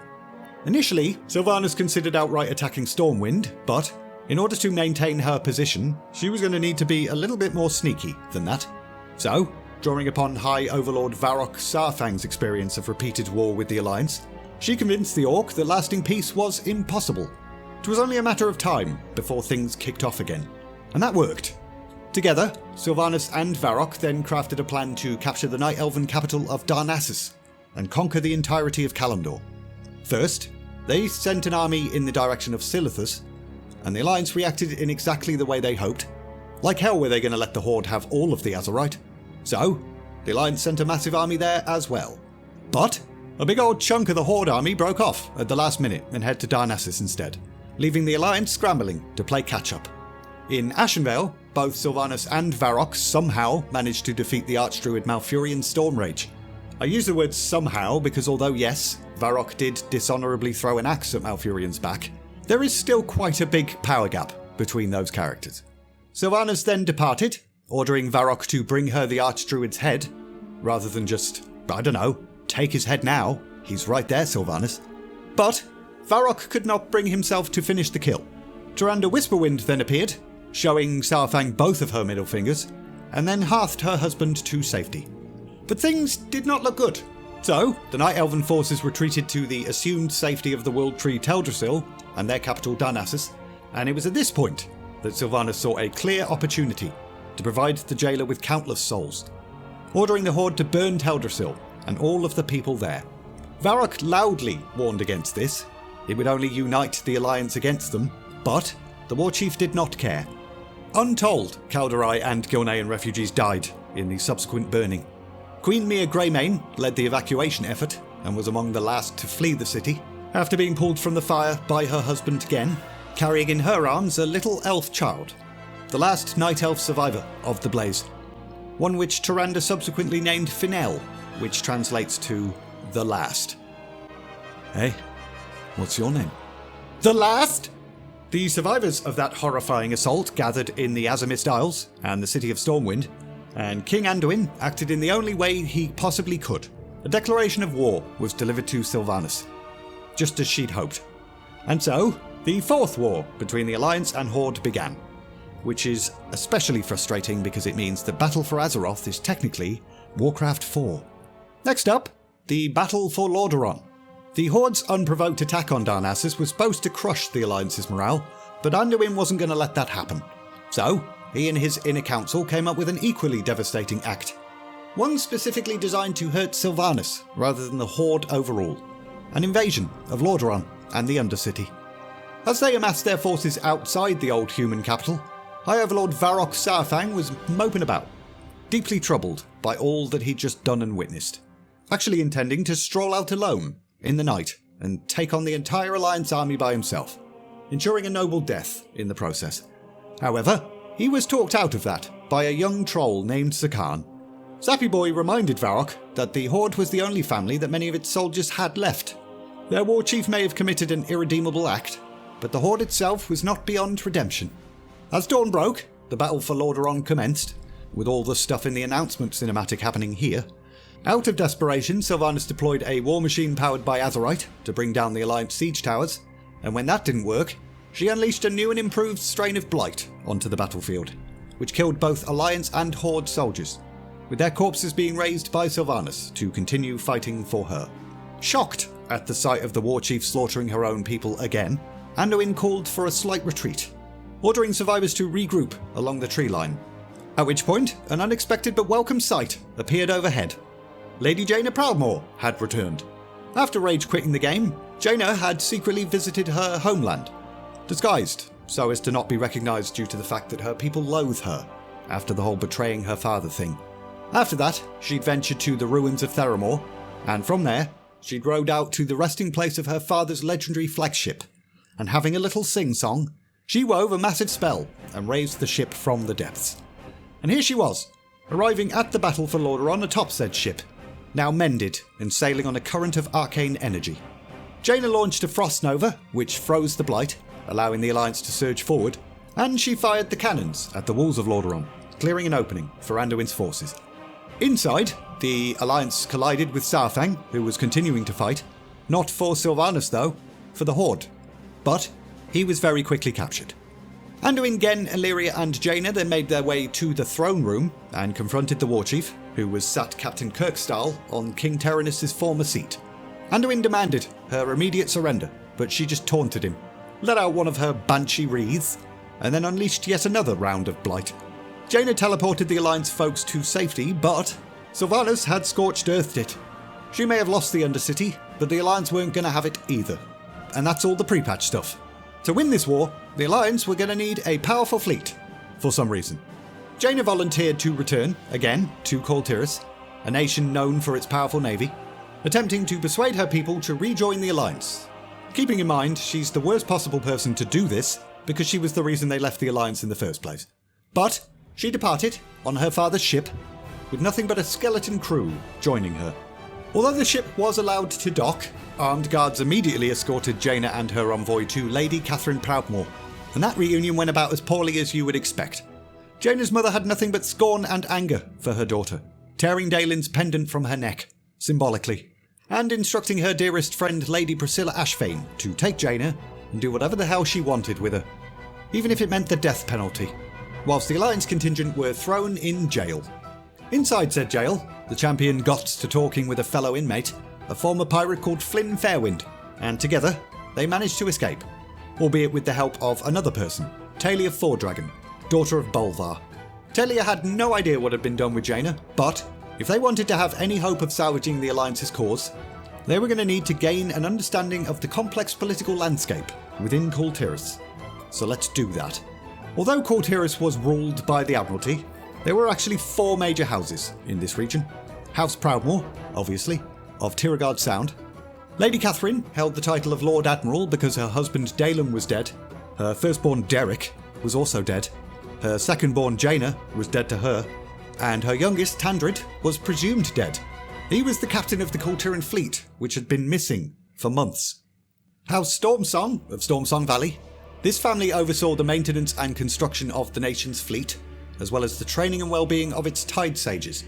But both the Tide Sages and Lord Colum Stormsong had withdrawn in recent months, and their absence had greatly hindered any effort to summon home the missing Kul Tiran fleet. House Waycrest of Drusvar, a family with a very proud legacy. They'd actually driven the Drust, a Vrykul people who had originally settled Kul Tiras, from the nation. Lord Arthur Waycrest had fallen ill a few years prior, with his wife Lady Meredith taking over his affairs for him, and they too had become elusive. But their young daughter Lucille was still available to talk to. And finally, House Ashfane of Bridgeport, a family responsible for the Ashfane Trading Company, which manages the wealth of the nation. Lady Priscilla Ashfane was the head of her house after the death of her husband, Lord James.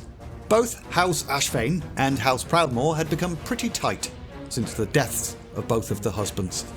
With that understanding, we now had a plan: restore order to Kul Tiras and find its missing fleet. And apparently we did that by heading to Stormsong Valley first. Every vessel that entered or left the harbours of these shores would be accompanied by a Tide Sage, folks who could protect said vessels from angry waves or sudden squalls.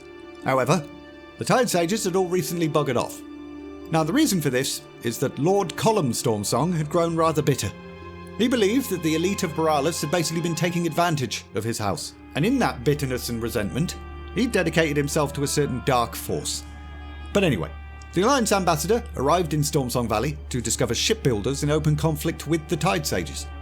And even more disturbing than that, One Tide Sage confided in the champion that the Whispers of the Sea had recently changed. They were no longer gentle and soothing, they were insistent and creepy. After a bit more investigating, we then made yet another grim discovery. The Tide Sages were ritually sacrificing villagers, at which point we decided that's outrageous and entered the Shrine of the Storm, working our way through that dungeon, taking everyone's ass. At the end of said dungeon, we encountered Lord Stormsong and finally learned what had taken hold of this valley. The old gods. 'Twas their whispers that had driven the Tide Sages mad. The Lord also revealed that he knew exactly where to find the Coltiran fleet, for it was he who had cloaked the vessels in darkness, preventing them from finding their way home. And they were slowly being guided towards the Naga Queen Ashara. We defeated him, but the dungeon wasn't over. The darkness still lingered in the place. So, we pushed further into the depths, and found a Naraki creature of the void, Volzith, the Whisperer. So we punched that thing in its multiple face sticks, and cleansed the place of corruption. And that's it. That's Chronicle Volume 4's entire summary of Stormsong Valley. With the zone free from darkness, the replacement leadership and Tide Sages all pledged their loyalty to Lady Catherine Proudmoore, but also the Alliance's cause as well. Next, Drustvar. But first, a little bit more info about the Drust King. Long ago, a bunch of seafaring Vrykul known as the Drust had settled the regions of Kultiris, beating back sea beasts and Naga whilst building the roads and many of the structures and stuff. At first, these Drust practiced a form of nice druidism, but then humans arrived from Gilneas and started settling the place too.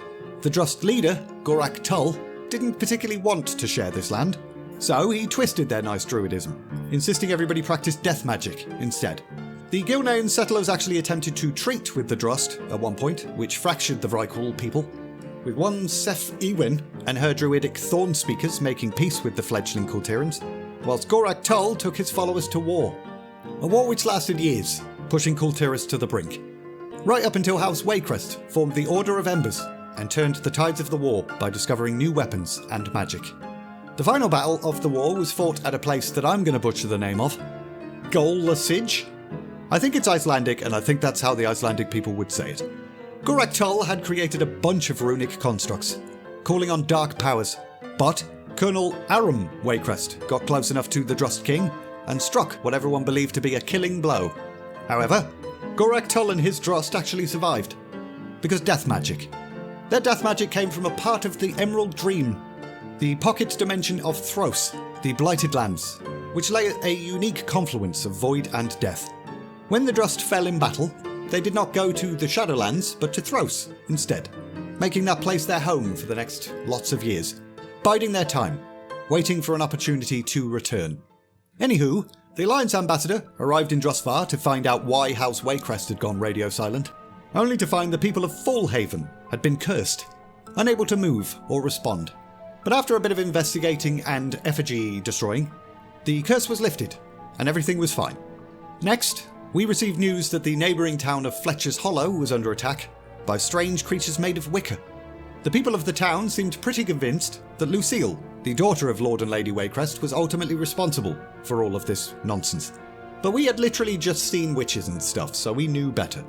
We then did a whole bunch of quests to clear her name, heading into the town of Fletcher's Hollow, fending off wicker constructs and evacuating townsfolk, eventually receiving a letter from the mayor exonerating Lucille. And so, the constable currently holding her prisoner had no choice but to release her, because nobody can refuse a letter from the mayor. However, an ambush. One of the crones from the Heartsbane Coven arrived with even more wicker creatures, so we took her ass. Marshal Everett Reed informed us that the Heartsbane Coven had spread unchecked throughout the entire region, doing all sorts of witchcraft. And unfortunately, Lucille's father, Lord Waycrest, had been kidnapped. The Marshal had been leading efforts to retrieve him, but Lucille's trial had kinda got in the way of that. Lucille had a theory that these wicker monsters might have something to do with the ancient death magic of the Drust, so we head to nearby ruins next. And there, we uncovered secrets of a long-lost forgotten organisation, the Order of Embers, with Lucille finding a book providing instructions on how to perform a ceremony creating new members for said order. So, she went ahead and performed that rite on a handful of Waycrest guards, and the Order of Embers was back, baby! Emboldened by the return of this ancient order, we then rode for Lucille's ancestral home Waycrest Manor, and did that dungeon. And there, Lucille learned the horrible truth Her mother was leading the Heartsbane Coven, and she'd already turned Lord Waycrest into an undead. See, when Lord Arthur Waycrest had fallen gravely ill, Lady Meredith had called out to any power willing to save him, and guess who responded? Gorak Tull. He taught Meredith the Drost's death magic, and urged her to teach it to others, and convinced her to turn Arthur into a mutated abomination because that would save him, apparently. Lucille, the champion, and the Order defeated the horrors within Waycrest Manor, as well as Lord and Lady Waycrest. But, in doing so, a portal then opened to the realm of Thros. But, Lucille and the champion rallied their allies for one final push, and defeated Gorak Tull, banishing him back to the realm from whence he came. And all was right in the world. Lucille assumed control of House Waycrest and, grateful for our assistance, travelled to Boralis, where she also swore her support to Catherine Proudmoore. Next, Tiragard Sound. Shortly after returning to the Kultiris capital, the Alliance ambassador uncovered a plot against the Proudmoore family. Lady Priscilla Ashfane was engaging in an elaborate conspiracy to overthrow the Admiralty, using her house resources to secretly arm a local gang of pirates, the Irontide Raiders, with Azerite weapons. On Lady Ashfane's command, the Irontide Raiders would attack Boralis, spread terror through the streets, and ultimately undermine Catherine's authority, allowing Priscilla to rise to the top. In an effort to stop this from happening, the Alliance champion, Flynn Fairwind, and Talia Fordragon head to Freehold, a lawless haven for pirates and criminals. There, they defeated the leader of the Irontide Raiders, Harlan Sweet, as well as a bunch of other co-conspirators as well. But that didn't stop anything from happening. Pirate ships armed with Azerite stuff began attacking and blowing open Dalin's Gate, which had long protected Tiragard Sound's inner bay. The champion was able to repel that invasion, but it was only a matter of time before Priscilla's pirate forces regrouped and struck again. And just as Priscilla had hoped, panic was beginning to spread swiftly amongst the populace. Frightened and angry Kultirans were now gathered at Proudmoore Keep, demanding answers and accountability. Lady Ashfane, still posing as Catherine's friend, urged the Admiral to step down, allow her to shoulder the responsibilities of Lord Admiral, and Catherine agreed with that. However, as she stepped out to address the crowd and announce her decision, Talia arrived, denouncing Lady Ashfane as a traitor, backing that wild claim up with evidence showing that the pirates had been armed with weapons produced at Priscilla's foundry. Catherine was understandably devastated and furious by this betrayal, but Priscilla didn't give a shit. She called the Proudmoores a bunch of useless twats, fired her gun at a nearby sack of Azerite and cheesed it. Now, everyone knew that she would probably return at some point in the near future, but for now, all was right in the world. Catherine thanked the champion and Talia for uncovering the truth, noting that although she could not currently pledge her nation's fleet because it was still missing, she did wish to parley with the Alliance. News which we immediately reported back to Gen Greymane. And the last bit that we'll do in this video, finding Jaina Proudmoore. Conversations began between the Alliance and Kultiris, and during those, it was discovered that Catherine did in fact still hold some affection for her daughter. It was complicated. Catherine was still working through her feelings and stuff. But interestingly, nobody actually knew where Jaina was now. Being one of the most powerful mages alive, it was possible that she'd simply escaped and did not wish to be found. But Catherine was actually having visions of Jaina burning, visions that felt too real to ignore. It was Gen that urged Lady Proudmoore to devote resources to finding Jaina. This was a second chance, a chance which Gen did not get with his own son. And so, Catherine again turned to the Alliance champion and asked them to find Jaina and bring her home. First, we ventured to Priscilla's former parlour in the Ashfane docks, discovering that Lady Ashfane had contracted brigands out of Freehold to move Jaina somewhere. So we head back to Freehold for our next clue, and found it. Jaina had been taken to Fate's End, an island off the coast of Stormsong Valley, a place where all the worst criminals were exiled. Unfortunately, only a Tide Sage could safely navigate there, so we found a Tide Sage. At Fate's End, we saw Jaina's staff on the beach, and upon fiddling with that for a bit, we were set upon by a bunch of Drost, with Gorak Tull himself taunting us. Turns out Jaina, as well as many exiles before her, had been taken to Thros, held by the Drost King in his realm of torture. With the assistance of Thorn Speakers, Lucille Waycrest, and Lady Catherine Proudmoore, a doorway to Thros was opened, which the champion and Catherine stepped through, immediately seeing an echo of Jaina taking on the form of a small frightened child, running around being traumatised by visions of her darkest moments, whilst Catherine, gaining new understanding of her daughter's personal pain with each passing second, started to feel ever so slightly guilty. Had Jaina truly been bearing all of this for all of these years? Yes. 'Twas the power of motherly love that broke through the cruel and dangerous illusions, reaching Jaina.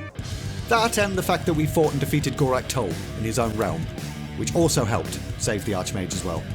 So take your pick. Either it was feelings or good old-fashioned violence, whichever you prefer. We then returned to Boralis just in time to see ships converging on the place. Just as we'd predicted, Priscilla Ashvane had returned, intent on taking the city. The champion and Talia quickly moved to call forth the militia and prepare the citizens for the incoming onslaught, whilst Jaina and Catherine just stood on a bridge. The harbour's defences were not going to be able to stand against these ships. All was wrong in the world. Catherine then returned Dalen's pendant to her daughter, informing her that it was more than just a necklace. 'Twas meant for the true Lord Admiral, the one who could bring their lost ships home.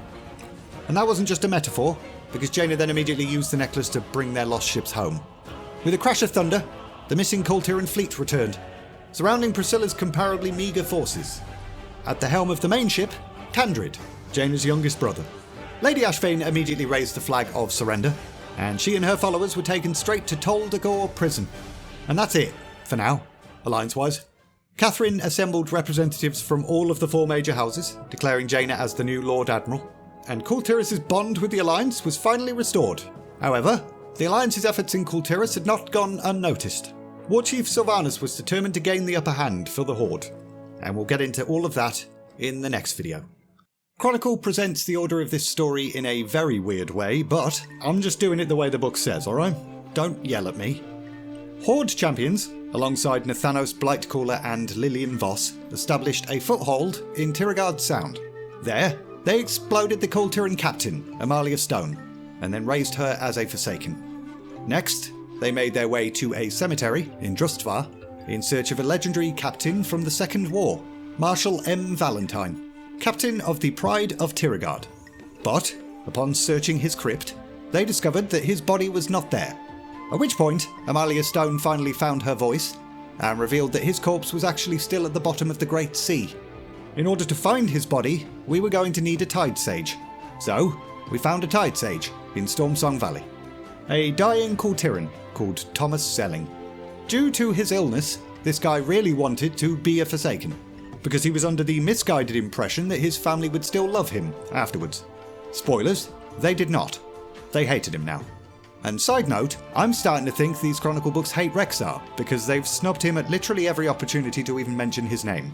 But, with Thomas Selling's assistance, champions were able to reach the depths of the Great Sea, finding an entire graveyard of wrecked ships, all sunk back when the Red Dragons set upon the Kultiran Third Fleet during the Second War.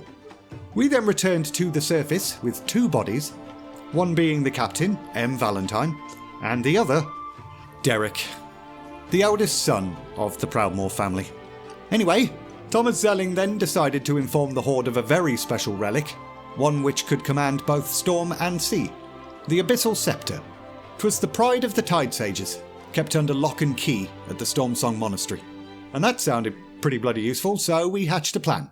Nathanos strung Derek's body up in Tirigard Sound in order to provoke a strong emotional reaction from his mother, Lady Catherine Proudmoore. And that worked. She sent every available soldier to the Horde's location, whilst Zelling and the champion used a portal to sneak into the monastery and steal the scepter. And then, we all buggered off, with both Derek's body, because heaven forbid we leave that behind, and the powerful relic. This would not be the last time Sylvanas would use Derek against his family, but for now, the Banshee Queen had other plans. And believe it or not, now is the point where the Stormwind extraction scenario takes place, apparently. Talanji, the Princess of Zandalar, and Prophet Zul had been sailing to Orgrimmar to discuss a partnership with the Horde. Zandalar was struggling. However, the Zandalari princess's ship was captured by the Alliance, and they were taken to Stormwind Stockade, where they were being held for conspiring with the Horde, which is precisely what they were on their way to do, to be fair.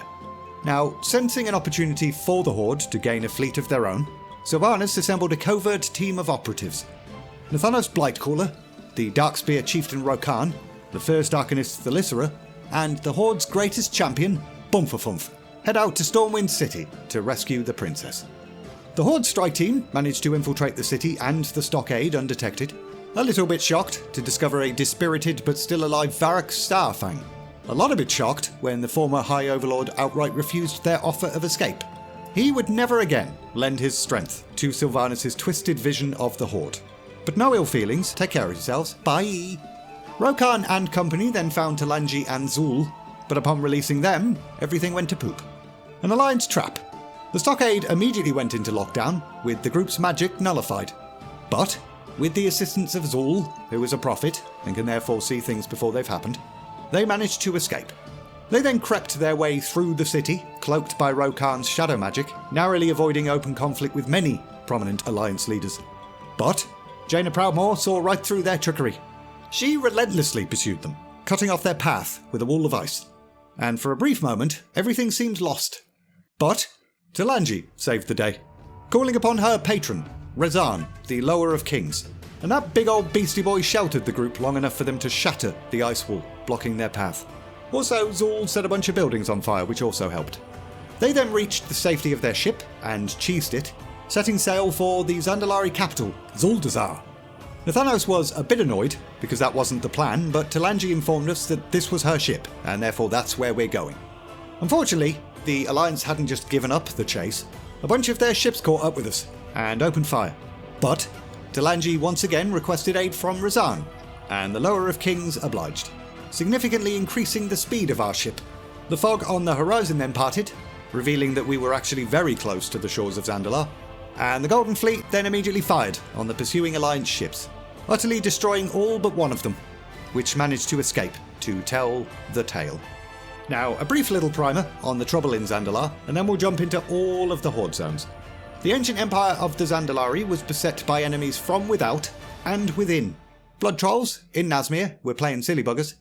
Meanwhile, the Zanchuli Council were acting as if that wasn't a big deal. They weren't particularly fond of the Horde's arrival, either, advising the king that we should be removed, post-haste. However, rescuing the princess had at least brought us some favour. Rastakhan appointed the champion the Speaker of the Horde, also allowing the Horde to establish an embassy inside the pyramid of Dazar Alor. And thus, the levelling storyline for the Horde begins. First up, Nazmir. Thousands of years ago, the Titans were doing a bit of research, trying to figure out a way to destroy the old gods. But during their experiments, they kinda accidentally created an old god instead, which is literally the opposite.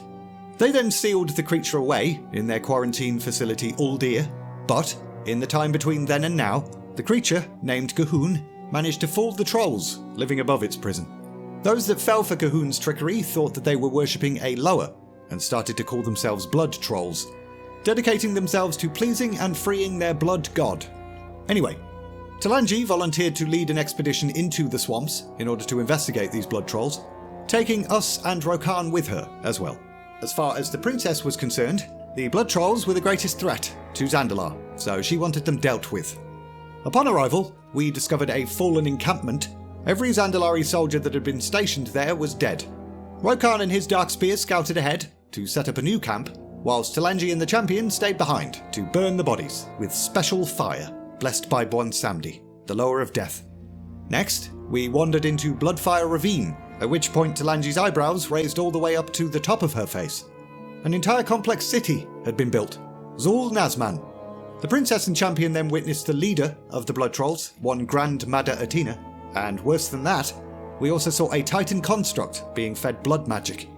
Now Talanji wanted to attack immediately, but 'twas folly to challenge the blood matriarch at the seat of her power, so we cheesed it instead. But arriving back at camp, Talanji was furious. Her father had long dismissed the threat that was the blood trolls, and now it was up to us to stop them. However, the blood troll forces were many, and our forces were not many. So, Talanji came up with a plan. She held a close connection to the Lower. They'd probably help. After a bit of scrying, we discovered the location of 4 Lower in Nazmir: the wise turtle Torga, the strong frog Kragwar, the cunning bat Hyreek, and finally, Bwonsamdi. The Lower of Death's temple was nearest, so we head there first, and Bwonsamdi pretty much immediately agreed to help.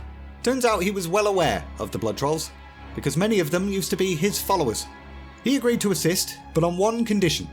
The souls of the blood trolls would be returned to their former patron when all was said and done. So that was one Lower down. However, the other 3 weren't going to be quite so quick and easy. the Blood Trolls did control most of the region after all. Infiltrating their ranks to gather intelligence seemed like the best course of action, so we did that. Behind enemy lines, we then discovered that Hirumaredx had actually become corrupted. The Batlower now served the Blood God. So, with a heavy heart, we took its ass in order to prevent Hirumaredx from empowering G'huun. After that, we accompanied some Tortolan, long-lived amphibious creatures that were making their pilgrimage to Torga's Rest. Unfortunately, upon arrival at that place, we found nothing but Torga's remains. The Turtle Lower had been slaughtered by the Blood Trolls. Things were not completely lost though. We did have the Lower of Death on our side now. With one Samdi's aid, the Speaker of the Horde communed with Torga's spirit, who then revealed that the Blood Trolls were still around, using his body to summon Jungo, the Herald of G'huun. So, we ran around for a bit, felling Blood Trolls and Jungo, and then assisted the Tortolan in performing a final rite to put Torga's spirit to rest. And somehow ended up reincarnating the bugger instead, so that worked out better than expected. As thanks, the Tortolan escorted Talanji and her expedition to Gloom Hollow, the home of the final Lower, Kragwar. Thankfully, Kragwar fared better than the previous two Lower of this zone, but his followers had not. Blood Trolls were slaughtering all who worshipped the Frog Lower, which had weakened Kragwar quite significantly. So we restored his totems and gave him some presents, which ultimately boosted his power back up a bit, and Kragwar granted us his boon in return. So after all of that, Talanji's expedition was now slightly less crap. However, Rokan had also requested additional Horde assistance, which just now arrived in the form of the Goblin Strike Force, the Gob Squad, bringing with them some advanced weaponry. Another unexpected resource came from a deactivated Titan Keeper, Hezrel, who informed us of G'huun's true origins, as well as the fact that 2 of the 3 seals keeping it imprisoned were broken. The one here in Nazmir, and the one in Vol'dun as well. Only one remained, in Zuldazar. At this point, slightly boosted by some Lower, some advanced weaponry, and a handful of goblins, we then returned to Zul Nazman and confronted Grand Mada Atina, punching her in the boobs. Hezrel then directed us to the ruins below the city, the Altar of Rot, and we did the Underrot dungeon, defeating G'huun's Rot in its purest form, known as the Unbound Abomination. And that's it for Nazmir. Next, Vol'dun. General Jack Rosette of the Zanchuli Council was a Sand Fury troll. He had actually accompanied Prophet Zul to Pandaria, earning renown as a master of martial strategy. But he was an asshole, and one of his favourite things to do was exile anyone that questioned him to die in the deserts of Vol'dun. Long ago, Vol'dun had been a lush jungle where a bunch of trolls lived, as well as a snake people called the Sethrak, worshipping the lower Sethralis, and everything was lovely. However, during the Empire of Zul and the awakening of the Akia roughly 16,000 years ago, Sethralis sacrificed herself to slay Mithrax, the Unraveler. Unfortunately, the Cathraxi general was still able to destroy the second seal of G'huun's prison before it died. The Sethrak, fearing that Mithrax would one day return and finish the job, decided to seal its remains away inside the pyramid of Atulaman, with 3 of the most powerful Sethrak, Vorik, Korthek and Solthis, each taking a keystone. After that, a glorious temple for Sethralis was built, with the Sethrak hoping maybe she would be reborn one day. Unfortunately, in the absence of Sethralis, the lush jungles of Vol'dun withered to endless sands. Some of the Sethrak continued to hope and pray, calling themselves the Devoted, whilst other snake people kinda lost patience and became faithless, with Korthek leading that disillusioned bunch, proclaiming himself emperor. Korthek then got real greedy, desiring dominance over the entirety of Zandalar, and since they'd completely lost faith in their dead Lower, he decided the quickest way to achieve that was to free the very enemy Sethralis had died fighting. So, unbeknownst to everyone, he and General Jack Rosette were in cahoots, intent on freeing Mithrax, and in turn, G'huun. But anyway, Talanji dispatched the Horde champion to gather some evidence against the general, during which we teamed up with Blademaster Kaja, who was also seeking info. Her friend, Rakira, was missing, probably exiled by Jack Rosette after asking too many questions. However, our reconnaissance mission to Vol'dun didn't go as planned. We were captured immediately by faithless Sethrak, only to then immediately be assisted by furry nomads, the Volpira, a fox-like race also of the region, who had long been slaves to the bad Sethrak. Venturing further into the zone, we came upon the Temple of Akunda, the lower of storms and new beginnings, and found Karja's missing friend, Rikira. But both Rikira and Akunda seemed to be under some sort of spell or something. So we solved that problem. Rikira then revealed that Jack Rosette had deployed a bunch of Zandalari soldiers without the king's knowledge or approval, and they were searching the desert for some kind of weapon, something which could utterly destroy the capital. We then made a brief stop at the ruined city of Zul Ajin, where we uncovered a secret hidden message from Keeper Solthis. Unfortunately, he had already fallen to Korthek, but, lucky for us, his keystone had been safely hidden away, right here, so we now had one of those. Our search then took us to yet another temple, this one belonging to the devoted, the good Sethrak, at which point we met Keeper Vorik. He informed us of all of the history and stuff, and that his keystone was here, in this temple. Safely guarded, totally fine. But the devoted leader wished for us, Bumfafumf, to join him on a mission of vengeance for Solthis, leaving both totally safe, definitely not going to be taking keystones, behind. And we thought that was the best idea we've ever heard. Now, infiltrating Korthek's fortress was not really a two-man job, but, lucky for us, the Volpera offered to assist if we freed their kin from slavery, which was a win-win for us, because freeing them would deprive the Faithless of an asset, and having a bunch of armed furry nomads running around would serve as a pretty good distraction as well. And with that, we descended into the Crater of Conquerors, liberating Volpera, arming them, and creating utter chaos, allowing the champion and Vorik to press forward into Korthek's fortress itself, where we punched him in the boobs. Unfortunately, Korthek's last words revealed a devastating truth that no one could have predicted. General Jack Rosette had gone to the Sanctuary of the Devoted, and we rushed back to confirm that. The keystones were indeed gone, with most of the devoted of the temple slaughtered. However, both Karja and Rikira were not among the fallen. With all three keystones, there was really only one place that Jack Rosette would be going, though. Atulaman. Vorik conveniently knew of a secret entrance to the pyramid, accessed via the crypts below, so we went ahead and made our way through those, finding Karja and Rikira in the process. And eventually, we found the general, who was nearing the end of his blood ritual to raise Mithrax. All he needed was one final sacrifice, which he decided we would be suitable for. However, upon taking his ass, Jack Rosette then leapt to his own death, becoming the final sacrifice himself instead. The horrific Cathraxi general then emerged, and we cheesed it, because that is a raid boss. Whilst fleeing, Vorik bade us to follow him to one final temple, the Temple of Sethralis dungeon. He had a theory that something was in fact preventing his beloved Loa from returning, and he was right. Inside the temple we found a group of Zandalari attempting to corrupt Sethralis into a dark Loa. I tried to deal with that, but I'm not a healer, so this was a bloody waste of my time. And that's that zone done. Next, Zuldazar and the treachery of Zul. Our return with bad news and grave tidings only served to fracture the council even further.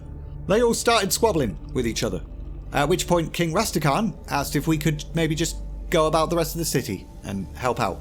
The first order of business, deal with one of Zul's renegade pupils, Vol'jambe, who was holed up with his followers, yelling prophecies and being disruptive. However, upon reaching Vol'jambe, we were surprised to see that he wasn't doing any blood magic, wasn't corrupted by the void or anything like that. He was simply yelling something about the crown of Zandalar being betrayed. The Empire was doomed. He and his followers were just a bunch of harmless survivalists. Being weird isn't a crime, but Prophet Zul ordered us to destroy Vol'jambe. Such fanatical preaching could not be allowed, so we went ahead and did what we were told. Next, Yasma, the spy mistress of the crown, informed us that blood magic was being practiced at the sacred temple of Zanchul, so we rooted out that corruption. At the apex of the temple, we encountered blood magic cultists attempting to resurrect a dire troll, and after dealing with that, we met some more lower. Gonk, Master of Shapes, and Paku, the Wind Mother. We picked one of them as our patron, obviously Gonk, and that's the end of that questline. Zul then directed us to the harbour, where we saw the consequences of Jack Rosette not doing his bloody job. Talanji had recently opened the port to all races to peddle their wares, but thanks to the lack of any sort of guard patrol, these merchants were not being protected at all. With aid from Zelani, the Blade of the King, we managed to bring a little bit of peace to the port, but not before uncovering the presence of even more blood magic and cultists. How had Spy Mistress Yasma missed this? And how had Prophet Zul not foreseen all of these things. Too suspicious to ignore. Zelani then prepared an urgent report for the king to inform him of this potential treachery, but just before we could deliver that, an urgent dispatch came in from Warport Rastari. The Mogu were attacking. The Speaker and Zelani travelled there immediately and discovered one of the top generals of the Thunder King, Warlord Cow, was leading this assault. So we murdered him and all of his friends. Unfortunately, this attack was merely a distraction. We returned to Rastakhan's throne just in time to witness absolute treachery, with Zul stabbing the king in the back. The Prophet then monologued about a vision he'd had of the Zandalari Empire rising again, one that this time would be fueled by blood. All would bow to Gahun. See, Zul had been planning this coup for years. 'Twas he that had leaked the locations of Zandalari troops to Grand Madaratina. He who had connected the Faithless with General Jack Rosette. Zul then became infused with void energy, preparing to strike a killing blow against the already gravely wounded king. But the lower Paku then arrived, spiriting Rastakhan away. A short while later, loyalists and the Horde were able to heal Rastakhan's body, but his soul had already gone to Bwonsamdi. However, Razan, the Lower of Kings, then confronted Bwonsamdi, using a little bit of bargaining, and so the Lower of Death agreed to release Rastakhan's soul. Zul then dispatched followers to Razan's temple in order to drain the Great Lower's power, but we stopped that. Traps were set at the Garden of the Lower, intent on consuming Gonk, Paku and the Spider Lower Shadra, and we kinda stopped that. Gonk and Paku made it out okay, but unfortunately, we were too late to prevent Yasma from consuming her patron, Shadra, and then buggering off. At the Temple of the Prophet, we learned the full extent of Zul's plan. From the Drakari of Northrend, he'd learned how to drain Lower of their power. From the Thunder King in Pandaria, Zul had learned how to awaken long-dead kings. 'Twas his plan to go to King's Rest at some point and awaken the first ruler of their empire, Dazar. So, we made our way to the ancient city of Atal Dazar, encountering both Zul and Yasma, but we were unable to stop the Prophet from ensnaring Razan in a blood magic ritual, destroying the Lower of Kings and then raising it as an undead horror. Inside the dungeon, we were forced to fight against that undead horror, but on the plus side, after defeating our former pal, we got to exact our revenge on Yasma, which made us feel slightly better. At this point, Rastakhan bade us to continue onward to the King's Rest dungeon, so we buggered off to do that, whilst he secretly bonded his entire bloodline to the Lower of Death. See, without the Lower of Kings, the king had lost most of his strength, and he was desperate for a new patron that would be powerful enough to defeat his many enemies, deciding Bwonsamdi was the right guy for that job. Didn't ask his daughter if that was okay though, so bit of a dick move on his part. Anyway, inside the King's Rest dungeon, we faced a now risen Great King Dazar, and took his ass. Unfortunately, Zul was not inside the dungeon, because he'd already set his sights on a much bigger prize. And that brings us to the final part of this video, in defense of Zandalar.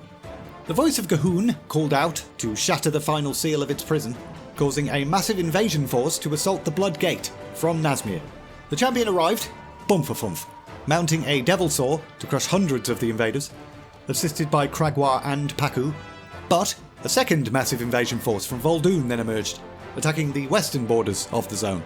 Rastakhan and Kragwa remained at the Blood Gate, whilst Talanji, Paku and the champion head west, arriving to find Rakira and Kaja somewhat holding the line.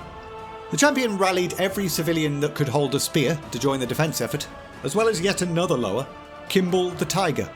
And with all of their assistance, we managed to push the invasion back to the bridge of Dazara Law. Unfortunately, Mithrax then emerged from Vol'dun and joined the fray. Gonk and Talanji surged forward to try and hold that thing back, urging the champion to reunite with the king, find and stop Zul, end this. Now Rastakhan was like 10 yards away, so we walked over to him, with Bwonsamdi raising an army of spirit warriors to join us as we fought our way up the pyramid.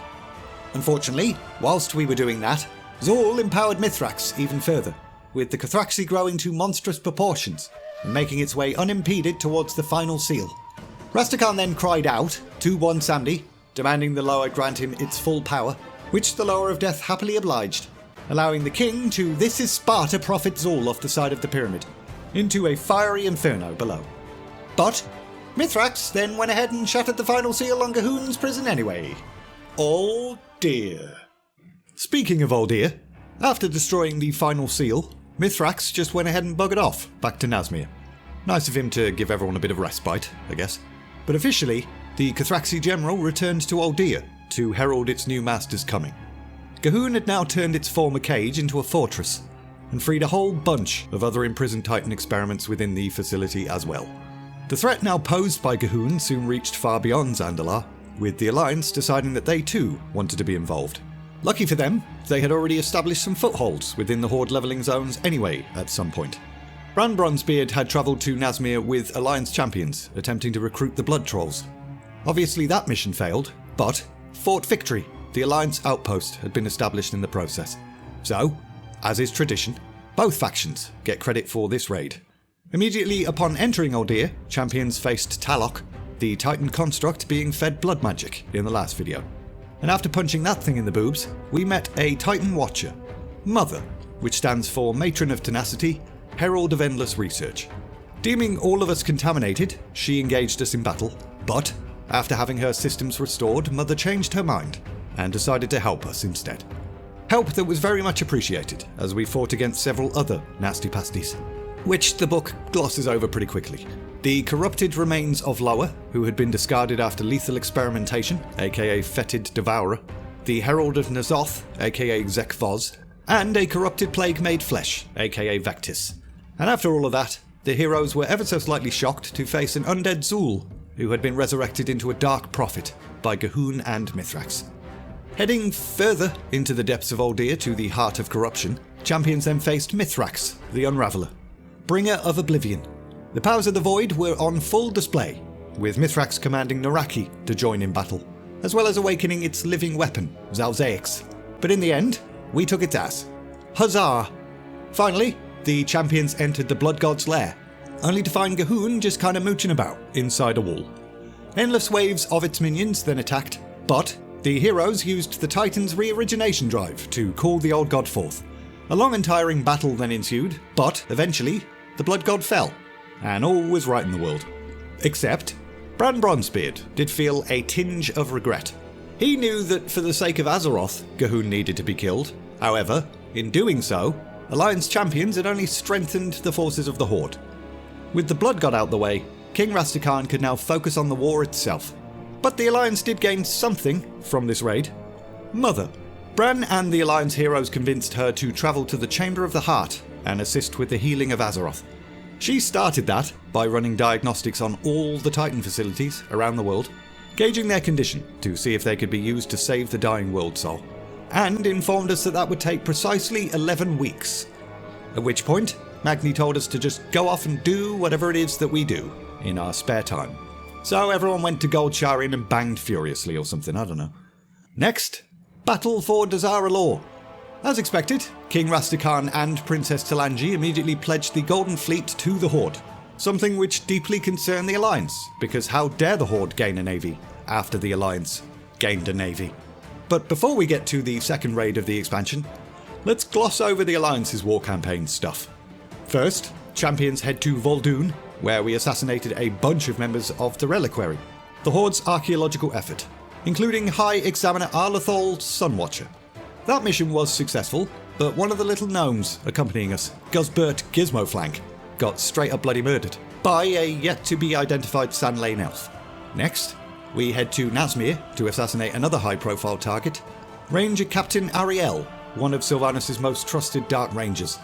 Doing that, we discovered plans for a super-secret meeting taking place nearby, a meeting between Princess Talanji, Rokan, and the jerk of a Sand Lane elf that had killed Guzbert, Blood Prince Dreven. We then attempted to ambush and assassinate Dreven, but that didn't work. He murdered more of our friends, and then buggered off. At which point, Chandris decided he was now our top priority. High Commander Halford Wormbane disagreed.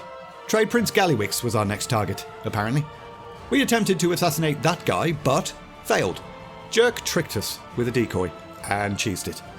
However, we then finally tracked down and executed Dreven, avenging Guzbert, and all was right in the world.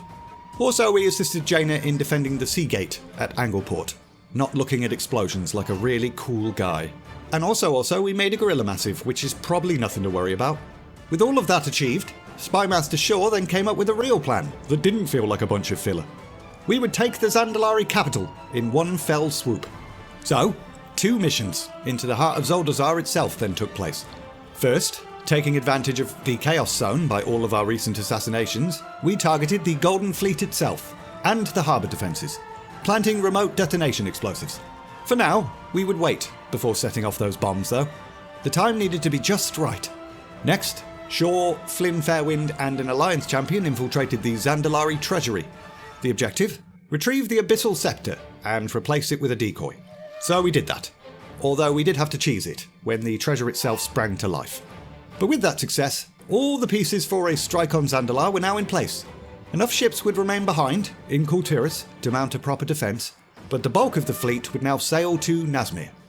Upon arrival, Jaina, Shaw and the champion led their forces into Zalamar, taking the area from the remaining Blood Trolls. And with that area secure, we used the Abyssal Scepter to create a dense fog.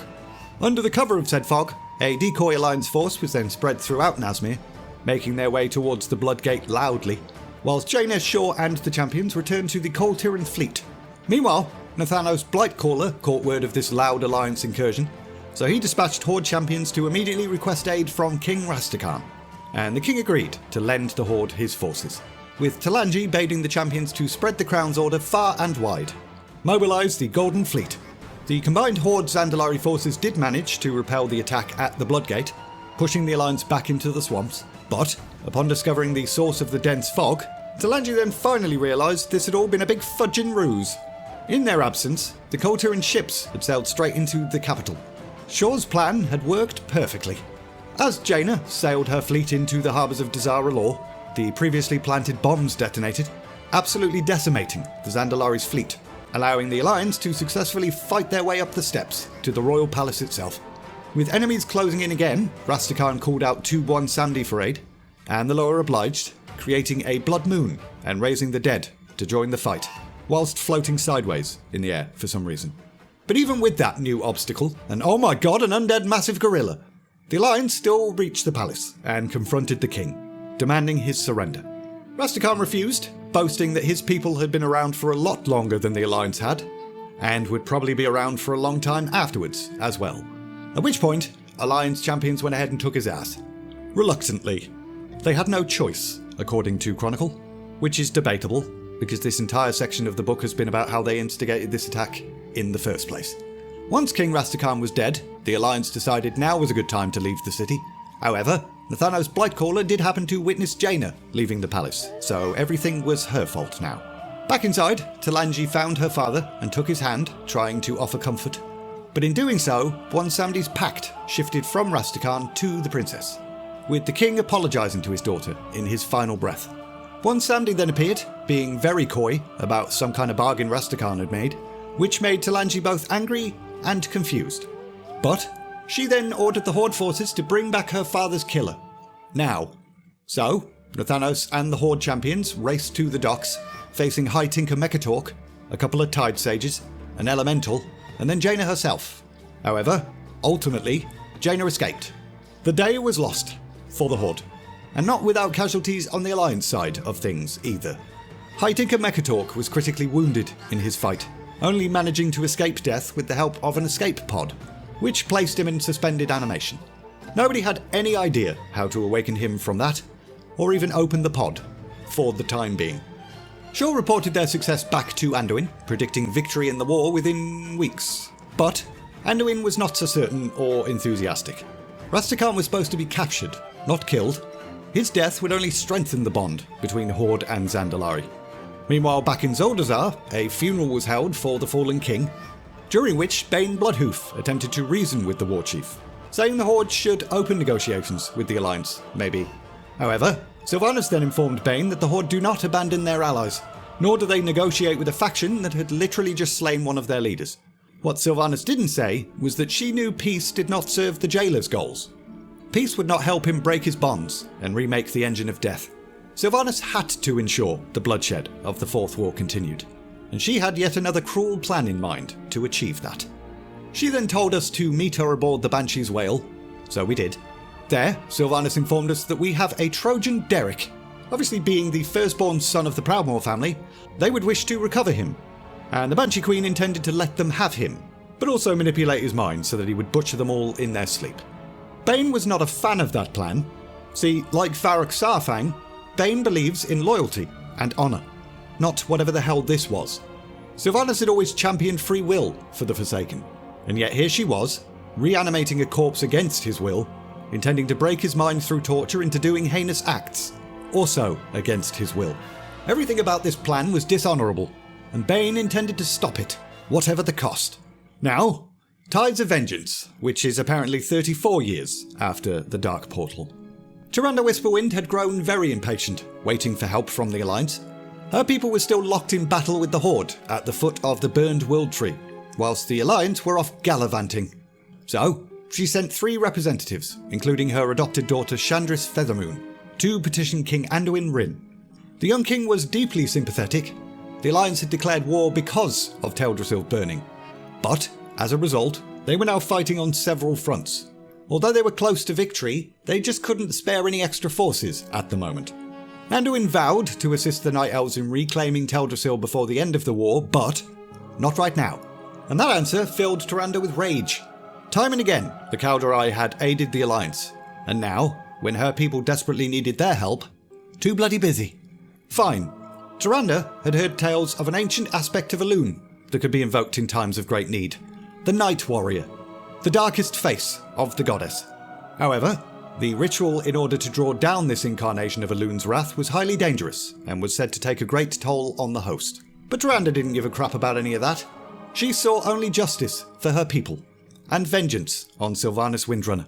However, as Tyrande went around gathering the things required for this rite, she was followed by Maiev Shadowsong, Shandris Feathermoon, and an Alliance champion, who tracked her all the way to Bashalaran, where the dark ritual was set to take place. Tyrande then cried out to Elune, asking why she had allowed so many Night Elves to die a terrible death, demanding that the goddess grant her the power of the Night Warrior, else forever lose her High Priestess. And Elune obviously heard all of that, because she then bestowed her child with the power of her rage. Amid her transformation, a contingent of Horde attacked, but Tyrande rose and struck down every single one of them, with ease.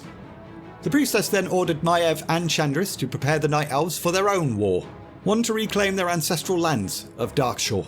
Their first target, Nathanos Blightcaller.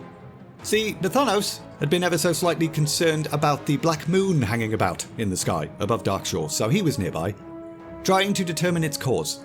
Tyrande attacked the ranger, slaughtering his forces with ease as she went, but Nathanos then used Sylvanas' Valkyr to raise 2 slain Kaldorei into undeath, Syrah Moonwarden and Dalaran Summermoon.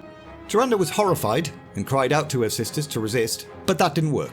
Both Syrah and Dalaran rose as Dark Wardens. Wasn't a complete loss for Tyrande though. She persisted in the fight and managed to kill one of Sylvanas' Valkyr in the process, whilst Nathanos and the other Valkyr eventually had to cheese it. Over time, the Horde's foothold in Darkshore began to weaken. Supply lines and scouting parties frequently attacked by Tyrande, Malfurion, and their vengeful forces.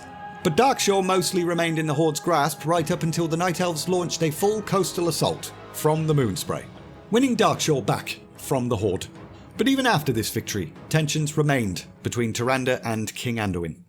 The Derek section. Bane Bloodhoof was not the only person horrified by Sylvanas' raising and torture of Derek. Thomas Zelling, the newly forsaken Tide Sage, was also appalled. So, the two of them and a Horde champion went ahead and did a daring rescue, absconding with Derek and secretly bringing him to Jaina. The Lord Admiral was initially horrified, and then convinced that this was nothing more than a cruel trick.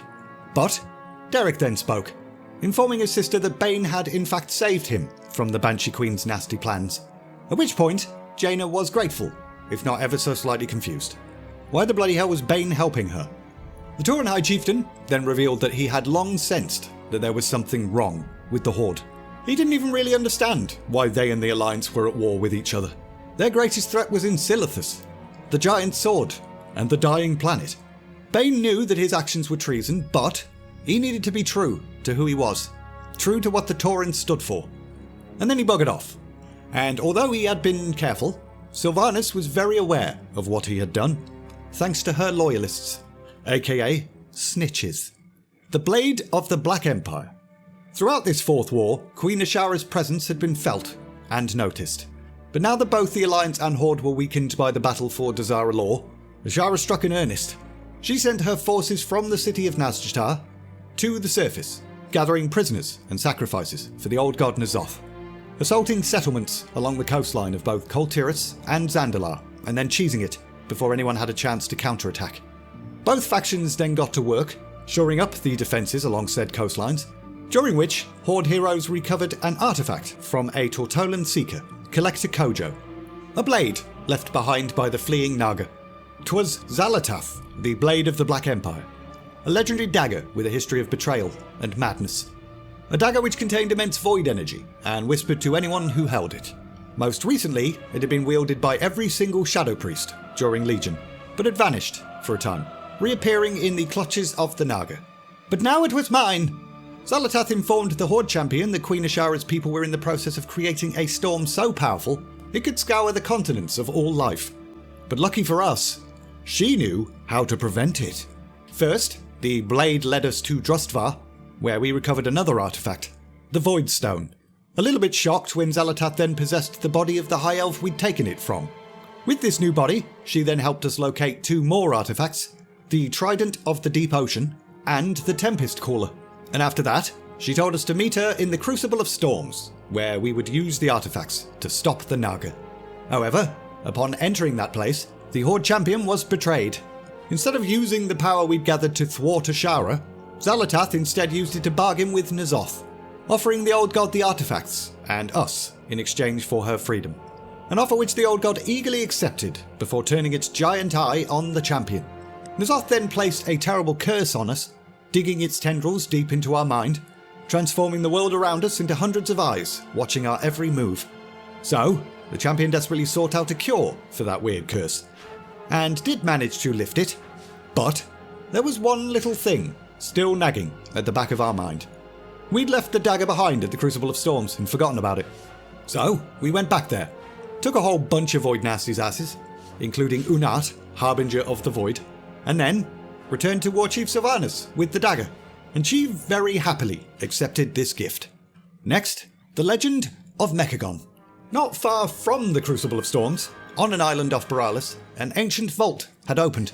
A vault which once belonged to the Titan Keeper Mimiron, where he kept his collection of technology and stuff.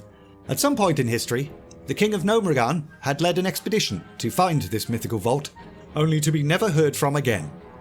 But legend had it that they'd found it, taking the technology from within and building the highly technological city of Mechagon. Over the following years, as these gnomes aged, they replaced their failing organs with mechanical wonders from the vault, effectively reversing the old god's curse of flesh and becoming mechagnomes. More time passed, with another gnome, Curvo Cockpipe, crash landing on Mechagon Isle. The Mechagnome King welcomed him, giving him a tour of the city, and even showing him how the mechanization process worked. It was a painful procedure, yes, but that pain was only temporary. Aging and death, however, not so much.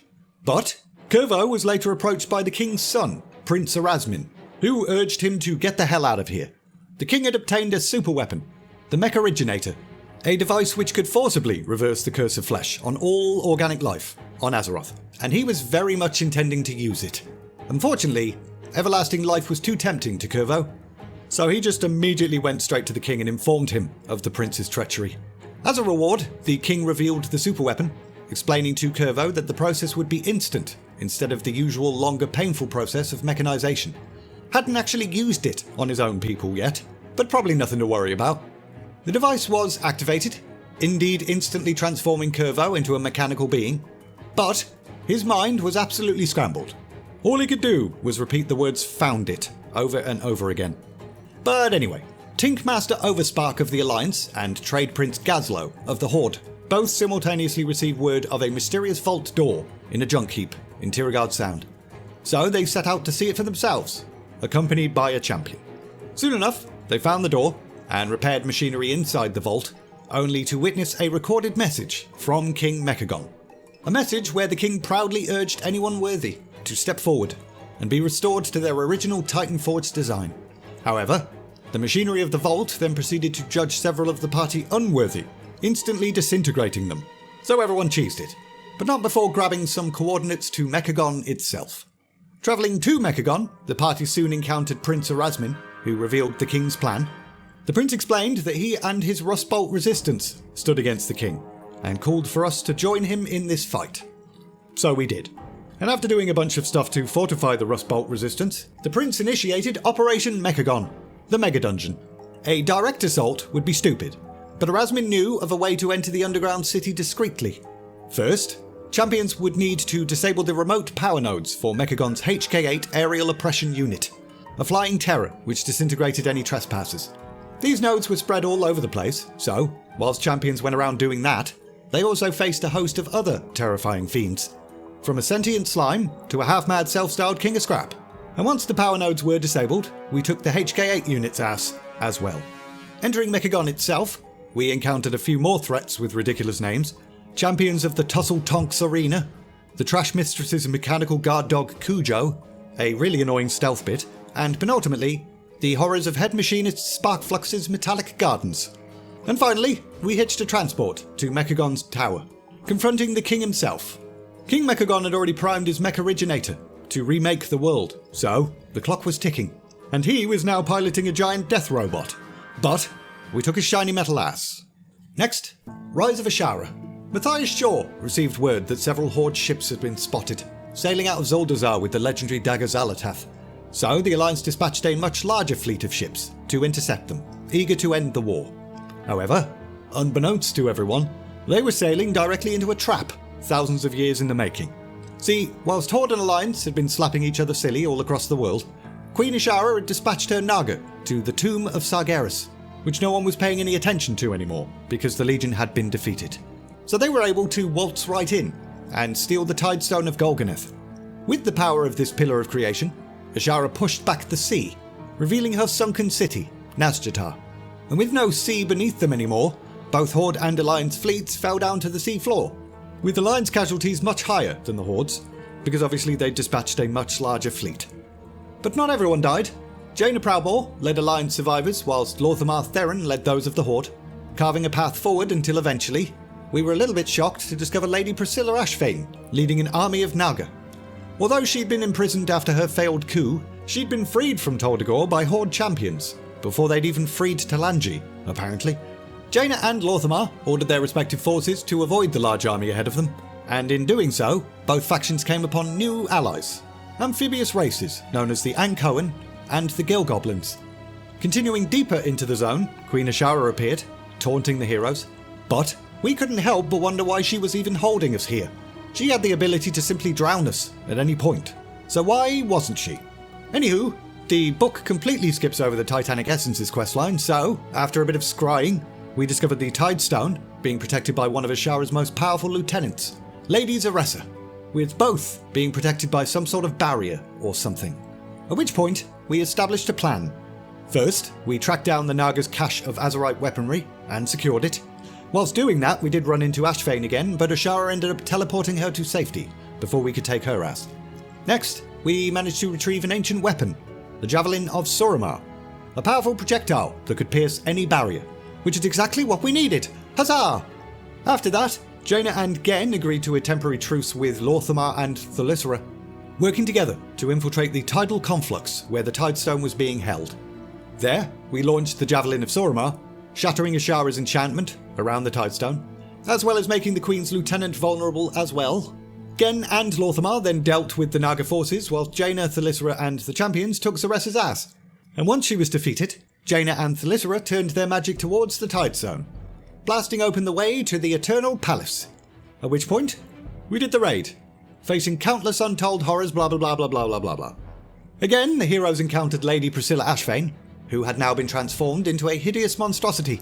We faced Ashara's own royal court, Zakul, the harbinger of Nyalotha and the end of days, and finally, we confronted the Queen at the Circle of Stars. Little did we know that this was no simple hold inside a castle.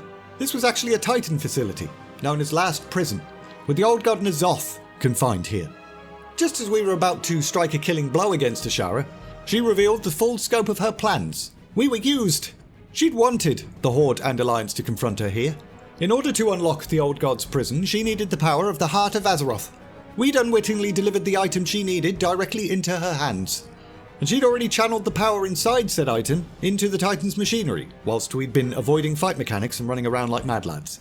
The bonds holding N'Zoth in stasis then began to shatter, with the old god breaking free, but being in a somewhat weakened state, N'Zoth quickly cheesed it, taking the fallen queen with it, fleeing to its ancient seat of power. Balls. Much of the energy within the heart of Azeroth had been drained during Ashara's ritual. It was going to take time to re-empower the artifact, time we didn't have. It was not going to be long at all before N'Zoth's corruption took hold of the already weakened planet, and the Fourth War still dragged on as well. Now for the Seeds of Rebellion. Speaking of the Fourth War, Anduin watched sadly as yet more wounded and dead were brought back to shore. He just wanted peace, for crying out loud. What is wrong with everyone? Gen tried to reassure the young king. We're doing everything we can, but Anduin disagreed. There was still one other card that he held that he had not yet played. He then descended to the depths of the Stormwind Stockade and confronted Varrock Saurfang. Initially, the High Overlord would not respond, so the king went ahead and entered the cell, locking himself inside with the much more physically imposing orc. Anduin then wondered aloud, what did Varrock even want from this war? Did he still even believe in the Horde? At which point, Varrock snapped. He'd given everything for the Horde, and now he had to sit and watch as Sylvanas destroyed it. Anduin then informed the orc why he had spared him. He believed Varrock to be honourable, and the orc candidly confessed that he'd been secretly hoping Anduin would kill Sylvanas, something the young king replied he could not do alone before moving to depart. But, as he exited, Anduin left the cell door wide open. It was time for the orc to decide his own fate, and Varrock went ahead and took the chance that Anduin had just offered him. Once free of Stormwind, Varrock made his way to the Swamp of Sorrows, while Sylvanas sent a search party to track him down. Finding the bloke, the Horde champion was faced with a choice: defend Saurfang or remain loyal to the Dark Lady. And canonically, the champion chose Saurfang. The Seeds of Rebellion had been sown, but rebellions need support if they are to succeed, and who better at rallying the Horde than Thrall? So, Saurfang head to Outland to have a chat with that bloke. Thrall was somewhat on his guard when he saw Varrock approaching, making it clear to his friend that he would not return to lead the Horde, to which Varrock responded, No, I'm not here to make you do that, but I was hoping that you would still fight for it. However, both orcs were then set upon by Forsaken in a sneak attack. After dispatching them pretty easily, Thrall accused Saurfang of leading them directly to him and his family, to which Saurfang explained, No, actually, I followed them here. And it was at this point that Thrall understood. There was no longer any safety here. Perhaps there never had been. Thrall then moved to his forge, shoving it aside and grabbing what lay beneath it. A battle axe, Dragora, Draenor's honour, signifying that he would indeed fight for the Horde once again. Thrall's first act upon returning to Azeroth was to join Saurfang in rescuing Bane Bloodhoof, who was being held in the underhold of Orgrimmar, awaiting death, thanks to snitches. Meanwhile, the Alliance also caught word of Bane's impending execution, with Anduin feeling that the Tauren leader must be rescued immediately, because Bane had always been a more reasonable voice within the Horde. So, Jaina and some champions were dispatched to rescue him, completely unaware that there were also members of the Horde doing exactly the same thing. So they were all very surprised when they bumped into each other. 'Twas particularly unexpected to both Thrall and Jaina, who had not seen each other in years. There was a little bit of unease, but it didn't take long for both sides to see that joining together would greatly increase their odds for success. So they did that. Unfortunately, Sylvanas had anticipated these efforts and stationed her strongest warriors in the Underhold, so the joint task force did face strong resistance. The Blood Elf Magister Hatharel was particularly delighted to face Jaina, having always wanted revenge after the Purge of Dalaran. But sucks to be that guy because we won and freed Bane anyway. Jaina then teleported everyone to safety, to an area overlooking Thunder Bluff, and while Shaw and Saurfang tended to Bane, Jaina and Thrall had a little heart-to-heart chat. The events of recent years had driven a wedge between them, but Thrall thanked his old friend for her help and spoke openly to her about his regrets. Garrosh, the bombing of Theramore, all of the things. And then Thrall got all doom and gloom, saying he feared for the Tauren and their tranquil home. It was very likely that Sylvanas would burn it, just as she had Teldrassil. Jaina then reminded the orc of another world tree, Nordrassil, saved because the armies of many people from both Horde and Alliance joined together. But Thrall was cynical. The Alliance and Horde had worked together so many times, Jaina. and every single time we do that, we go right back to killing each other afterwards. What could possibly be different this time?" To which Jaina replied, "We are." Next, the final push. Before Jaina departed that emotional cinematic, Saurfang gave her a message to take to Anduin, so she did that, and upon receipt of that message, Anduin rode to the Swamp of Sorrows to meet the High Overlord, at which point the two of them had a tense conversation. Sylvanas was growing stronger. This rebellion could only really muster enough soldiers for one more assault. Anduin asked Varrock directly, "What kind of war chief would you be if this rebellion succeeds?" To which the orc monologued. The original horde was founded on a great lie. A lie that anything they did was honourable. To that end, Sylvanas was a truer heir to Blackhand's bloody legacy than Thrall ever was. But the present horde deserved better. Anduin then reminded the orc that the horde did not have exclusive claim to regrets. Arthas, Dalen, all of the things, with Saurfang observing that with so much hate and history, unity might never be possible. So what were they fighting for?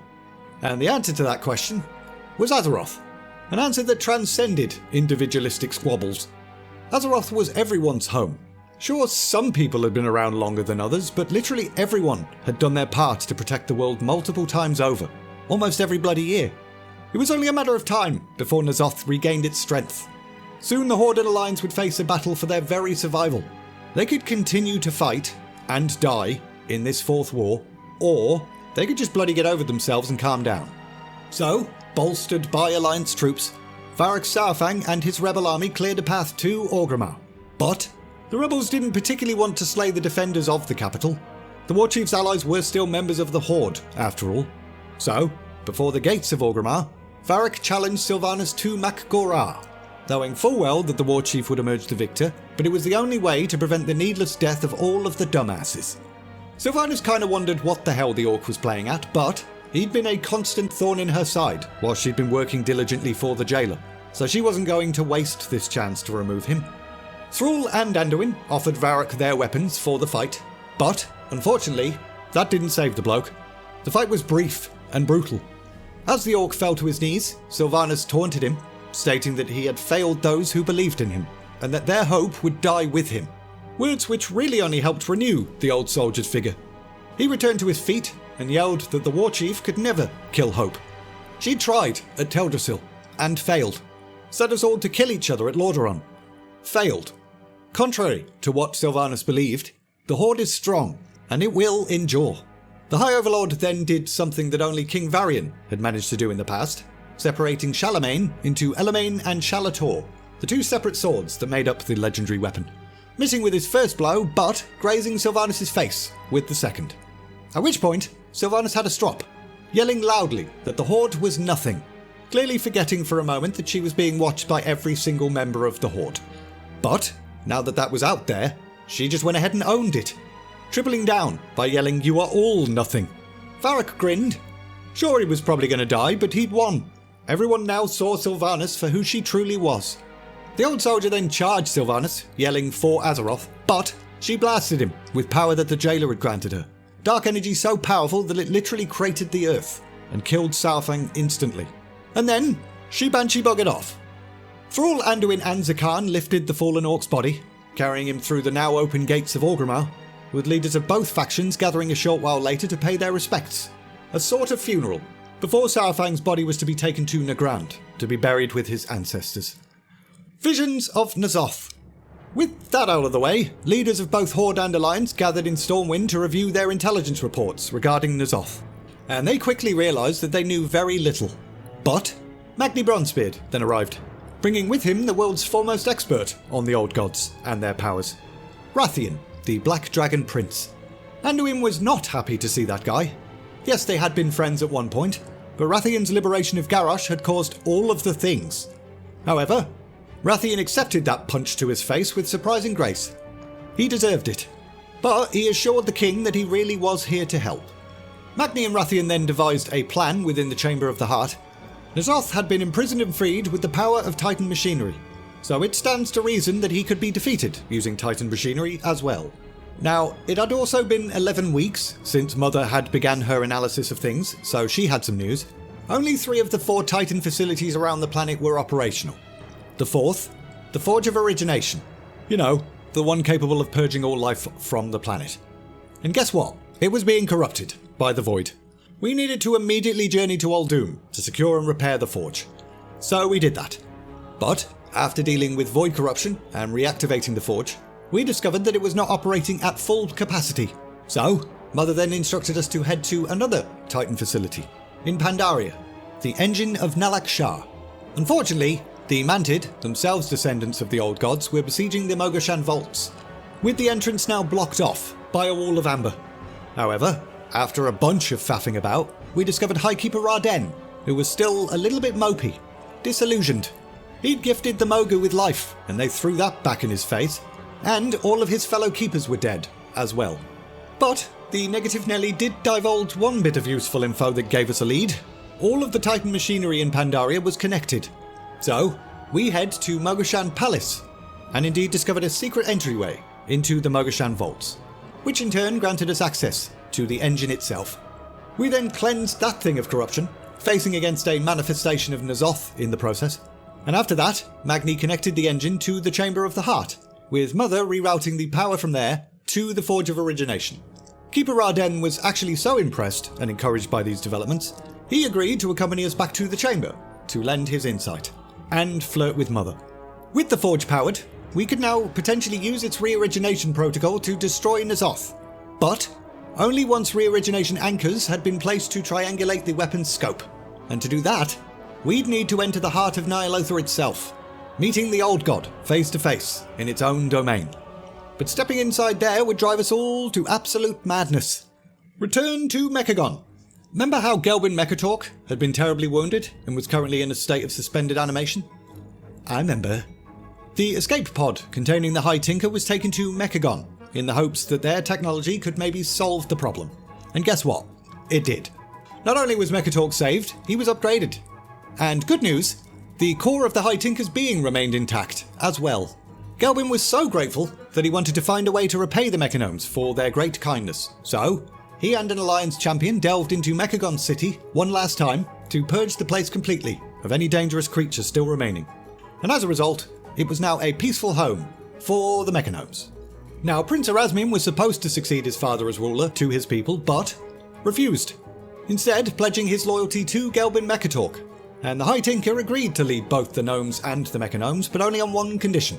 The prince would serve as a counsellor, and everyone loved that. Ny'alotha, the waking city.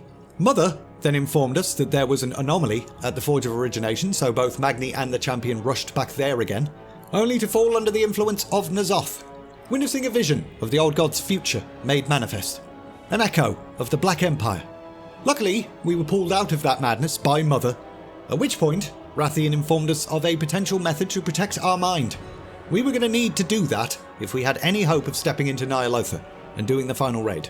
So we head to Blackrock Mountain, faffed about for a bit, and then ultimately crafted a cloak that could withstand the maddening whispers of the Void. A Shira Kamas, the Shroud of Resolve. We then put this cloak to the test, firstly heading back to the anomaly at the Forge of Origination, and after that, using a newly opened gateway in the Chamber of the Heart that led to horrific visions sent by N'Zoth. Illusions of both the Horde and Alliance capitals that had fallen completely to the Void, depending on which week it was. Unfortunately, opening that gateway in the Chamber of the Heart wasn't the best idea. N'Zoth used it to gain access to and corrupt the chamber. Champions got back just in time to see Void minions all over the place, with Highkeeper Raden sacrificing himself to stay the corruption, being pulled into Ny'alotha in the process. 'Twas time to confront N'Zoth in its own realm. So, off we went, accompanied by Rathian and with the re-origination anchors in hand.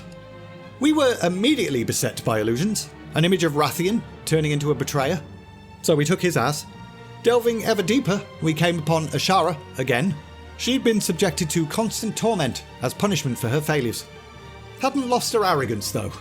She bargained with us for her freedom and her life, promising us a means of killing the old god in return. And she kept her word, handing us the Darkblade Xalatath. The dagger still possessed enough power to shatter N'Zoth's outer shell. We would need to do that first, before the Forge of Origination could truly destroy its target. After that, we fought through hundreds of dread creatures, placing the 3 anchors at the necessary points, before encountering a corrupted form of Raden, Unfortunately, there was nothing we could do to save the Highkeeper, so we took his ass. Mother then warned us that there was only enough power for one single attack from the Forge, which was good to know and certainly didn't add any pressure to the situation, Mother. But, with that out the way, we then went ahead and entered the belly of the beast itself. 'Twas Rathian that took Xalatath, shifting to his dragon form to take flight, before shifting back to his human visage to plunge the dagger into the old god's carapace, greatly weakening the sod. And we then charged. As we struggled in the fight against N'Zoth's corruption and whispers, Magni urged us to remember that we are a child of Azeroth. Her strength is your strength, and stuff. We then allowed Azeroth's power to flow through us, and through the Heart of Azeroth necklace that we've been wearing this entire time. And with the heart becoming the final anchor point, Mother then initiated the Forge of Origination. And boof! One of the most lackluster raid ending cinematics of all time. N'Zoth and all he had created then crumbled. The last of the planet's living old gods was gone, supposedly. For the first time in millennia, Azeroth was free of the dark creatures and their corrupting influence. And that just leaves Armistice. Shortly after that, the leaders of the Alliance gathered in Stormwind to make an announcement. An armistice had been signed with the leaders of the Horde. The Fourth War was now officially over. Most of the citizens in Stormwind celebrated, but not everyone. The terms of the peace agreement were a little bit unsatisfactory to some. There was no demand for the Horde to give up any of the territories they'd taken during the war.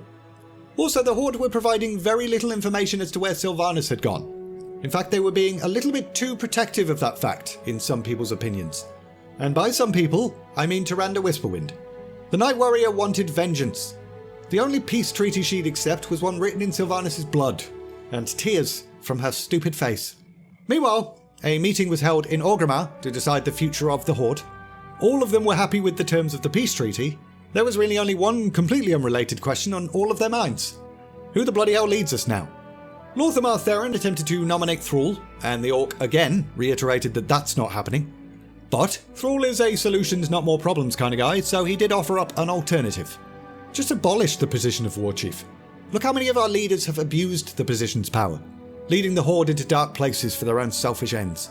Stop giving absolute power to one person. Everyone at the meeting nodded in agreement, and it was then decided that from that day forward, they would govern the Horde. As a group, a council. The future of the faction would be decided communally, and all of the people of the Horde loved that.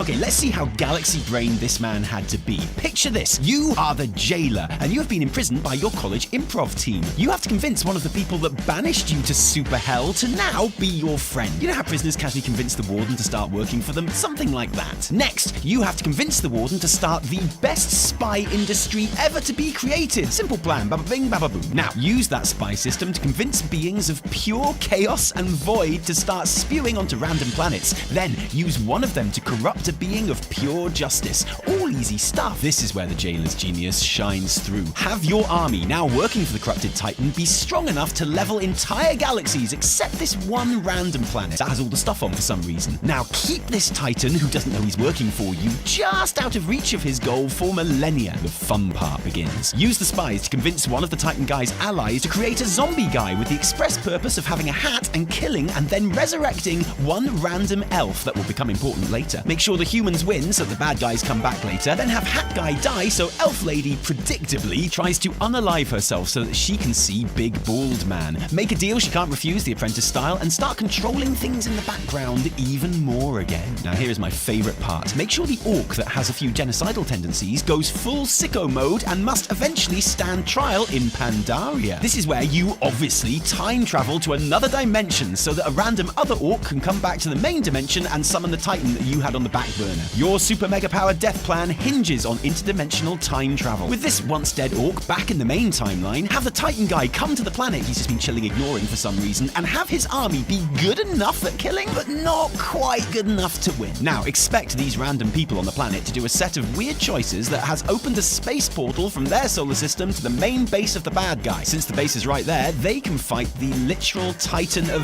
Death, and you must now hope they win. Because they have obviously won, the Death Titan breaks this random robot robot lady, and the real game begins. All the other stuff was child's play. Make the elf lady sleeper agent all evil now, and inevitably break that hat that you left on the planet for this exact moment. Congratulations, now you can pull a blonde boy into the death zone and use him to get a shiny circle from one person. And that's it, the mortals will give you the rest of them, don't worry. You've done it! You have all the Lego pieces you need to find where you left your supersuit and remake, unmake, undo, redo, bless you Gesundheit reality. 35 years after the Dark Portal. The Shadows Rising novel comes first, which I have already adapted, and there is a supercut, but let's gloss over it a little bit here. In the wake of the Fourth War, the Alliance and Horde kept their armistice. Though there were still some conflicts, the Night Elves refused to participate and remained hostile to the Horde. But everyone was kinda united in regards to sharing the same common goal, finding Sylvanas Windrunner. Anduin asked Matthias Shaw to assign as many SI-7 agents as possible to achieve this, whilst the young king decided to work closely with Illyria Windrunner, hoping the Banshee Queen's sister might know a thing or two. However, she did not. Inquiries launched by the Horde had also proven equally useless. 'Twas as if Sylvanas had just bloody disappeared without a trace. But the Horde had another pressing matter to deal with, an assassination attempt on Queen Talanji, only narrowly prevented by the young Darkspear troll Zakan, who had a seemingly clumsy moment at just the right time. Now, Talanji had been considering leaving the Horde Council. This armistice denied her vengeance for her father's death. But after the whole nearly assassinated slapbang in the middle of Orgrimmar thing, she had back to Zandalar considering leaving the Horde entirely. Something the faction wasn't a big fan of, so they launched an immediate investigation, appointing Zakan the Horde ambassador and dispatching him to Zandalar. The assassination attempt itself was instigated by a group calling themselves the Widow's Bite. They disapproved of the Queen's association with Bon Samdi, the Lower of Death. But also the leader of this group had a bit of a personal grudge against Talanji as well. A lady so proud that she refused healing for her smashed up legs whilst constantly moaning about her smashed up legs. Anyway, after a second assassination attempt on the Queen, Bon Samdi decided to reach out to Zakan, informing the young troll that Zandalar should very much stay with the Horde. And Zakan agreed to do everything he could to ensure that outcome. Meanwhile, Illyria and Turalyon were now going around full-blown torturing suspects for information in regards to Sylvanas' whereabouts, with Illyria using her void abilities to inflict pain, whilst Turalyon would use the light to heal the poor sods afterwards. Something Jaina Proudmoore was deeply concerned by when she witnessed it firsthand. She reported that back to the king, but, to a certain extent, they could not argue with the results. Turalyon and Illyria had discovered that Sylvanas' Dark Rangers were operating in Zandalar. That information was passed on to the Horde, with Thrall then getting involved, meeting Talanji and letting her know of this new development. Talanji was horrified, especially after she then learned that Sylvanas' Dark Rangers, including the Thanos Blightcaller himself, were actually bolstering the Widow's Bite rebels, under Sylvanas' direct orders. It seemed the Banshee Queen wanted Bon Samdi dead, for some reason. Unbeknownst to everyone, this was because the Lower was actually interfering with the Jailer's plans. Bon Samdi ruled over the Other Side, a pocket dimension within the Shadowlands, exclusive to trolls.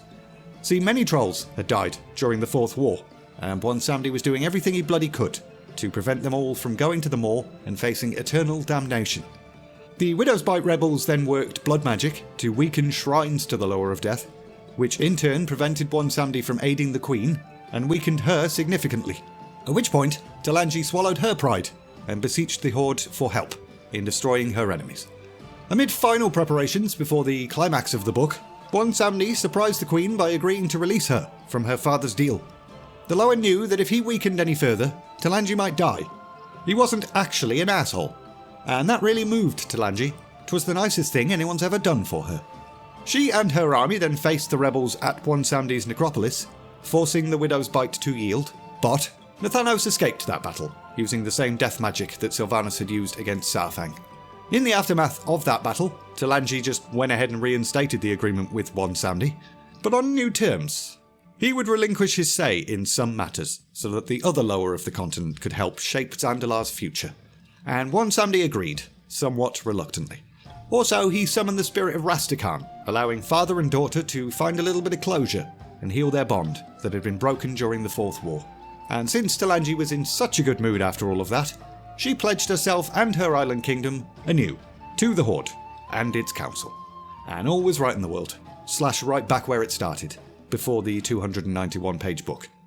Next, tearing the veil. Despite the fact that practically nobody had ever even heard of the bloke, the jailer had been involved in a lot of things. 'Twas he who had ordered the forging of the runeblade Frostmourne and the Helm of Domination. That helm being the very thing that allowed the Lich King to control the Scourge. 'Twas infused with powerful domination magic, a magic specifically created to bind the jailer in the maw. As such, it had a close connection with the Shadowlands, the realm of death. So whilst Sylvanas' agents had been at work in Zandalar, she had travelled to Icecrown Citadel to confront Bolvar Fordragon, the current wearer of the Helm of Domination. Now, Bolvar was kinda exhausted anyway. It took all of his energy just to keep the Scourge under control. That, combined with the power the jailer had granted Sylvanas, made her too much for Bolvar. She easily brought the Lich King to his knees and seized the helm. And then, despising everything it stood for, she tore the damn thing apart. The resulting explosion was felt across the entire planet, instantly shattering the border between life and death, with an ominous rift forming in the skies. The maw itself could now be clearly seen, staring down upon the world, and we, in our sweet, sweet innocent summer child naivety, stared back at it, with excitement and anticipation. The Realms of Death, aka, is this convoluted, or am I just a dumbass? Now, if you go right back to Chronicle Volume 1, there's an entire explanation as to how the physical universe was created in the first place. Light, void, coalescing, large kaboom theory, universe. However, the Pantheon of Death, the Eternal Ones, believed differently. As far as they were concerned, in the beginning, 6 godlike beings, known as the First Ones, existed. Light, shadow, order, disorder, life, and death. They existed in constant conflict with one another, until opposition became a sort of balance, which in turn resulted in creation, with each of the First Ones giving a piece of itself to this design. The denizens of the Shadowlands believed that every sentient creature in the universe sprang from this initial pattern. The Titan Pantheon, the Old Gods, the Naru, the Eternal Ones, the realms of the living, and also the dead, all of the things, formed by the First Ones. Side note, there's potentially a 7th power involved, but that's still very much in the we don't know yet category of things. Perhaps it will be expanded upon in future, or perhaps it will be completely and utterly abandoned. All I know for certain is that I don't think I understand the word fractals. Anyway, the Eternal Ones ruled over the Shadowlands with strict adherence to the intentions of the First Ones.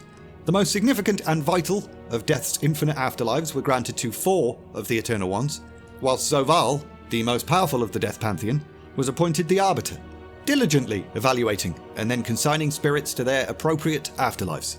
Doing that, Zovaal would experience everything a soul had undergone in life, gleaning quite a bit about the physical universe and mortals in the process. Unfortunately, the more Zovaal learned, the more his pants filled with the poop, foreseeing the entirety of creation being imperiled by an unseen power. Zovaal became concerned that the forces of death, as they currently existed, fractured, were not at all prepared to face whatever this unseen power was. He brought that concern to the rest of the Eternals, but they just kinda rolled their eyes at him. If such a threat existed, the First Ones would have totally considered that in their glorious design, and everything will work out in the end. Fine, Zovaal thought. If my fellow Eternal Ones won't help, then I'll just do it myself. And so, Zovaal began his mission to destroy the Shadowlands as they were, and forge them anew, stronger and unified. To remake reality though, he was going to need knowledge of the First Ones and their techniques. Knowledge that had long been locked away as sacred information in the sepulchre of the First Ones. 5 magic locks prevented entrance to that place, with each Eternal One carrying a sigil that worked as a key. Obviously Zovaal had his, but he needed the other 4. As the strongest of the Eternal Ones, he could absolutely just overpower his peers, but what Zovaal didn't foresee was how his colleagues would unite against him. The Primus, ruler of Maldraxxus, forged chains with a new form of magic, domination, ensuring that Zovaal could never break free, whilst the other Eternal Ones just stripped him of his titles, and his sigil, and his essences, and stuff, condemning him to oversee the maw for all eternity. And with that, Zovaal the Arbiter became the Jailer, whilst the rest of the Death Pantheon used his essence to power a mechanical Arbiter to replace him, one which would not be so affected by the affairs of the souls she judged. However, The endless suffering of souls in the Maw only hardened the jailer's resolve. He now wanted to remake the entire cosmos. Unite reality under the dominion of death. Only then could the coming danger be defeated, in his opinion. Using eternity to his advantage, he spent a very long time mastering the domination magic within his shackles, turning them to his own purpose. He was still very much bound to the Maw, but he had complete dominion within it, so he also spent time building an entire army of new allies. The Mawsworn, which are broken souls twisted to his will, as well as allies from outside of the Maw as well. Allies such as Sylvanas Windrunner, a relatively recent addition to his plans. After convincing her she would be an equal partner and reap the rewards of a remade existence, she now trusted him quite a bit. The Banshee Queen did not know his true history though, nor his true intentions. Nobody knew that we'd all been doing everything he wanted for quite a while. The people of Azeroth were about to enter a time of real deep stinky doo-doo. Before we get to the pre-patch though, I'll just gloss over who the other Eternal Ones are, as well as their respective realms. Archon Carestia, the Firstborn, ruled over Bastion, a paradise-type realm for those who lived lives of noble service. In Bastion, folks would shed their mortal memories to become Kyrian, and then spend their afterlives in service as well, ferrying souls to the Arbiter for judgment. What a fantastic reward for a life of noble service. The Primus governed Maldraxxus, a realm where great warriors and tacticians became necrolords in the army of death, basically training, sparring and skirmishing forever. Again, in service, to defend the Shadowlands against any enemy that stood against them. The Winter Queen, in Ardenweald, those deeply connected to nature in life found restful solace here, safe and nurtured until a time when they could be reborn in the mortal realms. So far the only one that actually sounds like a nice afterlife. Sire Denathrius and Revendreth, a pit of darkness and suffering. Souls of prideful beings were sent here to endure punishment, given to them by the Venthyr. If, however, you were to give up your cruelty and arrogance, you could gain redemption, and then become a Venthyr yourself, and spend eternity inflicting punishment on other people. Something which sounds rather cruel and arrogant. Also, the mechanical fake arbiter did her job in Oribos, the Eternal City, a sort of central hub which souls passed through first. Or at least she had been doing her job there. Now she did not do her job, on account of being broken by the world soul of Argus. Now she just stood there motionless, being boring. The Scourge Unleashed. The pre-patch. Since the Helm of Domination had been torn asunder, the Scourge now ran rampant across the world. Bolvar could no longer control them, and so the peoples of Azeroth were forced to face seemingly endless waves of the buggers. Unfortunately, under the cover of all this distraction, Sylvanas ordered Mawsworn Soulbearers to kidnap a bunch of Horde and Alliance leaders, with Anduin, Jaina, Bane and Thrall being taken. They also tried to take Tyrande Whisperwind, but she destroyed her would-be abductors, so they failed at that one. But with them gone, Gen Greymane and Lor'themar Theron had to step up to rally us all during this pre-patch. Also, at one point, we ran into Nathanos Blightcaller at his own home in Maris Stead, and he was completely unwilling to give up any information regarding the whereabouts of Sylvanas, so Tyrande killed the bloke, an act of vengeance for Teldrassil. But ultimately we had 0 leads to go on, so Gen and Lor'themar contacted the Knights of the Ebon Blade and Bolvar Fordragon. Sure, he no longer had his special hat, but he could still provide valuable insight into the Scourge problem. At the Ebon Hold, High Lord Darian Mograine and the rest of the 4 horsemen were currently tending to Bolvar. They'd each experienced a vision of Sylvanas' attack and had rushed to Icecrown to recover their leader, as well as the remains of the Helm of Domination. And Bolvar then informed us that even in its broken state, the shards of the helm still retained incredible power. Bolvar knew what to do next, but we'd all have to wait until the expansion came out to find out what that is. Into the Maw. The expansion came out, with Bolvar summoning Azeroth's leaders and greatest champions to Icecrown. And as is tradition, Horde and Alliance leaders started arguing with each other immediately. But Bolvar then urged us all to remain united and shut up.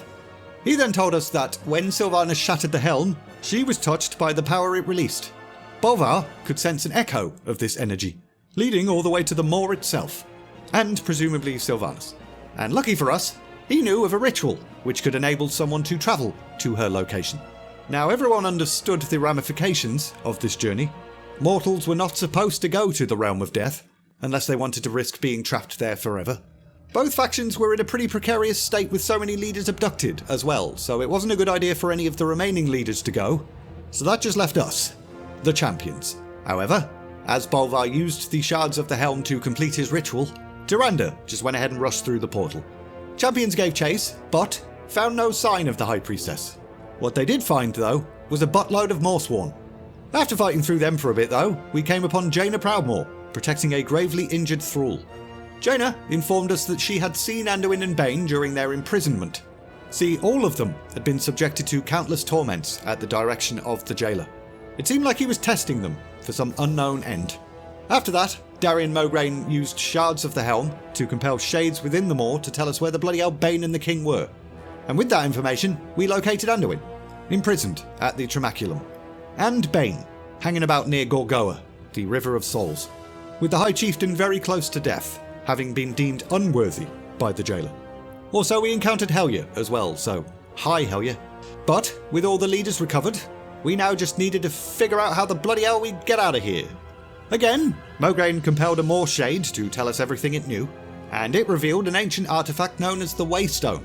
It was said to have been built by the mythic First Ones. A passageway out of the Maw. Exactly what we needed, huzzah! But good luck with that, because it's broken, you shit. The heroes of Azeroth then trekked east to find this legendary Waystone, and found it, unguarded and very much broken.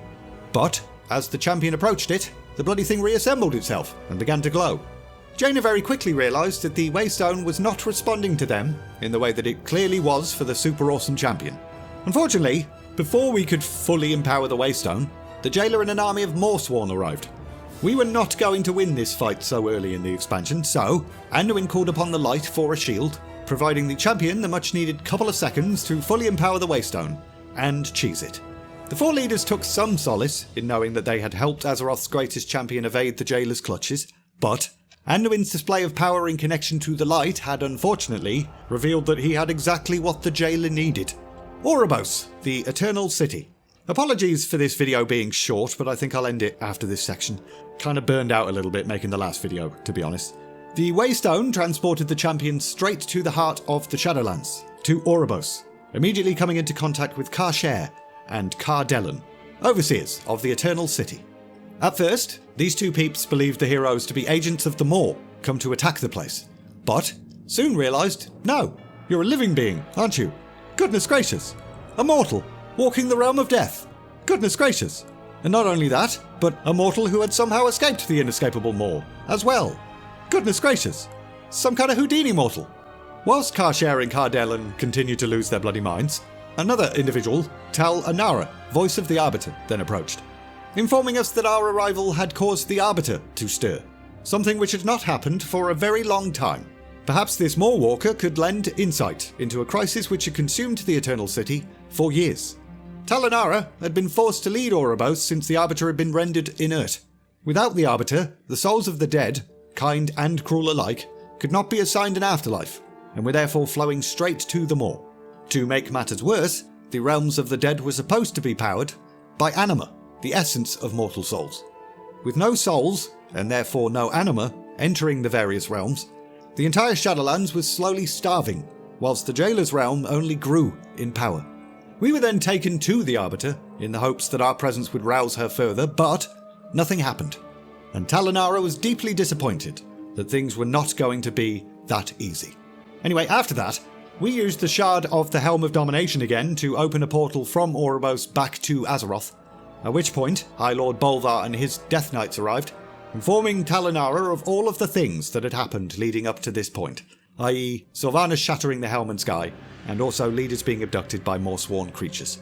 Tal Anara recognised the description of the Morsworn, sounded rather similar to the noble Kyrian of Bastion.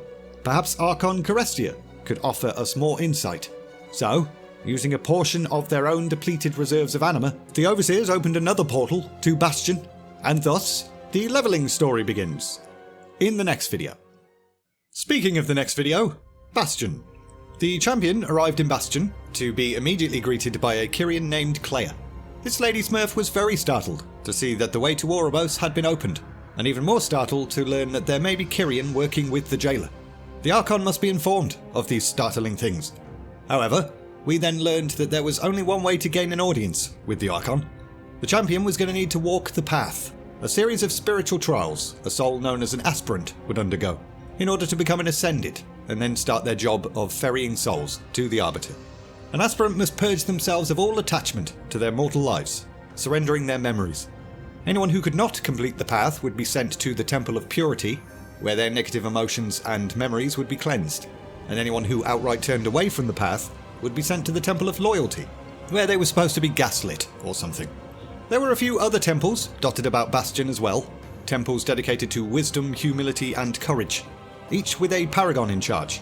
Those paragons being long ascended Kyrian who stood as the embodiment of their respective temple virtues, and made sure that everyone else upheld those virtues as well. Kinda like real insufferable people on social media. Anyway, the champions then met another individual, Pelagos, Clea's soulbind. Clea and Pelagos had undergone a ritual to unite their souls, making them both stronger and stuff. Every Kyrian underwent this process of soulbinding, as did many other denizens of the Shadowlands. And as a little aside, every single time I heard the term soulbind in Shadowlands, it basically made me think of this.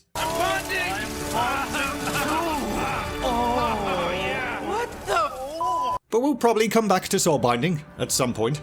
The only other thing worth mentioning right now is that Pelagos was kinda struggling to complete his trials as an aspirant. But back to actual things happening. The champion head to the Aspirant's Crucible to commence the trials, tests of strength, stamina and spirit, as well as a bit of a memory cleanse using some soul mirrors, and we just went ahead and smashed every single one. However, rather than being granted an audience by the Archon, we were just gifted an ability instead. Calicine had shared our message about the Morsworn with the Archon, and it seemed like she pretty much just didn't believe us. Great. What now? We were then approached by Disciple Cosmos, asking for a bit of help at the Temple of Purity. The temple itself was overwhelmed by the sheer number of souls that were unable to ascend. However, as we ran around trying to help people fight their own inner conflict, the temple fell under attack. The Forsworn, Kyrians who opposed the path and were unwilling to abandon their memories, converged on the Temple of Purity, and corrupted the massive purifying Vesper bells that hung throughout. As a result, manifestations of negative emotions and memories burst forth from every bloody aspirant in the place, so we helped fight against all of those things, cleansing the place and the bells in the process. We then confronted the leader of the Forsworn, Lysonia, learning that she had once been the Hand of Loyalty, before declaring herself the Hand of Doubt. The champion, alongside the Paragon of Purity Visiphone, attempted to take Lysonia's ass, but she stunned us with a More ability and then buggered off. Not without leaving behind a fragment of her negative emotions, though. Big whoops, you might say. What the hell are we supposed to do with that? Well, Visiphone felt like we should take it to the Mnemonic Locus, memory archives within Bastion. Have a little look-see at Lysonia's memories and find out why she'd turned her back on the path. So we did, getting a bit of help from a very grumpy owl bloke. The visions of her memories outright proved that she had pledged the Forsworn to the jailer, though most of the individual souls who followed her did not know that. With that revelation though, we were finally able to capture the attention of Archon Carestia, and she acknowledged that although she had been dismissive of warnings in the past, in light of this recent attack and new evidence, it was probably time to do something about it. Somehow, these rebel Kyrians were evading Bastion's wards, and it was of the utmost importance to find out how the bloody hell they were doing that. Unfortunately, as we investigated that matter, Uther the Lightbringer showed up. In life, a paladin of Azeroth, but now, a Forsworn. He disabled the ward protecting the Temple of Courage, and as a result, the jailer's allies then started to pour through a rift above that place. Surprisingly though, these attackers were not just the Morsworn or the Forsworn. There were Necrolord warriors from Maldraxxus involved as well. Necrolords were supposed to be defenders of the Shadowlands, yet here they were doing the opposite of that. The fighting was fierce. Without anima to power their constructs and forges, the Kyrian were very nearly overwhelmed. And to make matters worse, the Necrolords were seemingly harvesting Kyrian, living or dead, for some reason. One Maldraxxi necromancer even warped the Hand of Courage Thanikos into a horrific monstrous bone guard thing. But, fortunately for the people of Bastion, we were there, and we're the best at everything. Through our efforts, the enemy was forced to retreat, the Forsworn and Maldraxxi were far from defeated, but at least this current battle was now over. And with Bastion now in a state of stable if not temporary peace, we head back to Oribos, bringing news of everything that transpired, and hoping that it made more sense to the Overseers than it did to us. Maldraxxi's attack on Bastion was a dire and immediate threat, so Talanara informed us that's where we were going next. to Maldraxxus to recover information on the state of that place and bring a stop to any further violence. But before we jump into the second zone, a little bit more info on Uther the Lightbringer. As most of you will know, Uther served as a mentor to Arthas Menethil back in the day, eventually confronting the young prince after he'd fallen to darkness. That did not go well, and Uther died. And as was the case with any of the victims on the pointy end of Frostmourne, his soul was fractured, with part of his spirit being absorbed by the blade, and the rest of it going to the Shadowlands. As a paladin who had served his people, 'twas appropriate that Uther's soul was sent to Bastion. With his spirit sundered, however, he was completely and utterly incapable of completing the path and becoming ascended, despite his best efforts. Intrigued by this, his mentor, the Paragon of Loyalty Devos, had a little look-see, discovering the wound in his soul left by Frostmourne. Realising that domination magic had somehow escaped the Maw, and she took this news to the Archon, even going as far as to suggest that the path itself might be flawed. But the Eternal One dismissed all of that. The order of the Shadowlands depended on Bastion's execution of their eternal charge. Nothing could interfere with that mission, so shut up. This did not deter Devos though. She just went ahead and granted Uther ascendancy anyway, giving him all the powers associated with that. And together, they travelled to Azeroth, to the moment of Arthas' death, grabbing his soul and chucking it straight in the Maw, bypassing the Arbiter completely. Unfortunately, even with Frostmourne shattered, Uther's soul fragment did not return to him. All the souls within the blade went directly to the Maw instead, to empower the Jailer. Uther had no idea that by being part of the Forsworn, he was actually assisting the very being who was inflicting his suffering. Silly sausage. Next, Maldraxxus. Those who thrived on battle in life continued to hone their craft in conflict here. The Primus ruled this realm, and had long ago divided it into 5 noble houses, each one with their own vital role. The House of Constructs, which valued power above all else. Many of the members of this house had twisted themselves into necromantic abominations to increase their battle prowess. And they had close ties with the House of Rituals, who also did necromancy stuff. The House of Eyes consisted of souls with cunning intellect and keen observation skills, making them the best suited to be the Shadowlands spies. The House of Plagues, where potions, poisons and disease were leveraged to craft weapons. And finally, the House of the Chosen, blacksmiths, who crafted armour and weaponry, but were also warriors who thrived in battle and did good strategy stuff. The Primus had imparted a small portion of his own life energy into the leaders of each of these houses, whom he called Margraves, and these Margraves maintained an uneasy but steady truce across the land. Any disputes were solved with armed conflict, which is the opposite of a truce, but okay. However, in more recent times, the Primus had disappeared. Being the first of the Eternal Ones to suspect that the Jailer was playing silly buggers, he travelled to the Maw to confront the guy, but never returned. Unfortunately, the Lich Kel'Thuzad took advantage of this. He convinced his House of Rituals, as well as the House of Constructs, to basically conquer the other 3 factions in the Primus' absence. Their first victim, the House of Plagues. Meanwhile, Draka, dead mother of Thrall, was also in Maldraxxus, a member of the House of Eyes, initially, serving as a spy and assassin. The Margrave of the house, Accreditations, was concerned after hearing about the fall of the House of Plagues, suspecting there was a greater plot at work. So, he sent Draka on a diplomatic mission to the House of the Chosen.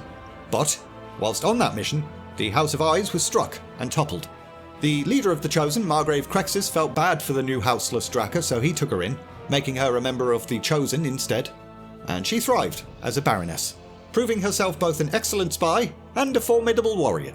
Anyway, we arrived, finally, in Maldraxxus, only to find ourselves immediately in the crosshairs of the House of Rituals, Constructs and Chosen, forced to fight in a massive arena battle.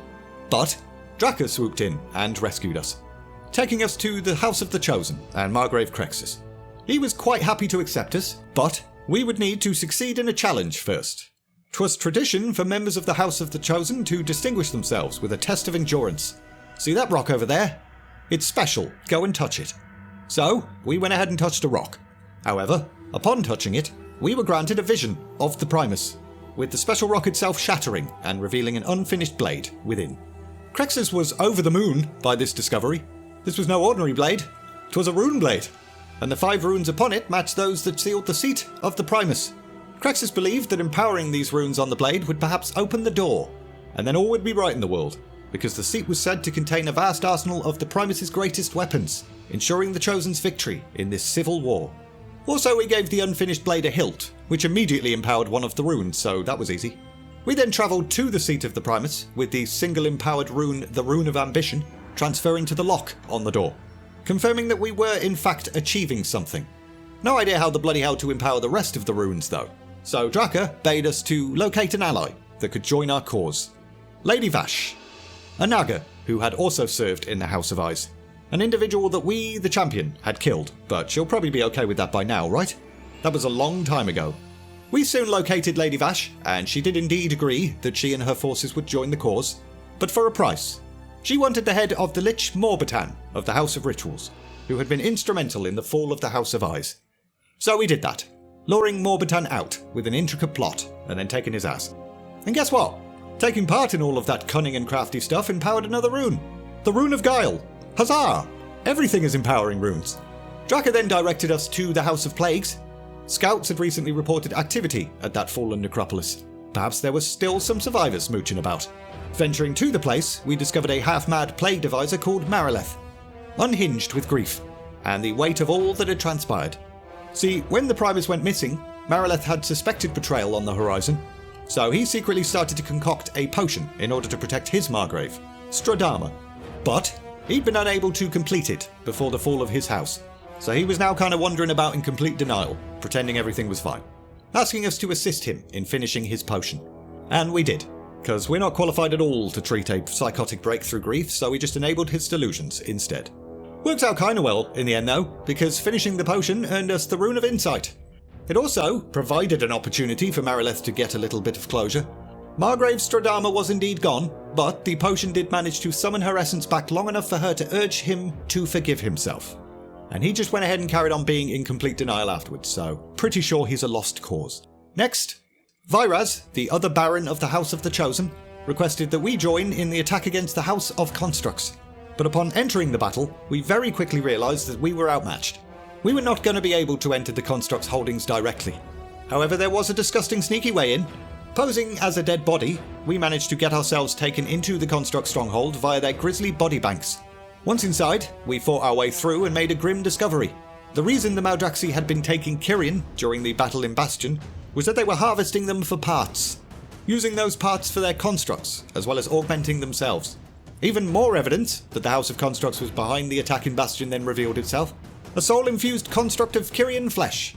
But we managed to take control of that abomination, and then used it to blast our way out of the stronghold, killing one of their barons, Halis, in the process.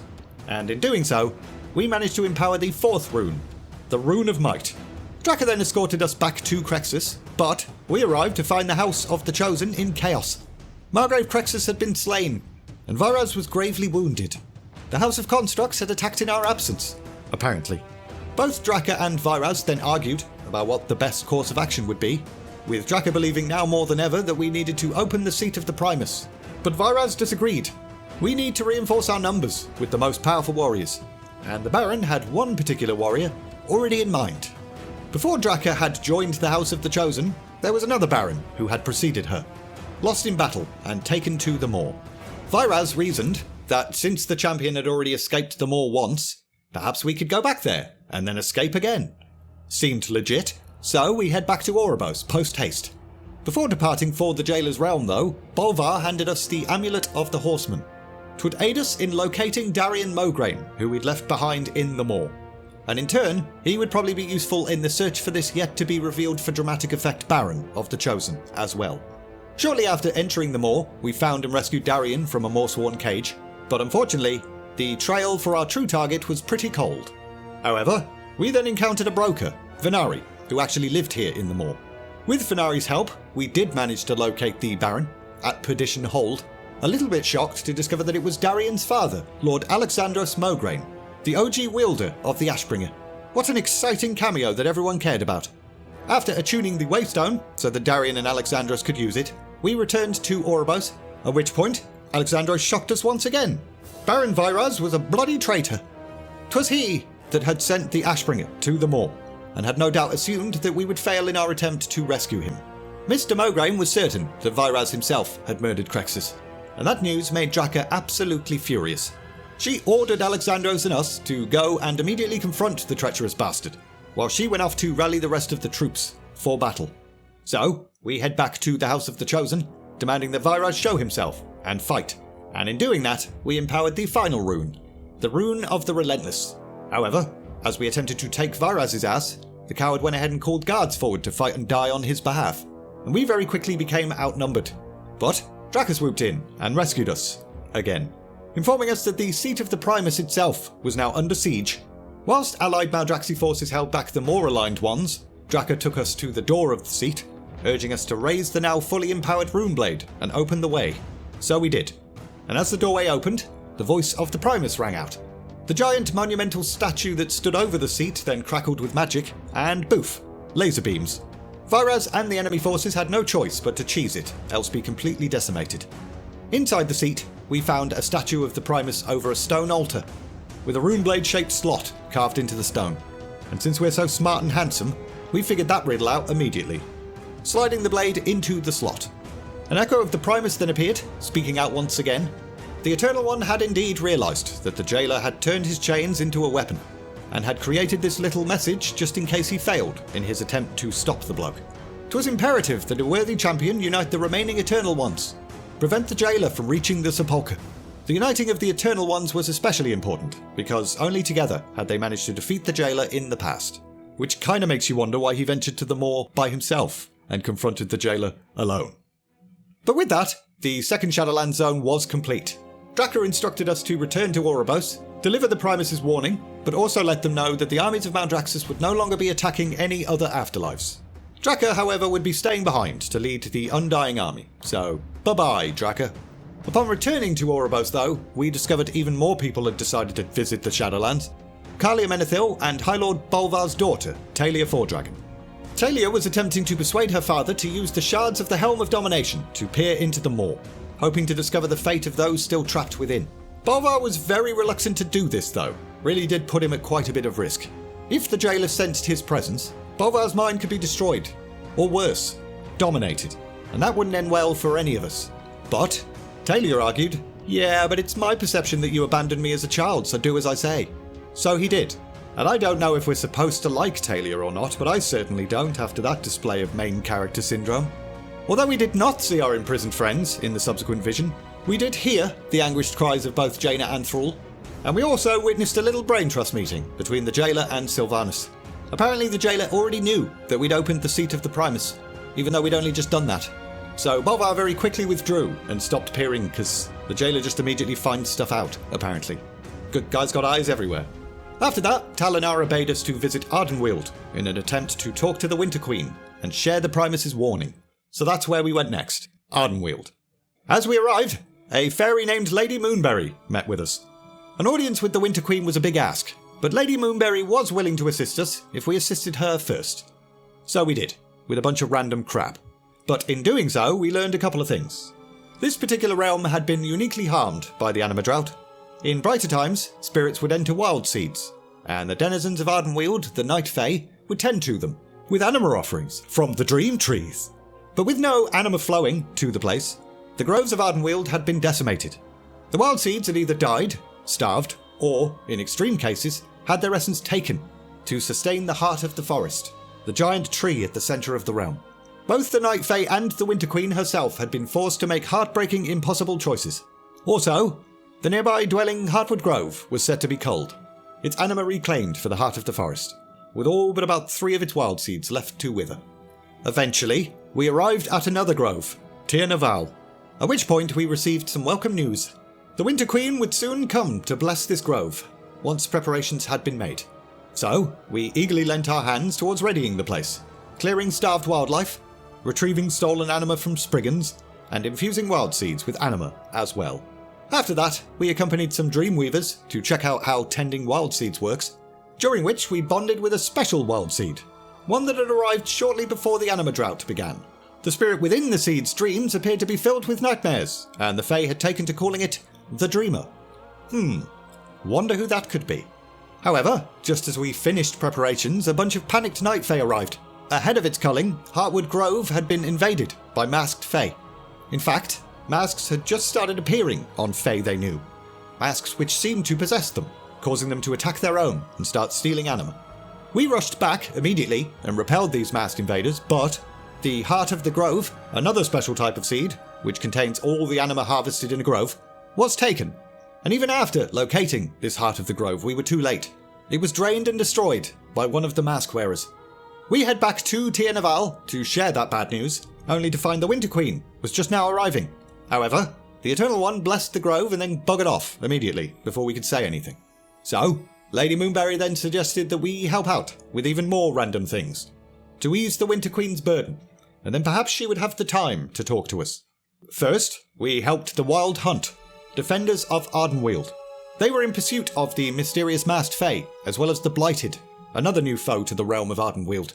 Doing this, we met a Sylvan named Arelon, who had joined the hunt after his home had fallen, and we also encountered the Blighted, realising that they were in fact a sect of the Drust.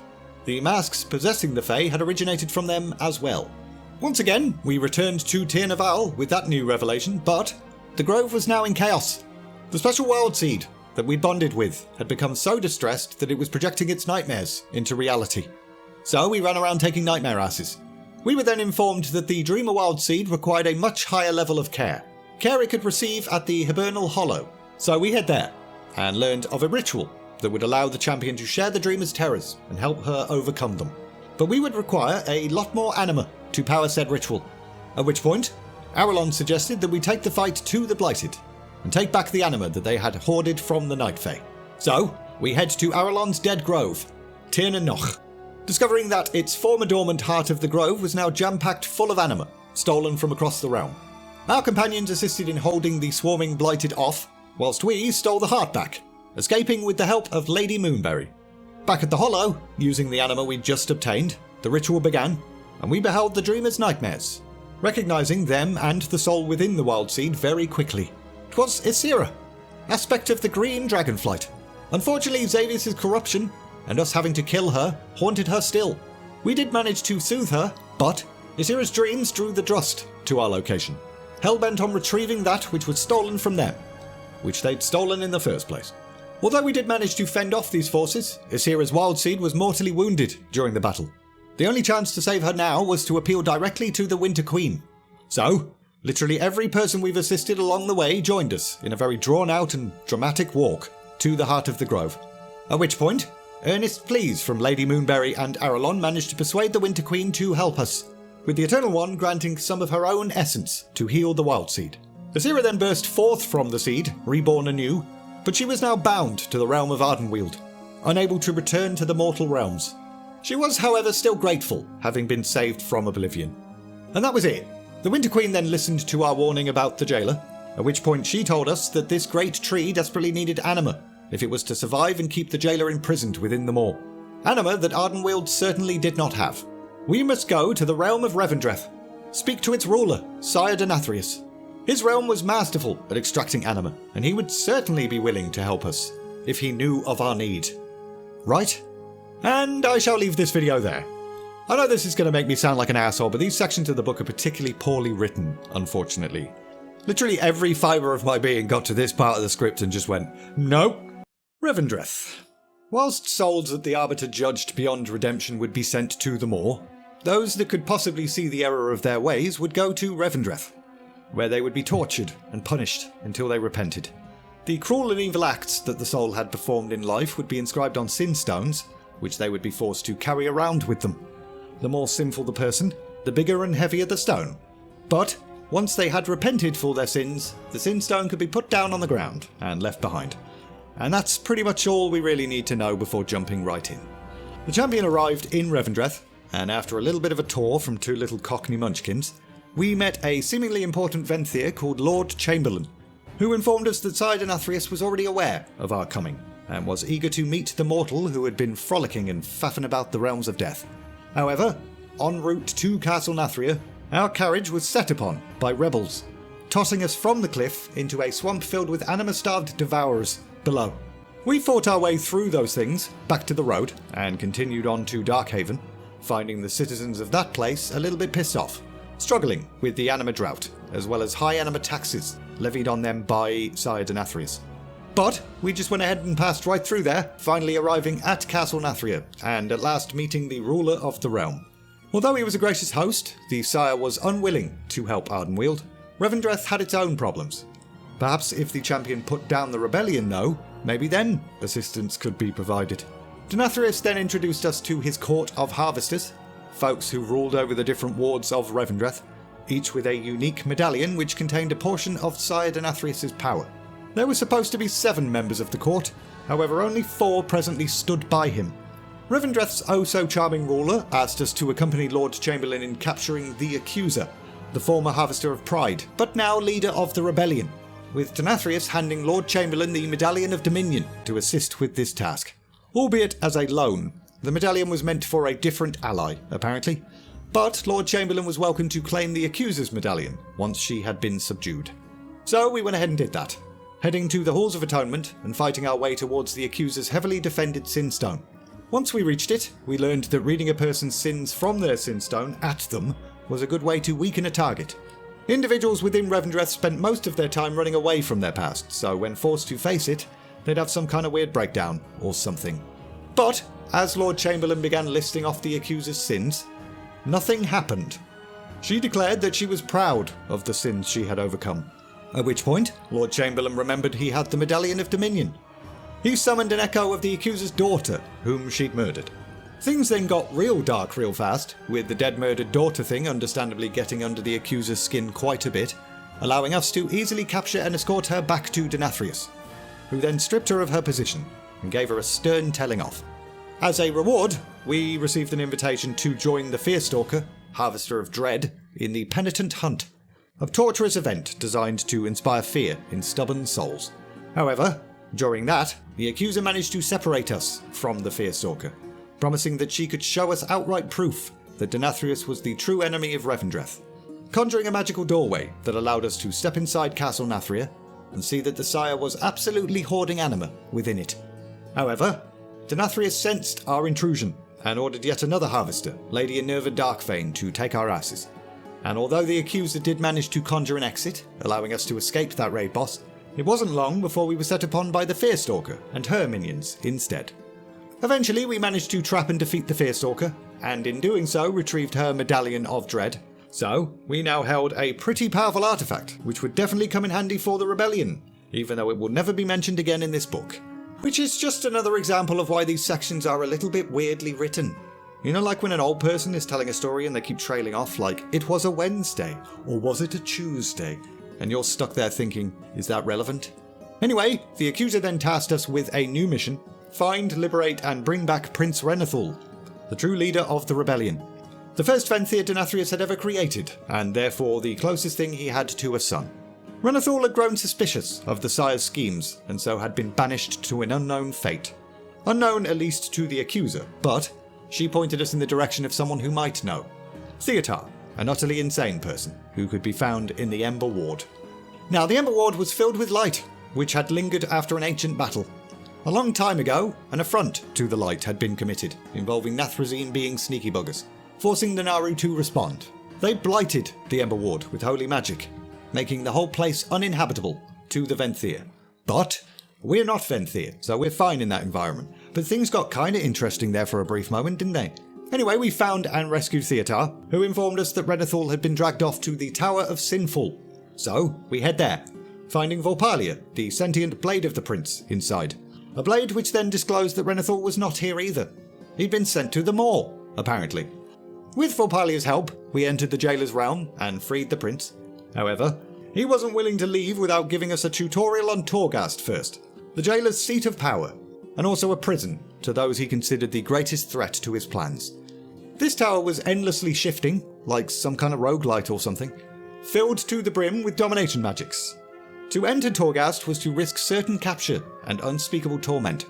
But who cares? We went to Torghast, we rescued Renathul's allies, and everything was fine. We then returned to Revendreth with all those we'd rescued, at which point it was decided that now was the time to strike at Denathrius. So we did that.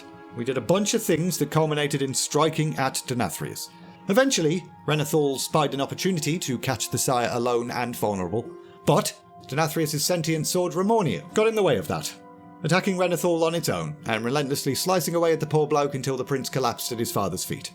At which point, Denathrius forced Renathul to watch as all of the anima he'd been harvesting these long years of drought was released and sent to flow directly into the Maw. The jailer would be freed, and death would dominate all who opposed them. And with that, Denathrius and his sword buggered off, back to Castle Nathria, leaving the devastated, disillusioned rebel leader and us behind, having actually kinda lost for the first time in a while. Balls. Next, Covenants.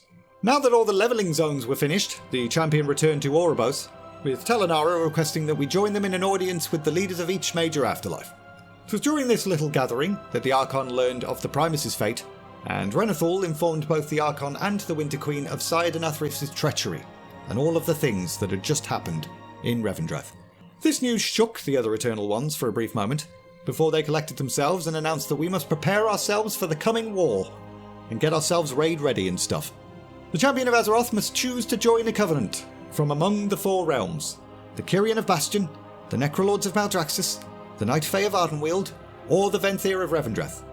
By forming a bond, we could not only further empower ourselves, but also be forced to capture all of the footage from every single Covenant campaign as well.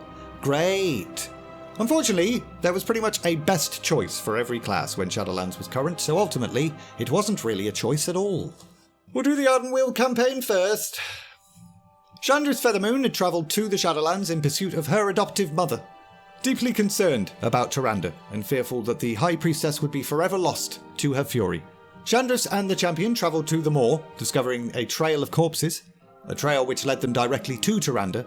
However, the High Priestess refused to leave. Her people were still trapped here, all the souls that had been lost during the burning of Teldrassil.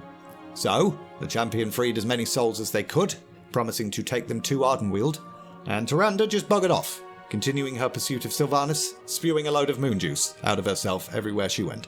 Upon returning to Ardenweald, Ysera informed Chandris that she knew of someone that might be able to assist: Theonax, a soul who in life had also taken on and been consumed by the power of the Night Warrior. Theonax was initially reluctant to talk, but after saving his husband from some kind of curse, he revealed that it was possible to share the power of the Night Warrior, therefore easing the burden it places upon one person, potentially preventing someone from being utterly consumed by it. It was a dangerous process though. Sharing it with his husband had not been enough, and had killed both of them. If an attempt was to be made to save Tyrande, Night Warrior energy would need to be shared among many individuals. Also, Holn Highmountain happened to dwell in Ardenweald too, and after helping him with a hunt, he offered to assist Chandris in this mission to track down others who had taken on the mantle of Night Warrior in life. Meanwhile, the champion joined Arelon at some point in a little investigation of some more groves overrun by blighted trust. But during that, Arelon went missing. And also, we assisted one Sandy in a bunch of things as well. The Lower of Death was concerned after several other Lower sleeping within Ardenweald had not yet been reborn and had in fact gone missing. Searching for them led to Muitzala, the original Lower of Death. Unfortunately, one Sandy's greedy predecessor and sort of mentor had joined forces with the Jailer and was playing silly buggers with the missing Lower and Wild Gods and other stuff. I'm just going to gloss over the other side dungeon completely, but basically we drove Muitzala there and took his ass. And later on in the campaign, we met back up with one Sandy at his necropolis in Nazmir, where we performed a ritual to extract information from Muitzala. With the spirit of Vol'jin joining us and learning that the whispers of the Lower he had heard, telling him to make Sylvanas Warchief, were in fact this previous Lower of Death being a tricky dicky twat.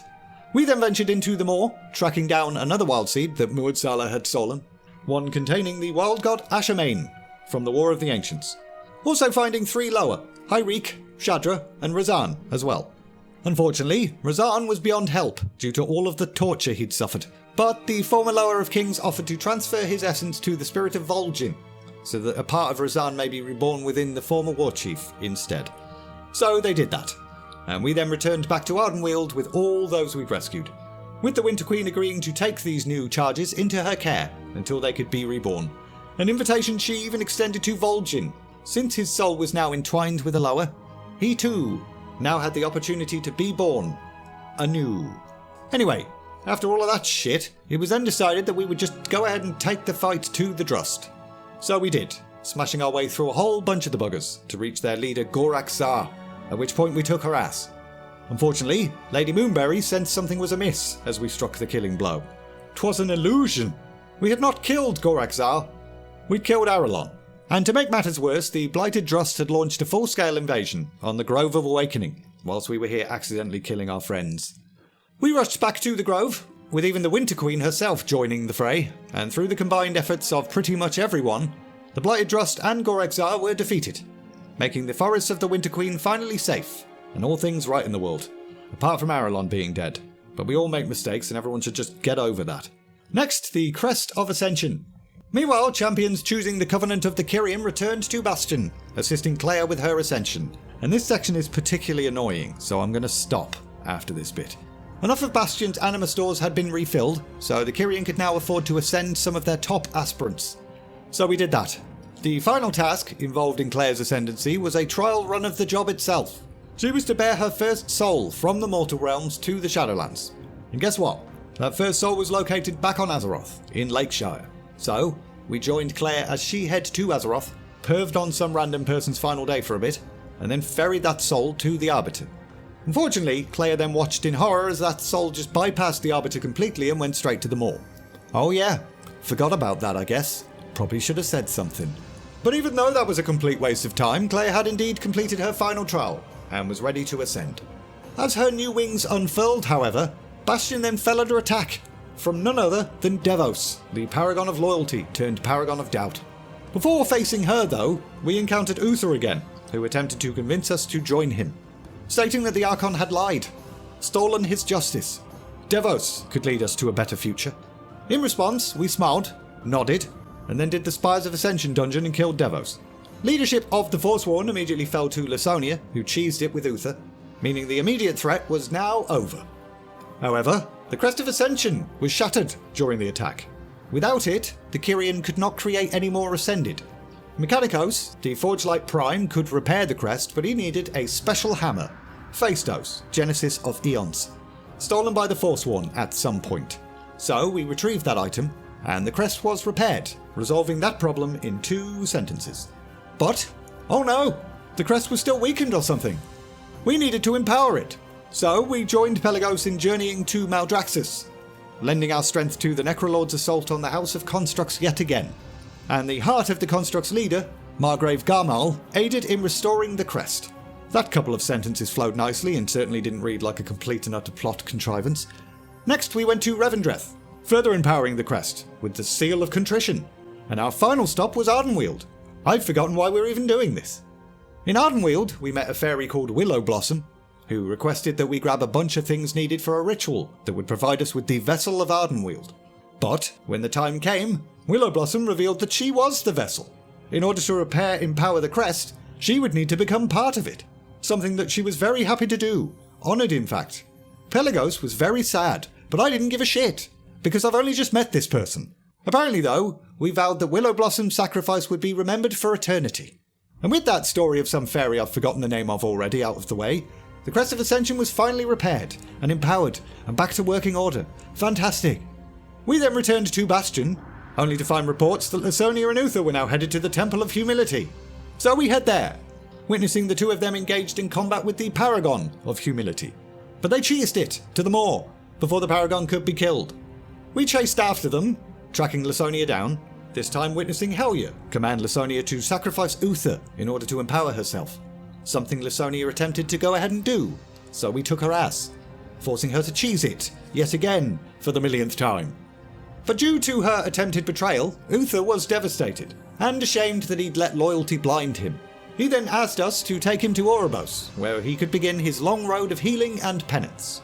And the last thing that happens in this section that's massively triggering my Asperger's, back in Bastion, the Archon gathered all of her forces to root out the Forsworn, once and for all, driving Lasonia and her peeps completely from the Citadel of Loyalty. But Lasonia then led a surprise assault against the Archon in retaliation. However, the champion and Uther arrived, slaying Lasonia and stopping the assault, and all was right in the world. Uther then surrendered himself to the Archon's mercy, now understanding that justice was not for him to decide. In fact, what he'd been doing wasn't justice at all. It was vengeance. And that's it for this bunch of bullshit. I guess we can squeeze the raid in because it's a really short summary in the book, but then I am absolutely done with this episode. The Fall of Castle Nathria. Before the Venthyr and Necrolord campaigns, Renathal led the champions in assaulting Side Nathrius' stronghold, working our way from the Leeching Vaults upward, fighting against the Harvest's Huntsman Ultimore and Lady Enerva Darkvein, dancing with members of Denathrius' court for a bit, the sin-burdened soul of Kel'Thas Sunstrider, and the Stone Legion generals as well. And after all of that, we faced Sire Denathrius and his sentient sword Ramonia. However, as the Sire weakened, Ramonia pulled his essence into herself and attempted to cheese it, but failed. She was captured, with Renathorn knowing exactly how to keep her imprisoned. See, we'd done the Sanguine Depths dungeon at some point apparently, and freed the Nari Zerali from there. Her light at the Tower of Dawnkeep would prevent Denathrius' sword and his essence from ever leaving. And that's it. That's the entire summary of the raid, and the end of this video. The Crown of the Harvesters. We get an absolutely tiny summary of the Venthyr campaign in Chronicle, so I'm not going to capture any footage for it, because that would be a lot of extra work for no reason. But, after the raid, the Venthyr Covenant and any champion that joined them managed to win over and/or conquer all but one of the remaining Harvesters of the realm, thanks to a bunch of supportive deeds and heroism and stuff.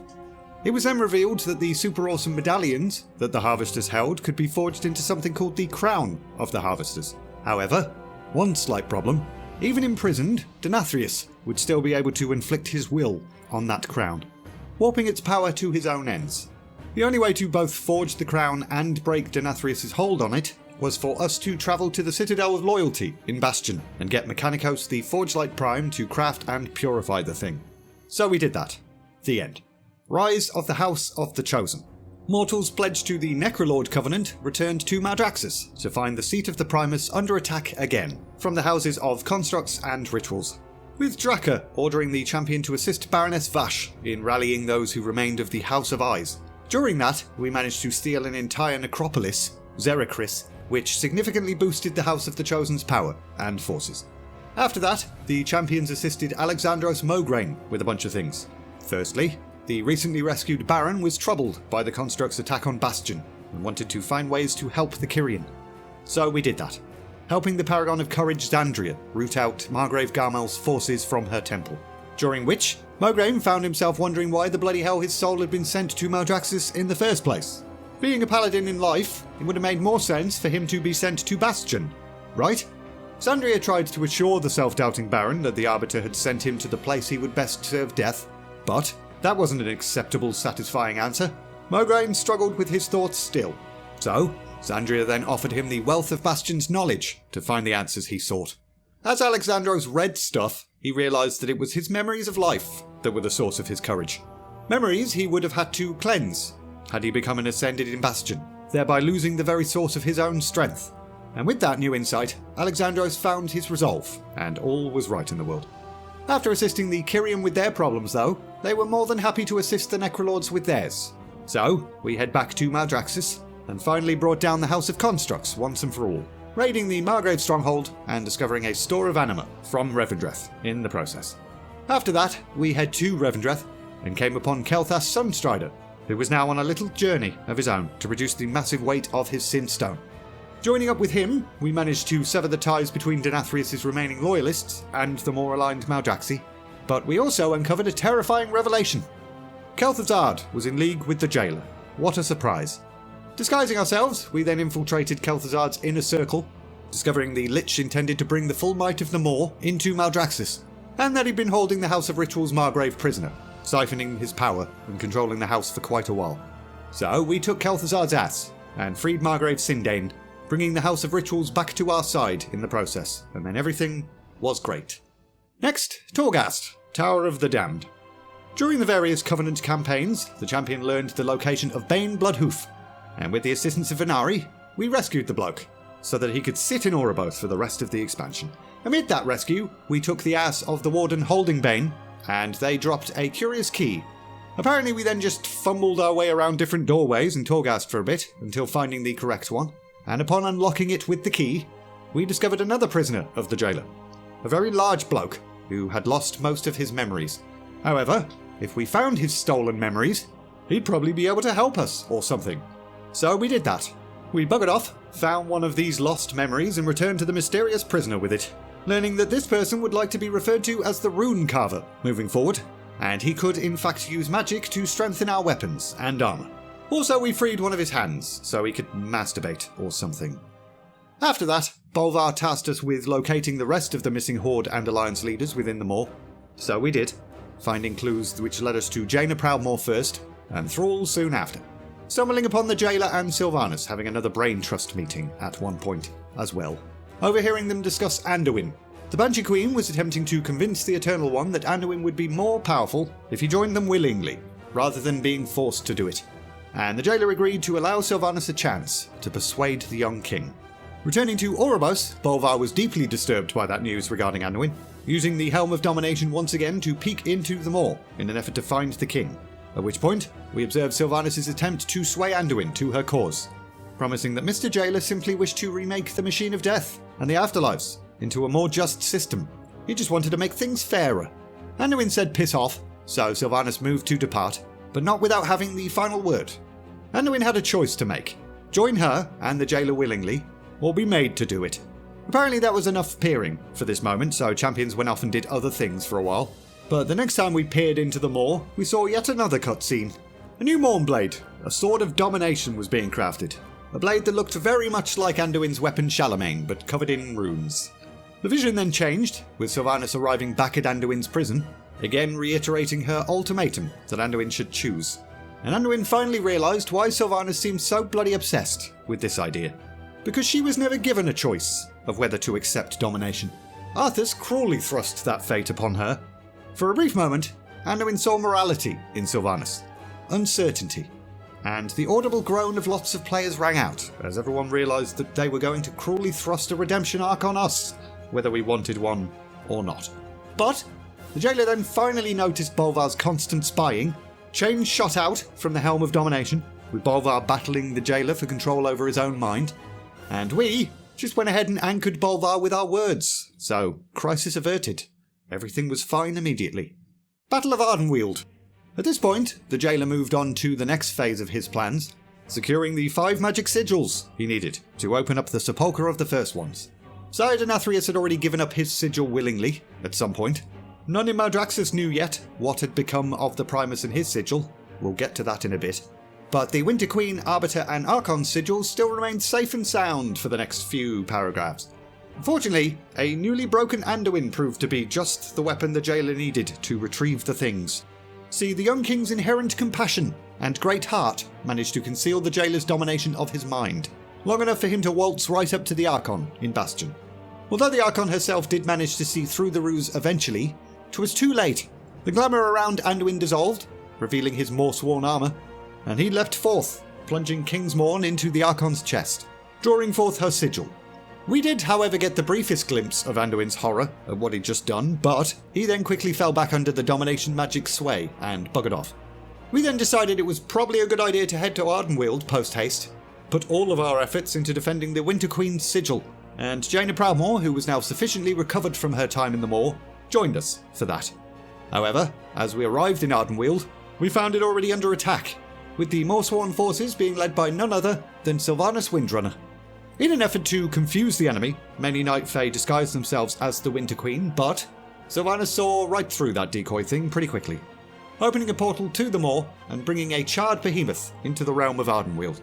But she was a little bit surprised to see the beast instantly topple to the ground, dead, with Tyrande Whisperwind standing atop it, ready to avenge her people.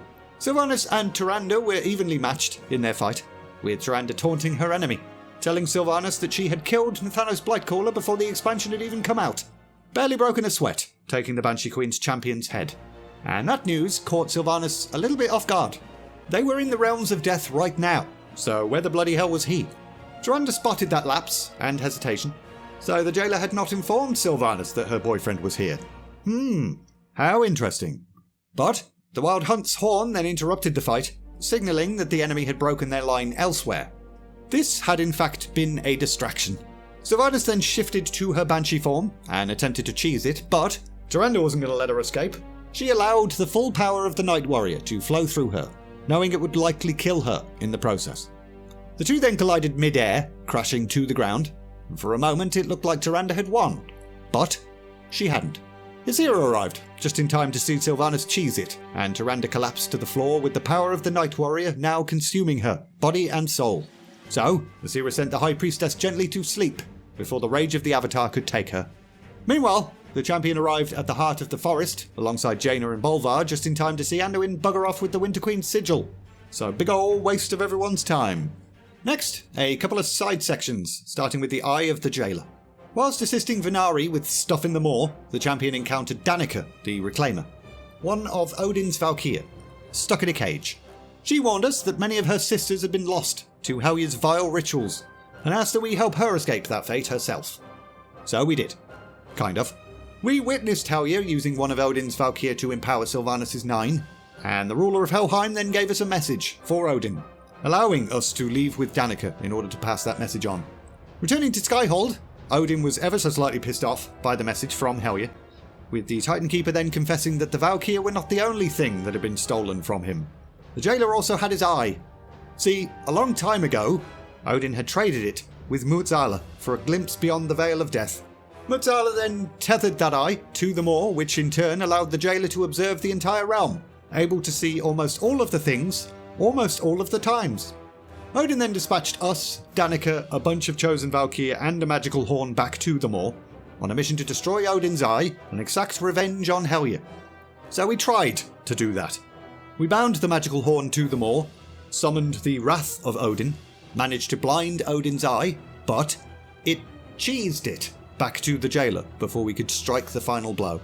We will get another chance to vanquish the eye completely, but for now, at least we had blinded it. The next little side section, Tazavesh, the Veiled Market.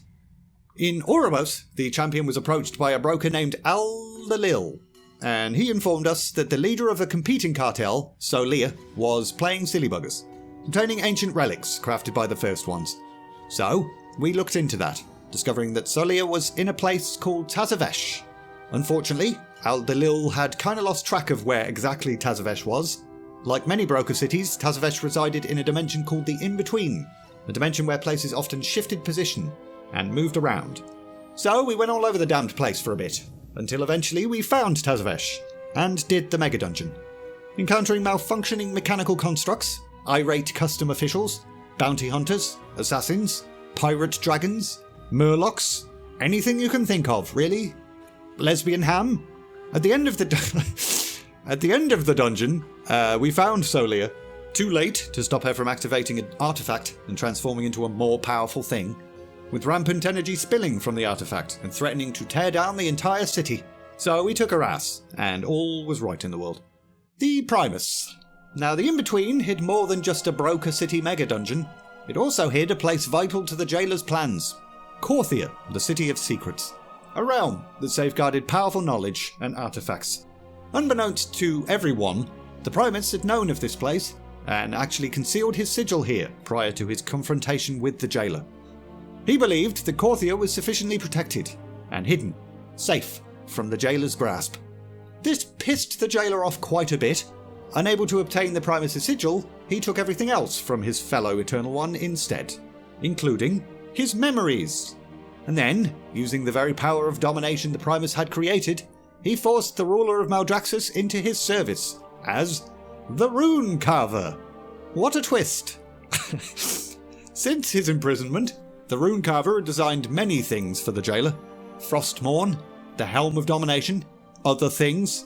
But now, due to many more years of accumulating power and anima and stuff, the jailer was finally able to locate Korthia, and wielding his chains of domination, he was able to literally pull it from the In-Between into the Maw. Talanara dispatched us, the Maw Walker, into the new zone, and after a few introductory things, we activated another Waystone, allowing the armies of death to arrive. And from this new staging area, those armies and the Covenants could make their way from Korthia to the Maw and attack the jailer's forces. So we had more invasions and a new zone to boot. Great. Anyway, champions made their way to the vaults of Korthia, locating the Primus' sigil, recovering it with Bolvar's assistance before the Mawsworn did. However, it was encased in a strange magic, which resembled the Rune Carver's work. So we head to Torghast to ask that bloke some questions. Keep in mind, we didn't know he was the Primus yet. This was when we found out, because showing the sigil to the Rune Carver caused his remaining memories to return to him. All was not right in the world though, because we'd just done one of the dumbest things we've ever been forced to do in this game to advance the plot. We had taken an ever so important sigil directly into the jailer's seat of power. Unsurprisingly, the jailer arrived, with his champion Anduin alongside him, and although we did put up a good fight, Anduin was able to retrieve the sigil, and we were forced to cheese it. Only one sigil now remained, the one held by the Arbiter that had actually been the jailer's originally. The Primus did inform us that it wasn't quite as bad as it seemed. He did have the power to create new sigils once the Covenants could realign with their purposes, but it was very important that we stop the jailer from getting this last sigil. Very, very important. So important that the next section is about something else entirely. Battle of the Maw. Now that the Primus had been restored and liberated and stuff, a plan was hatched to take out two crucial allies of the jailer within the Maw. Baron Viraz and Helya, both occupying their fortresses of Desmond-Tayron. Draka led the assault, so Thrall requested you join as well. During this battle, Thrall spoke with his mother, refraining from telling her who he really was. Since coming to the Shadowlands, he'd heard that some souls did not retain their memories from life, so he chose to again not reveal his identity, just as he had in alternate Draenor. Best not to distract from this battle, anyway. However, Draka didn't give a crap about any of that. She addressed Thrall by his birth name, Goel, revealing that she'd known who he was the moment she first saw him. He had his father's eyes, so that was nice. Anyway, we all soon tracked down both Viraz and Helya, with us felling the traitorous Baron, whilst the Primus banished Helya from the Maw entirely. She could no longer provide the jailer with any assistance, and that's pretty much everything for this section. As a reward for her heroic deeds, the Primus officially proclaimed Draka the Margrave of the House of the Chosen. The end. Sanctum of Domination. The next raid of the expansion, and the last thing I'll talk about in this video, but good news, there will probably only be one more episode after this, and then Chronicle Volume 4 is completed, and the series is finished, and the Supercut will be whenever. Despite its massive importance to the Shadowlands, Oribos was only a little realm, and poorly defended. When the Mawsworn inevitably attacked, the defenders of the Pantheon of Death had very little chance of protecting the Arbiter. So, Bolvar directed yet another assault into the Maw, sending us, Thrall and Jaina into Torghast in a desperate bid to blunt the jailer's forces. There, we fought against a whole bunch of the jailer's twisted weapons of torture, including the corrupted Eye of Odin, which we had earlier blinded. We also encountered those who remained of the Nine, the Valkyr who would help Sylvanas forge her pact with the jailer. We found the imprisoned soul of Garrosh Hellscream, who very conveniently broke his chains just as we arrived, charging his torturer and exploding or something. Honourable mentions also go to Kel'Thuzad, a corrupted Fate Scribe, a twisted remnant of Nazul, Lesbian Ham, and a malfunctioning automaton, the guardian of the First Ones, as well. Finally, at the apex of the tower, we faced Sylvanas Windrunner. The deaths of her Nine filled the champion with confidence that this would be somewhat easy, but, to be honest, her power had hardly been dampened at all, with her unleashing her full might upon us, which, in and of itself, was nothing but a ruse, a distraction in order to waylay us whilst the jailer made his way to Oribos. However, as we neared the end of the raid battle, Sylvanas shifted yet again to her Banshee form, choosing it to rejoin with the jailer, and we gave chase, witnessing the jailer himself appear and use his chains of domination to lock the Tower of Torghast to Oribos. We continued our fight at the very feet of the Arbiter, but we were exhausted by this point. The jailer reached out his hand, with his old sigil floating forward and settling inside his chest, returning to its rightful place. Also, the fake Arbiter vanished, but who cares? She had no personality whatsoever. Big old Nipple Boy then didn't waste any more time. He used the power of all 5 sigils to open the way to Zereth Mortis, where lay the sepulchre of the First Ones, turning to all of the leaders of Azeroth and forcing them to kneel before him, wrapping them in domination chains and telling them to prepare for a new world, one where he would be ruler of all creation, one where all would serve him. And Sylvanas finally realised that the jailer had been full of shit this entire time. These were not the words of one who wished to restore fairness, and justice, and free will. These were the words of a tyrant. Words not that dissimilar to Arthas, her tormentor. Anduin had been right. She was nothing more than a tool to the bloke. So she went ahead and fired an arrow at him, declaring that she would never serve. 'Twas a futile gesture of defiance. The jailer genuinely did not care. In fact, he was so unthreatened by this, he just went ahead and rewarded her previous service with a gift, the piece of her soul that Frostmourne had taken from her. See, just like Uther, Sylvanas had been missing a part of herself, a piece that the jailer had kept hidden. The shock of her soul's reunion was so powerful that Sylvanas actually dropped to her knees and passed out, with her eyes rolling almost as far back as mine did. And then the jailer buggered off. I know it might feel like this series has gone on forever, but this is the last episode, so objectively it didn't go on forever. But anyway, the Sisters' Tear. At some point, Azeroth's champions continued their little side story of trying to save Tyrande Whisperwind from being consumed by the vengeful avatar of Elune, with Hall and High Mountain locating some more former Night Warriors in the Realms of Death, so we could do that ritual thing that would divide Elune's power amongst them all. Although the ritual thing worked initially, the rage Tyrande wielded soon spun out of control, threatening her and all of those trying to aid her. So, out of sheer desperation, Lady Moonberry summoned the Winter Queen to the Grove to assist.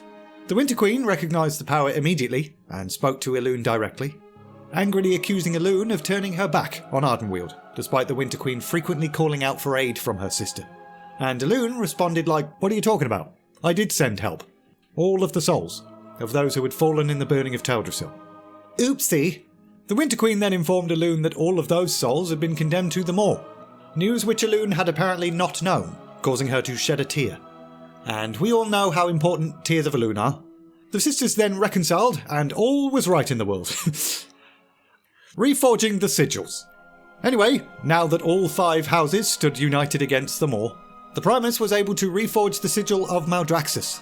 Meanwhile, the Venthyr purged the sneaky Nathrezim from their ranks, winning the loyalty of the remaining member of the Court of Harvesters, the Stone Rite, in the process. And with her final medallion now in our possession, the Medallion of Wrath, Revendreth's sigil was reforged.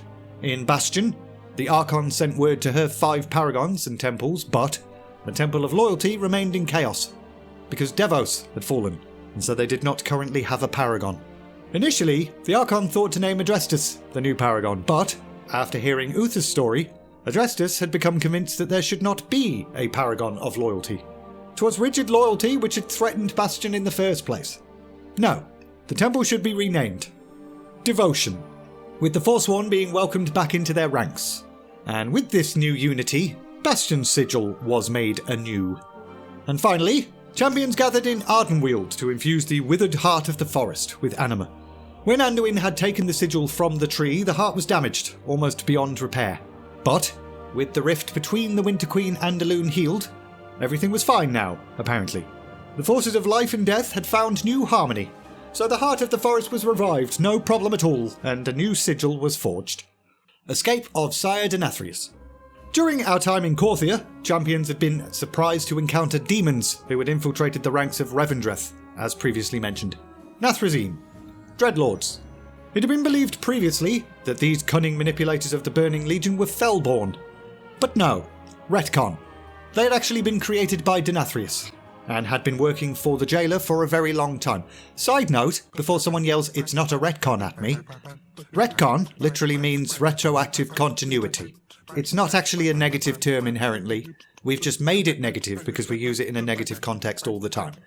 But using the term retcon is not a criticism. Anyway, they had ferried Frostmourne and the Helm of Domination from the Maw to Azeroth. They had kept Arthas's goals aligned with that of the jailers. They'd even been instrumental in breaking the Arbiter, having spent many years on Argus infusing that planet's world soul with death magic. So when we arrived on Argus and took the world soul's ass, it would crash right into the Arbiter and be too much for her to handle. All part of the plan. Unfortunately, Denathrius' most powerful servants had heard of their creator's imprisonment and had returned from the Twisting Nether to wage war on the Venthyr, forcing their way into Dawnkeep and retrieving the blade Ramonia that contained the essence of their master. And then they buggered off. We did manage to capture Mal'Ganis, but unfortunately that asshole would not reveal where the dark creatures had gone. And with all of that random housekeeping out of the way, we can continue the main story. Zereth Mortis. Access to Zereth Mortis had long ago been forbidden to the denizens of the Shadowlands. 'Twas considered sacred, a workshop in which the First Ones could craft various afterlives. If anyone were to faff about there, it could have drastic implications for the complex machinery of death. So don't do that. But, with the recent grim developments involving the jailer, the Primus was pretty convinced that we needed to ignore all of that and go there immediately. Summoning us to Oribos, forging a new sigil for the Arbiter, and boof! With all 5 sigils, we too were able to travel to the Forbidden Realm and pursue the jailer. We went first, taking only Pelagos with us, a small forward party to establish a foothold before the full might of the allied armies arrived, regretting that decision immediately, because more sworn forces attacked us and instantly disabled our way home. With no way but through, both the champion and Pelagos set out to explore this strange new realm, at which point we crossed paths with the broker Firim. After assisting him with obtaining a thing, he took us to Haven, where dwelled a faction of brokers known as the Enlightened. Unlike their kin, Enlightened dealt not in profit or glory, but in the pursuit of knowledge, fancying themselves as the guardians of the First One's stuff and things. And after meeting the Elders, the leaders of the Enlightened, and helping them for a bit, we found and activated an ancient waystone, opening a path between Zereth Mortis and Oribos, allowing everybody else to arrive. Seeing that was enough to reassure Elder Ara of the Enlightened that we were in fact the goodies, and could be trusted. Also, during our time here, we noticed the Morsworn appeared to be very interested in the Forge of Afterlives, currently prodding at its defences. The Allied forces head to the Forge, and a sprawling battle ensued, but we were then needed elsewhere, because Mal'Ganis had started playing silly buggers at some point, disguising himself as the champion and infiltrating our forces to sow confusion, which worked because I'm very confused right now. Unfortunately, rooting out Mal'Ganis, we then discovered this was just a ruse to buy time, and rushing back to the Forge, we found Anduin subduing a strange creature, an oracle. The corrupted king was using domination magic on the poor thing, and turning it into a Morsworn abomination. The jailer then arrived, instructing the oracle to destroy an obelisk, the security measure defending the Forge. So it did, and the final protection of the Forge of Afterlives was shattered. Both the jailer and Anduin then marched forward into the sepulchre of the First Ones, but we, the heroes of Azeroth, were gonna have to find a different way to pursue them, or something. Sylvanas awakens. At some point, Uther met us in Haven. Chronicle literally refers to us as players in this section. Don't know if that was a typo or a brain fart or something, but anyway, Uther had been working diligently to redeem himself ever since the events of the Kyrian Covenant campaign a few videos ago. And although it wasn't mentioned in the Reforging the Sigils bit, we also assisted him in regaining his missing soul fragment at some point as well. Uther informed us that when the jailer reunited Sylvanas' soul bits, he had condemned her to endless torment, with the Banshee Queen part now battling the Ranger General part, forevermore. Now, a lot of us reacted to that news with a loud who gives a shit, but Bolvar insisted that she could still prove a valuable asset. Sylvanas was the only one who knew the full scope of the jailer's plans. She might yet know of a way to save Anduin as well. Side note, Uther looked even more kindly on Sylvanas than most. The jailer's compelling words and fragmentation of his soul had sent him down a dark path too.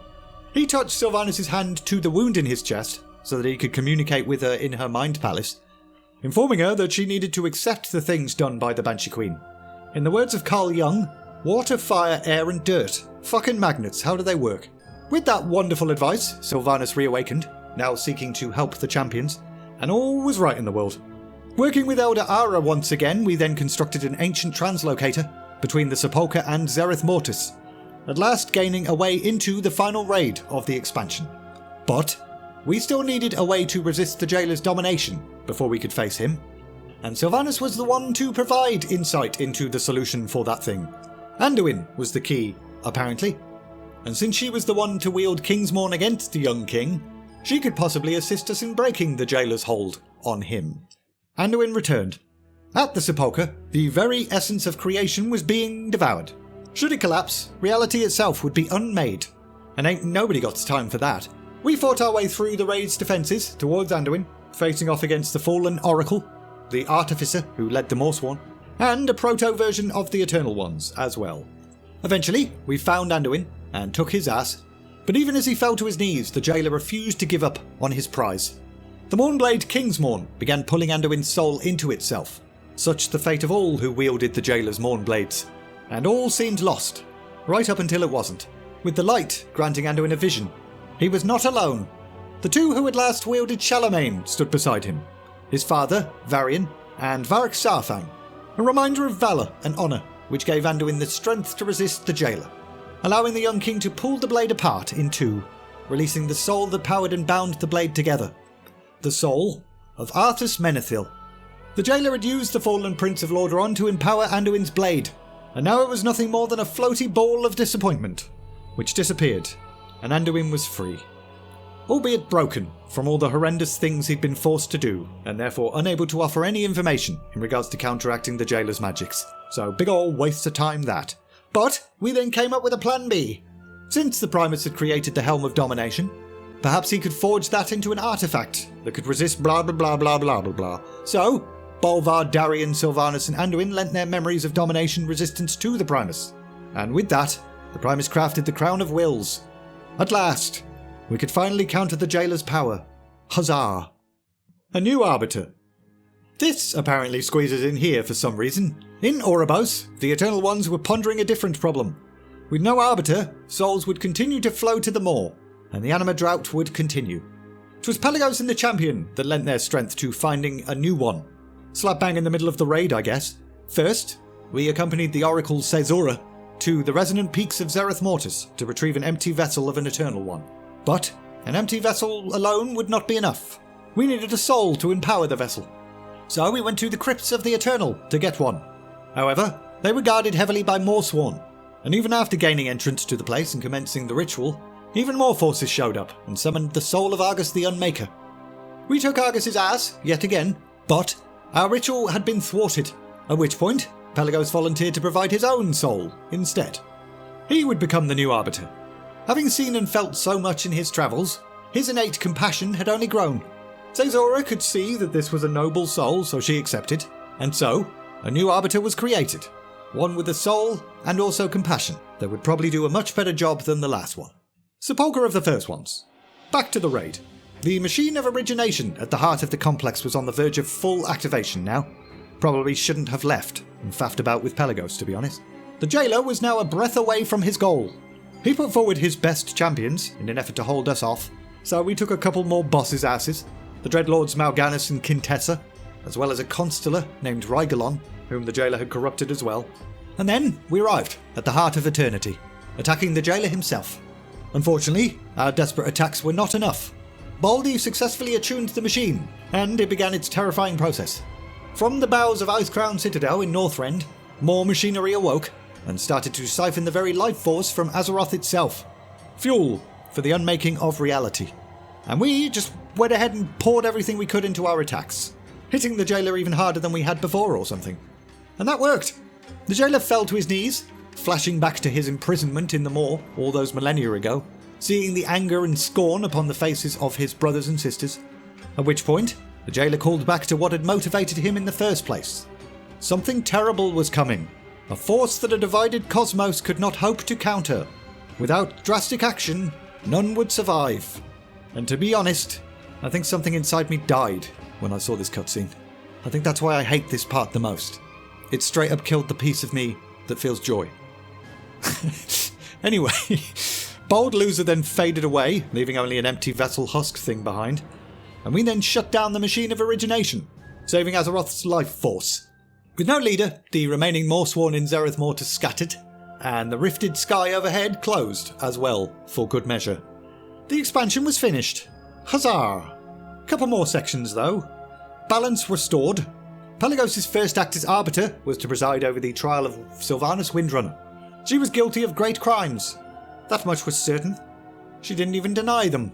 However, she had been deceived by the jailer, and she did now regret the crimes that she had committed, also helping us with his demise as well. Sylvanas knew full well to whom she must answer. Tyrande Whisperwind. Whenever the High Priestess decreed as punishment, Sylvanas would accept. Tyrande reluctantly recognised that Sylvanas had changed.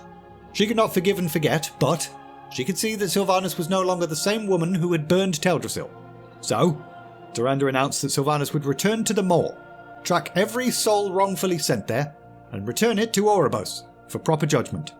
This was accepted without protest, and Sylvanas immediately buggered off to begin that task that would take a very long time to complete. A new world tree.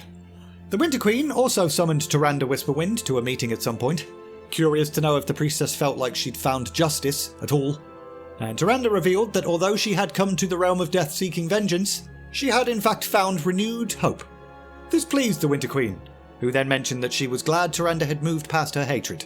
And then, the Winter Queen gifted the High Priestess a large seed, made from the tear of a loon, explaining that she had offered all of the lost souls of Teldrassil that had been returned by the champion, a permanent place in Ardenweald, an offer that they had denied, instead wishing to aid in the creation of a new world tree.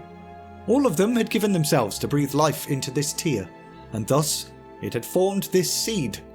And Tyrande, more grateful than words could possibly express, accepted this gift. And the final section of this entire book, and the end of this series, a new beginning. Of all Azeroth's inhabitants, only one chose not to return home, Anduin. See, he was now full of shame for his deeds under the jailer's control. He may not have made the choice to turn on his allies, but some small part of him enjoyed the bloodshed, the chaos that ensued. Anduin was a little bit worried that this experience had somehow tainted his soul, that if he called out to the light, it would not answer. As far as he was concerned, he did not deserve to be any kind of king or leader. So, he headed to the moor and met with Sylvanas, opening up to her about his thoughts and feelings. And she offered what insights she could from her own experience, acknowledging that she took responsibility for her actions and found peace in doing the work, moving steadily if not slowly forward. Anduin then thanked her for that fulfilling conversation, buggering off, happy that Sylvanas had given him food for thought. Uncertainty was part of the journey. You make mistakes, you learn from them. None of us are perfect. All you can do is move forward and continue to do the work. That's how you grow.